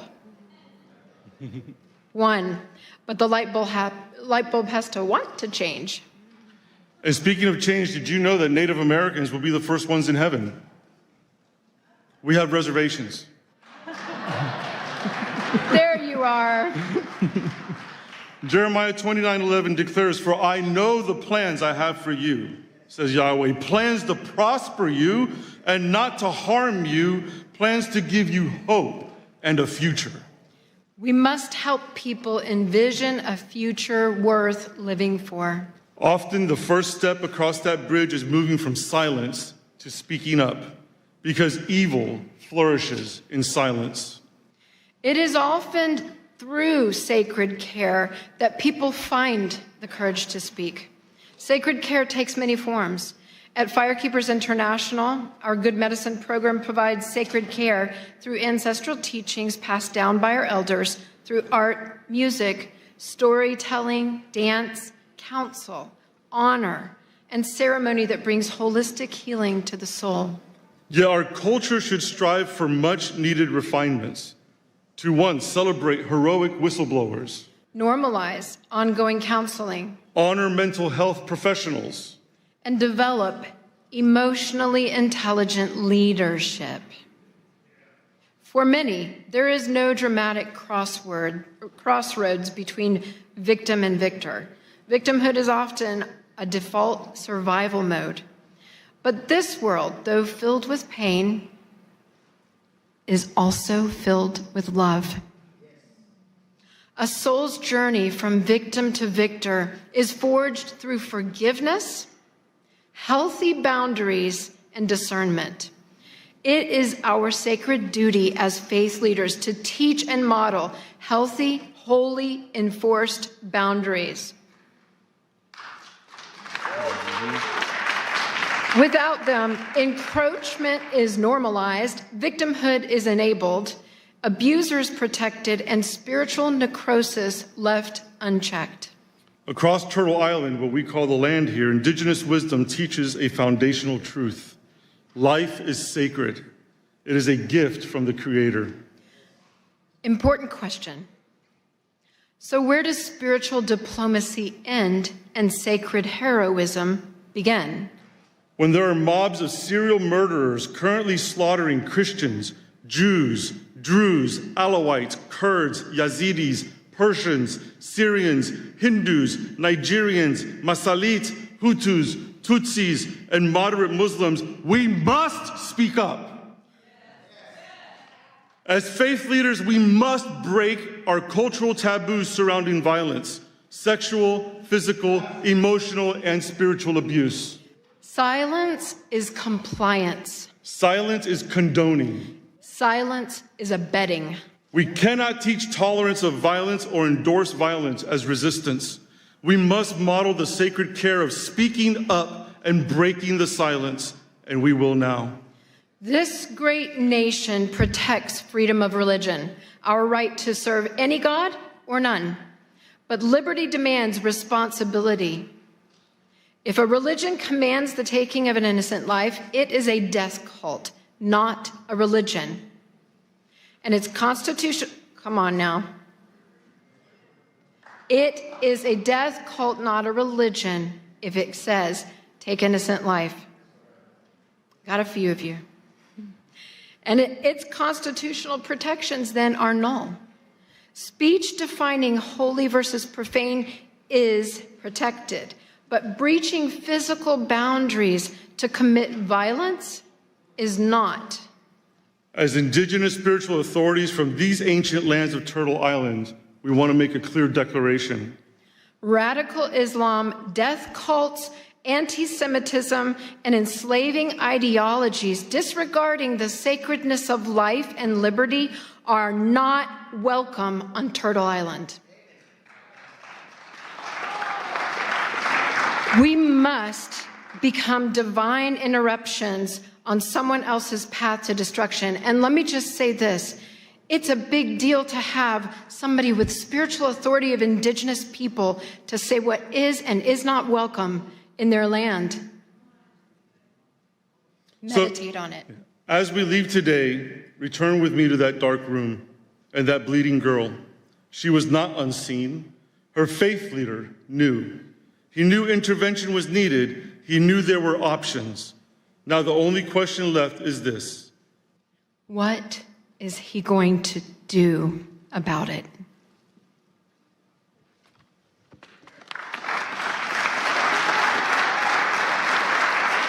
Thank you very much. Our next speaker turned an unimaginable tragedy into a global message of hope. Please welcome Miss Scarlett Lewis, mother of Jesse Lewis, who was lost in the Sandy Hook school shooting tragedy, and founder of the Choose Love Momentum. She speaks on school safety and child protection, advocating for a path of love over fear. Thank you. Thank you. I want to thank everyone for showing up today as boots on the ground soldiers, capital S-O-U-L, soldiers of love, spreading this message because that's exactly what we're doing. Hope and peace live and grow in this room. I can feel it. Thank you. I want to begin with a simple truth. When we talk about peace, diplomacy, or global stability, we're not talking about ideas. We're talking about lives. We're talking about our children. We're talking about what happens when love breaks down and compassion is absent. I know this not as a theory, but as a lived reality. 13 years ago, my 6-year-old son, Jesse, was murdered in his first grade classroom at Sandy Hook Elementary School, alongside 19 of his classmates and 6 educators in what is still the worst mass shooting in U.S. history in an elementary school. That morning, he walked into school like millions of other children do every day, trusting the adults in his life would keep him safe. What happened next is difficult to hear, but important to say out loud.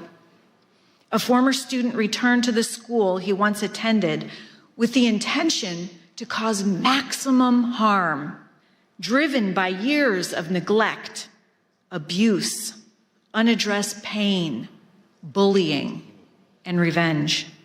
He murdered Jesse's principal and guidance counselor outside the classroom and Jesse's teacher just inside the door. Then his gun jammed. In that moment, my 6-year-old son stood up and told his classmates to run. His courage saved 9 lives before losing his own that day. Kids and adults in this world are hurting. They're in such pain because they don't have understanding, love, role models, spiritual diplomats, essential life skills, and they know no other way to get relief but to seek revenge and to off-put their pain on as many people as possible. In fact, we know that through the latest science, revenge is the cause of all bullying, all violence, and all wars. We also know what the solution to revenge is in the brain.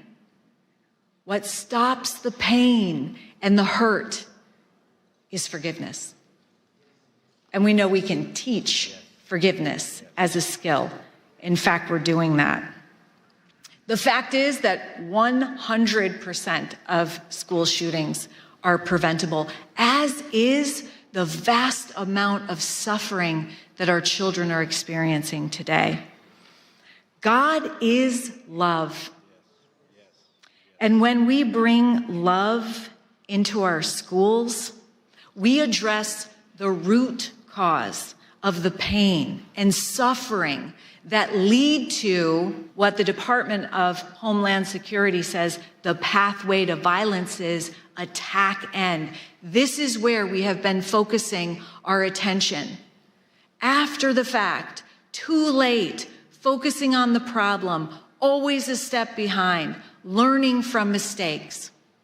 We need to adjust our focus to the grievance end, to before the grievance, and give kids the skills and tools they need to be refined by the pain rather than be defined by it. After the tragedy, I was faced with a choice, one every human being faces, whether on a global stage or in a private moment of pain. I could live from fear, anger, and blame, or I could choose love. I chose love, but I'll tell you what, it wasn't my idea. When I came home to this little farmhouse that I shared with my 2 boys as a single mom, I found a message that Jesse had written shortly before he died. He wrote 3 words: nurturing, healing, love. I knew that those words didn't come from Jesse. They were a divine message that came through him, and that was the solution. And then and there, I dedicated my life to spreading this message in schools, homes, and communities around the world. Choosing love does not mean excusing what happened or denying justice. It meant refusing to let hatred take another life, starting with my own. Forgiveness was my response, not because it was easy, but because it was necessary. I realized that if anger consumed me, violence would continue to win. And we cannot afford that, not in our homes, not in our communities, and not in our world. We know that hurt people hurt people. Yeah. If we could hear that cry for love sooner and respond, much of the suffering that leads to violence, addiction, mental illness, even war could be prevented. It's called proactive prevention, preventing the suffering that leads to violence and despair, and it's possible. What happened at Sandy Hook did not begin with a gun. It began with pain that left unaddressed, with disconnection, with humanity forgotten. And violence is always the final symptom of something deeper. Across cultures, faiths, and nations, our children are showing up with the same signals: bullying, mental illness, despair, addiction, suicide, violence. These are not separate crises. They're signs that love is breaking down and compassion is absent. Everything can be seen as either an act of love or a cry for love. It's our moral duty to answer that cry. And here's the uncomfortable truth. We cannot legislate our way out of this. We cannot blame or argue our way out. We cannot outsource or off-put our own responsibility. Peace begins with us. We can't wait for someone else to fix it because there is no one else. And it turns out love is a skill that can be taught and practiced, and this makes it available for everyone. I created the Choose Love movement to teach how to choose love as a thoughtful response in every situation, circumstance, or interaction, especially the hard ones. At its core is a simple understanding. Every day we choose love or fear, and the outcomes of these decisions look dramatically different. We were created in love, but our brains are wired to defend us and thus attuned to fear. Having these essential life skills enables us to have the courage to face pain, grow, and be strengthened by it, and not pass it on. And as Vicki from Joy of Mom mentioned, our work doesn't stop there. We're honored to bring Choose Love from classrooms into homes and families with Joy of Mom, because the home is where peace is practiced and the next generation is shaped.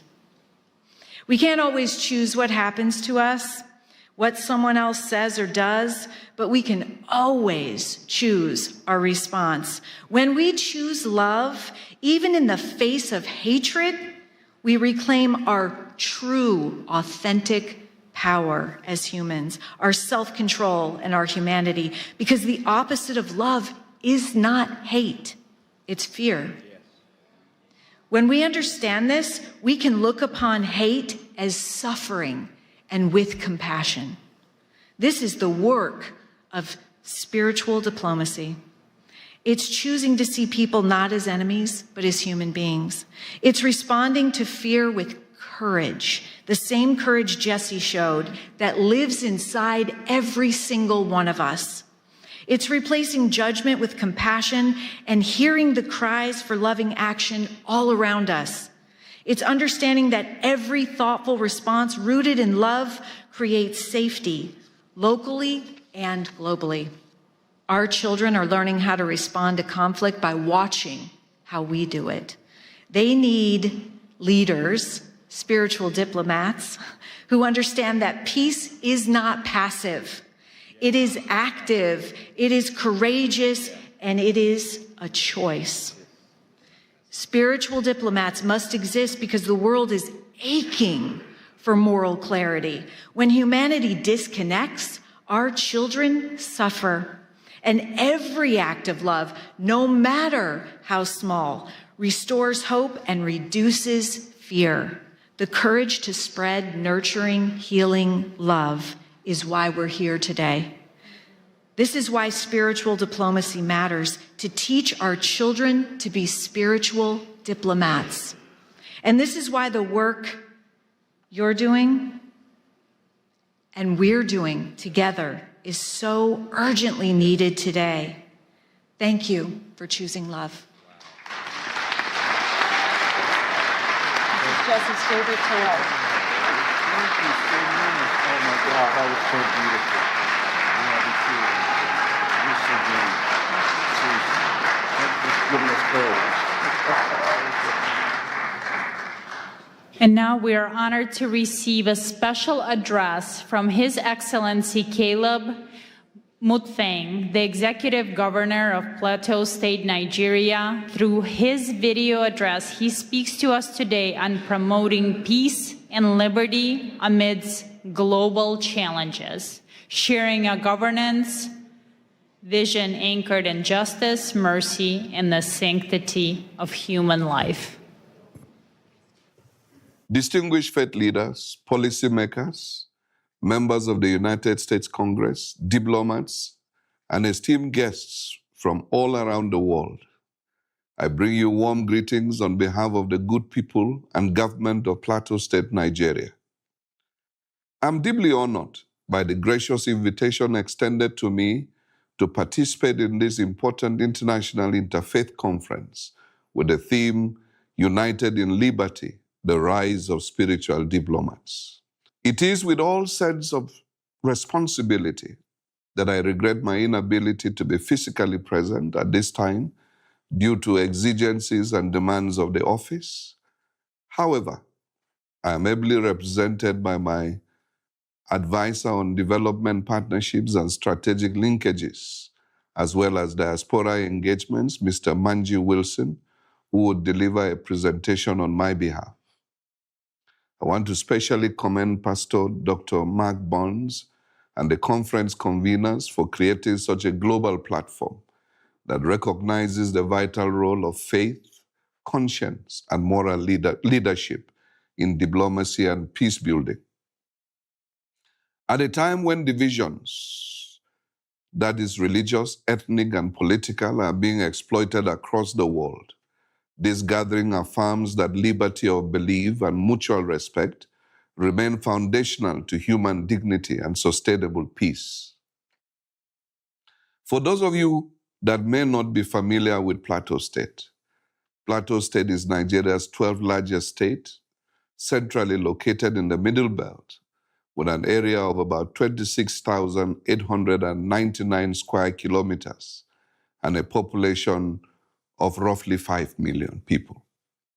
Its capital is Jos, and the state is popularly known as the home of peace and tourism. Despite being in the tropical zone, Plateau State enjoys a near-temperate climate due to its high altitude, with average temperatures ranging between 18 degrees centigrade and 22 degrees centigrade.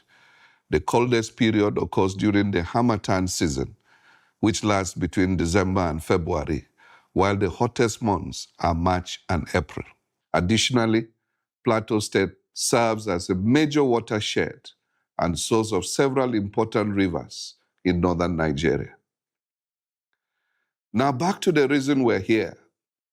The prophet Micah raises a pertinent question and immediately provides an answer, as recorded in Micah chapter 6 and verse 8, which reads, "What does the Lord require of you?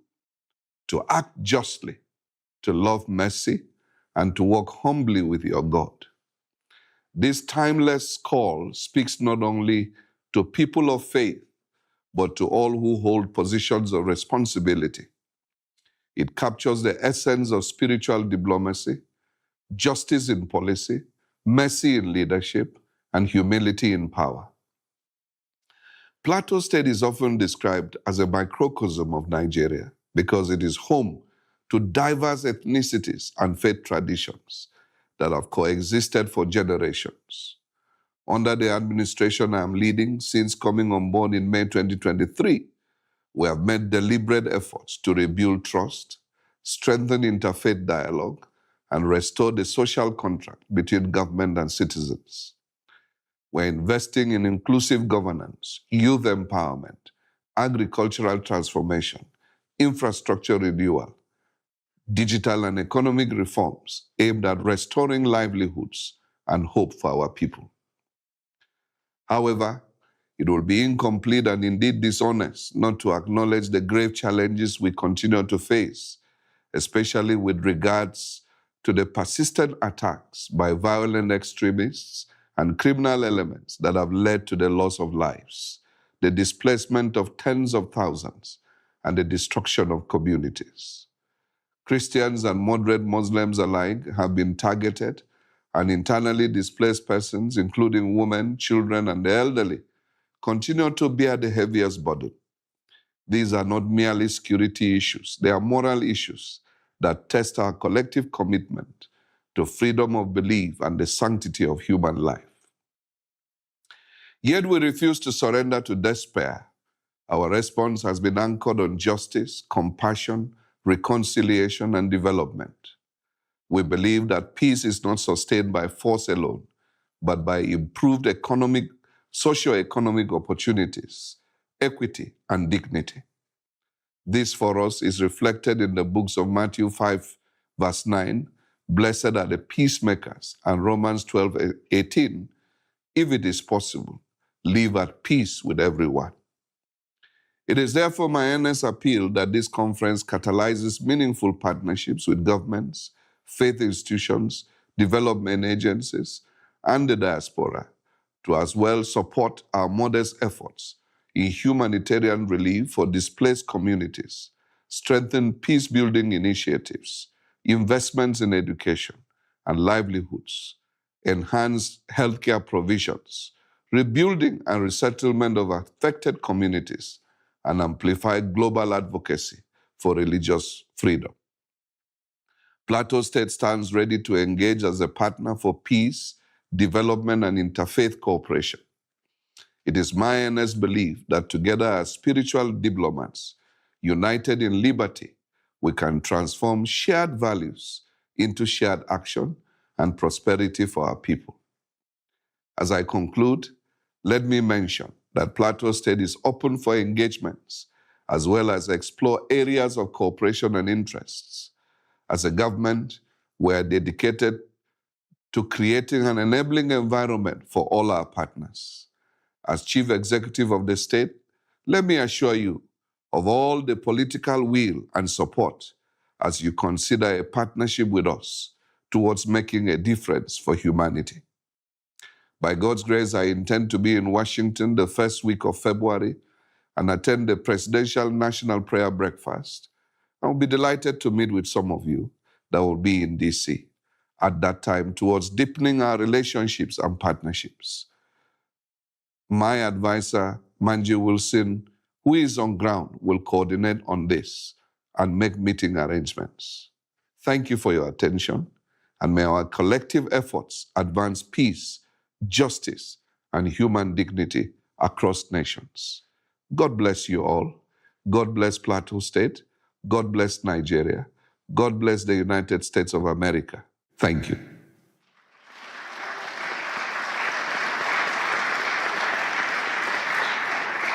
And now we would like to invite His Excellency Manji Wilson to the stage, Chief Technical Advisor on Development Partnership, Strategic Linkages, and Diaspora Engagement to the Plateau State Governor, Nigeria.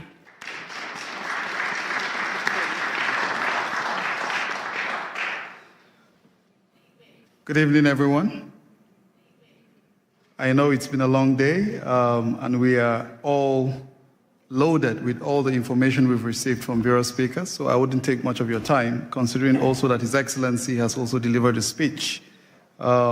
Distinguished members of the U.S. Congress and House Committee on Foreign Affairs, faith leaders, spiritual diplomats, Pastor Mark, thank you very much for having us today. For us in Plateau State, I know that so many of you have heard about Nigeria and the designation of the country as a country of particular concern. And I would say that one of the major reasons that Nigeria has been on the map is because of Plateau State. For some of you that may not be very familiar, between the year 2001 to date, I think conservatively estimated figures has indicated that over 12,000 people have lost their lives due to the activities of violent extremists, as have been highlighted by His Excellency. One of the most difficult moments for us when we came to office in 2023 was in December, And I remember quite well on the 23rd of December, when we were preparing for Christmas, people were making all the necessary arrangements. On the 24th, we got calls, and a particular village was attacked in 2 local governments, and over 200 people lost their lives within that one attack. This is not just an isolated incident. We've had so many incidences that have been recorded. And for so many of you, you must have also heard of Reverend Ezekiel Dachomo, who raised his voice on the genocide that has been persistent over the years. You know, as I speak, I read just a short while ago of about 6 people that Reverend Ezekiel had to bury today that were killed just yesterday. 5-6 days ago, a family of about 4 were attacked.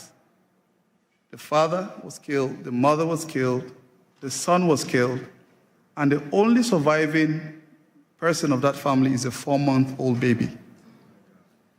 She was actually butchered, you know, with a machete, but for some reason, God kept her alive. Earlier today, a friend posted, you know, he visited her in the hospital. She was just discharged today from the hospital. There are so many stories, and I do not really want to weigh us down with a lot of these very difficult situations that we found ourselves in. I recall one of my friends, Stedman Harrison of the Global Outreach Ministry here in the United States, and a significant lesson he taught us during one of our sessions. And he draws from the book of Nehemiah, you know, and for so many of us, we remember when Hananiah came visiting and Nehemiah inquired of what had happened, you know, to the remnant that were left. And he shared the story of how the walls were all broken, the gates were burnt, and that completely weighed Nehemiah. Of course, when he went to serve the king observed, and you dare not come to the king with such a countenance. And the king inquired to know, what is wrong? You are not sick. I believe this is simply from a heart that is sick. Of course, he inquired of the king and asked of him, you know, informed him of the situation and said, if it pleases you, please send me back to go and rebuild my land. The king granted his request, but he also further requested that the king should give him letters that he will take to the governors across the rivers. And he also inquired for support to get the timber, you know, that he would rebuild, and he got every support that he needed. I'm just bringing this story to put together everything, you know, that I would have been presenting today. To say for so many of us that are seated here, some of us had to travel. I arrived last night from Nigeria, came across the river, came across the Mediterranean, just to come here and meet with all of you doing very important work, you know, to alleviate this very difficult situation that humanity has found herself in. We are looking forward to seeing how we can join hands together like Nehemiah, because for such a time as this, God has called us to rise up and to serve as leaders that will transform nations and communities even beyond the shores of our immediate environments. The capital of Plateau State is known as Jos. It has a fantastic synonym, and we call it Jesus, our Savior. Because Jos is in the central part of Nigeria, blessed with abundant natural resources, and it's known as one of the cities that hosts everyone, you know, irrespective of ethnicity or religion. Very accommodating set of people that have kept Nigeria, you know, up till this moment. Plateau State is a city upon a hill, and her light will continue to shine. Plateau State is looking forward to seeing how to welcome you. Pastor Mark, I gathered you at contemplating coming to Nigeria. You know, His Excellency will be quite pleased and delighted to host you. And we look forward to seeing how we can continue to utilize this office, this privilege that God has given us to serve our people, to improve the livelihood of those who are persecuted, those who are displaced, because we have so many of them, over 50 communities renamed, people sacked from their ancestral homes. They can no longer conduct their economic activities. But we're doing what we can do as a government to provide all the succor and support. And we are looking forward to seeing how we can continue to leverage on this very important platform to do the good that our people so deserve. Thank you very much. Please give my respect and love to your rest. Okay, right now we're going to have a quick presentation by Dewey Honig. He wanted to present something to Pastor Burns. Thank you, Pastor Burns. It's a true honor. I have to head out, so I'm sorry for cutting a bit over here. First of all, a pin for you. Oh, thank you. Thank you so much. Wow. I could put it on. Yes, I'm going to hold it there. Okay, good. Thank you. Oh, wow. This is an award, Advancing Peace Beyond Political Award, Politics Award, presented to Pastor Mark Burns, spiritual advisor to President Donald Trump, founder of Spiritual Diplomats, in recognition of your visionary leadership and selfless dedication to advancing peace through faith, uniting leaders across religions, building bridges where politics cannot, and fostering peace where policies fall short. With admiration and blessing to the Honig, founder and CEO of the Lecturer Chamber of Commerce, and our chairman, J. Morton Davis, who's 96 years old and very close friend of President Trump for over a half a century. Wow.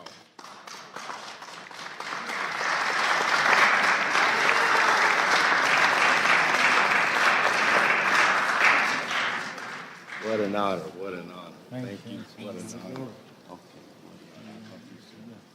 Thank you so much. And now, please welcome Ms. Madeline Rodriguez, a celebrated journalist, author, and preacher. She brings a message of empowerment titled Standing in the Gap, highlighting how women of prayer become crucial advocates for justice in our society.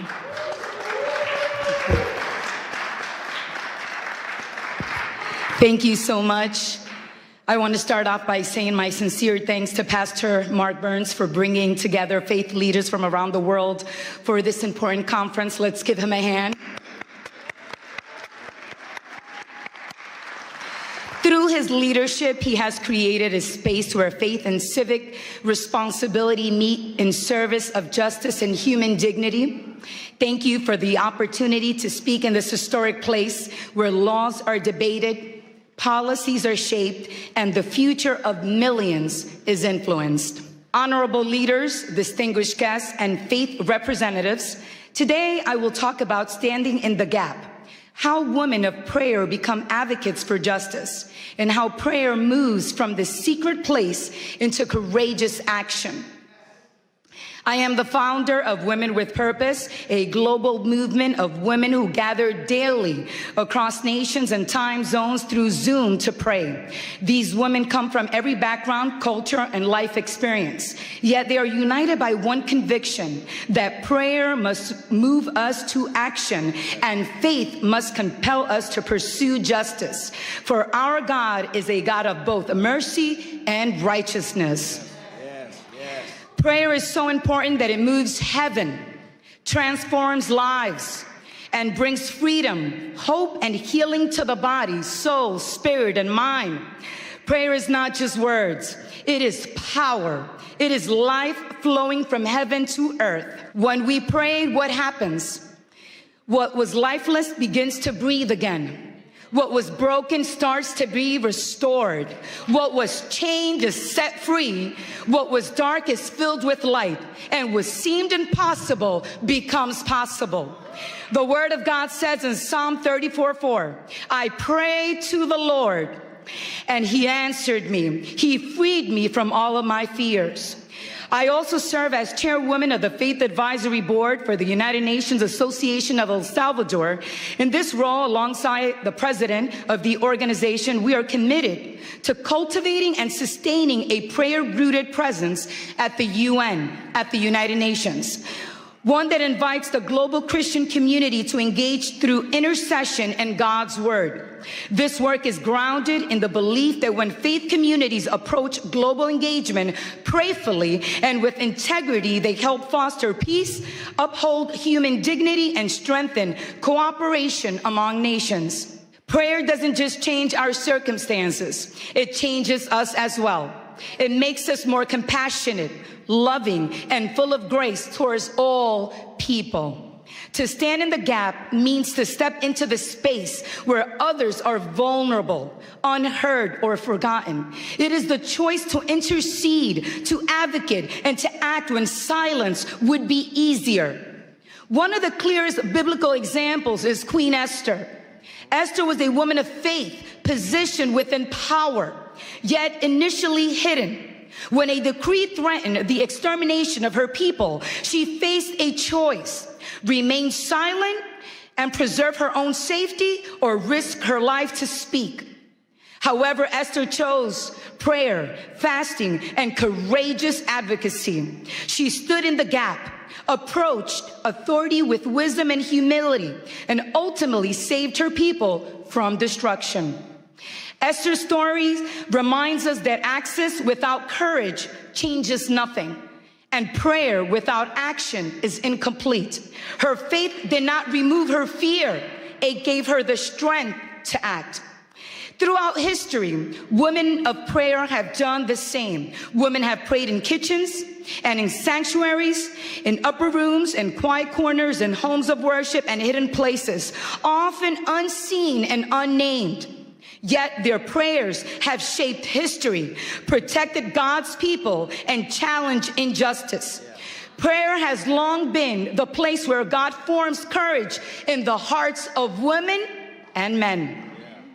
It is through prayer that God forms fearless women. God plants courage in the hearts of women, preparing them to move with faith and strength. Why women? Why am I talking about women today? Because women have often lived closest to the cost of injustice. They have carried families through war, protected children through famine, endured discrimination, violence, and exclusion, yet refuse to surrender hope or believe in Jesus Christ. In our daily prayer gatherings with Women with Purpose, I witness this transformation continually. Women enter carrying the weight of the world on their backs, but they leave with clarity, courage, and a renewed commitment to stand for what is right in their homes, communities, and nations. When women pray, they do not merely ask for comfort, they ask for change. It's about honoring the image of God in every single person. It is about defending the widow, the orphan, and the stranger. It is about ensuring that no one is overlooked or forgotten in the eyes of the Almighty God. Just as Esther stood to protect her people, so God calls us to stand for those who cannot stand for themselves. Standing in the gap is not passive spirituality. It is saying someone must speak, someone must care, someone must act, and often that someone has been a woman. Today, in a world torn by division and injustice, we need women of prayer more than ever to rise, to stand with conviction, and let God's justice flow into every place, crying out for hope. We need women who will pray and vote, pray and advocate, because justice does not belong to one religion, one party, or one ideology. Justice belongs to humanity. And prayer at its best does not divide us, it unites us. And we stand here on Capitol Hill. Let us remember to protect the sacredness of human life in all its form. Let us pursue justice that is compassionate, courageous, and enduring. May our prayers not end in words, but move our feet, shape our policies, and restore dignity where it has been denied. When women of prayer stand in the gap, justice does not remain an idea. It becomes a lived reality. Thank you and have a blessed day. In Jesus' mighty name. When it ended. I'm learning from you. I'm learning from you. God bless you. Thank you. It's you. Okay. Well, first of all, listen, can we give all of our wonderful speakers a big hand clap? Was this not good? Was this not amazing? Listen. Yes, yes, yes. Yes, amen. Yes. I'm going to be real quickly. First of all, I want to, I see we passed the lapel pins out. Everybody, please stay standing because we're about to go. You sit back down, you may not want to get back up again. We passed the pins out, and I wanted to give a declaration before you pinned yourself, but that's okay, you pinned yourself. And we'll do it better the next time. But I want everyone you stayed here to the end, so you're telling me that you are truly committed to this movement. And I want to give a declaration, and I want you to repeat after me. Now, I'm going to be very clear. You're not pledging allegiance to a person or an organization, but an ideal of freedom. Are you understanding me? And so I want everybody here to just lift up your right hand, and you're going to make this pledge with me. You're going to repeat after me. Say, I in your name.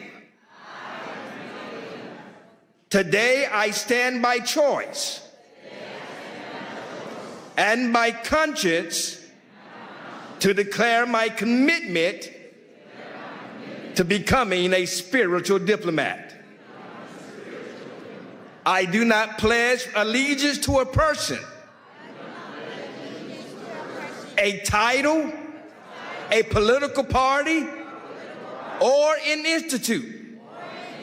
I pledge myself to a higher ideal of peace, the sacred responsibility of peace.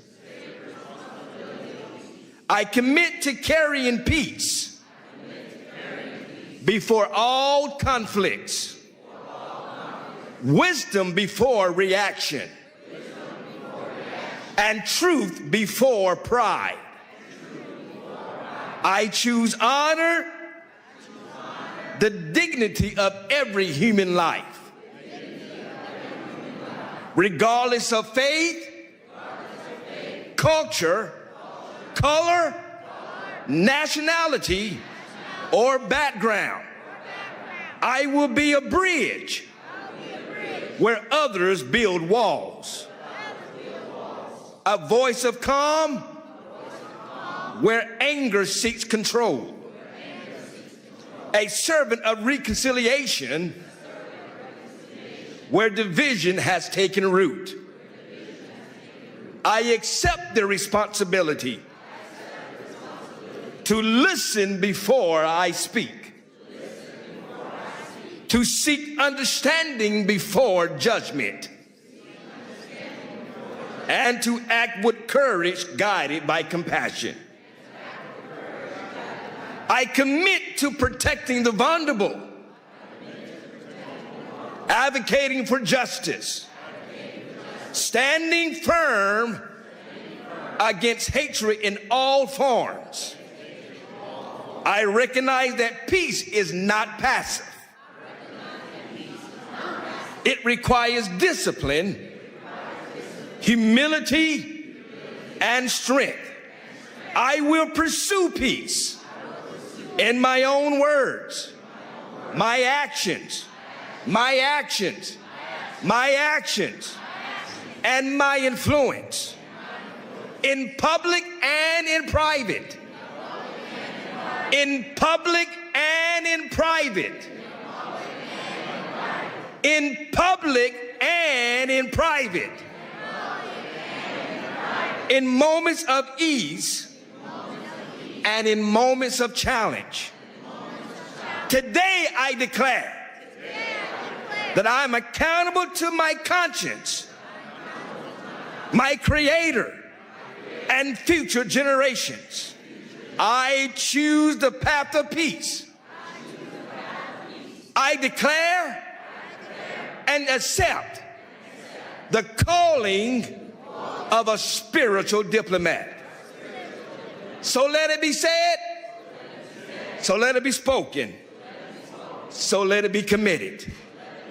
Congratulations, spiritual diplomats. Congratulations. Congratulations. And I want to quickly, before we dismiss, I want to thank, we got a couple of people to thank. We've got to thank ALLATRA, Miss Marina. Come on, give her, the president of ALLATRA. Y'all give a big shout out to all of ALLATRA. Where's Miss Valerie at? Where's she at? She's running around here somewhere. Where's Valerie at? Valerie's so busy, she can't even tell that I'm calling her name out. Valerie, thank you. Y'all give Valerie a big hand clap, who's so hard. Miss Olga, from the president of Creative Society. Y'all give a big shout out to Olga. And to every spiritual diplomat that helped make this happen, God bless you all. Many thanks to you all. And don't forget, in February the 5th, we're coming right back here during Ukrainian Week to have our Ukrainian conference. It is called Freedom Has a Name, and it's called Ukraine. You don't want to miss it. Be right here. And also, in 6 months, June of 2026, we're doing this again, but we're doing it at Mar-a-Lago in Palm Beach, Florida. And then in December, we're taking over the G20, and we're doing it again in Miami, Florida for G20. God bless you all. Thank you all.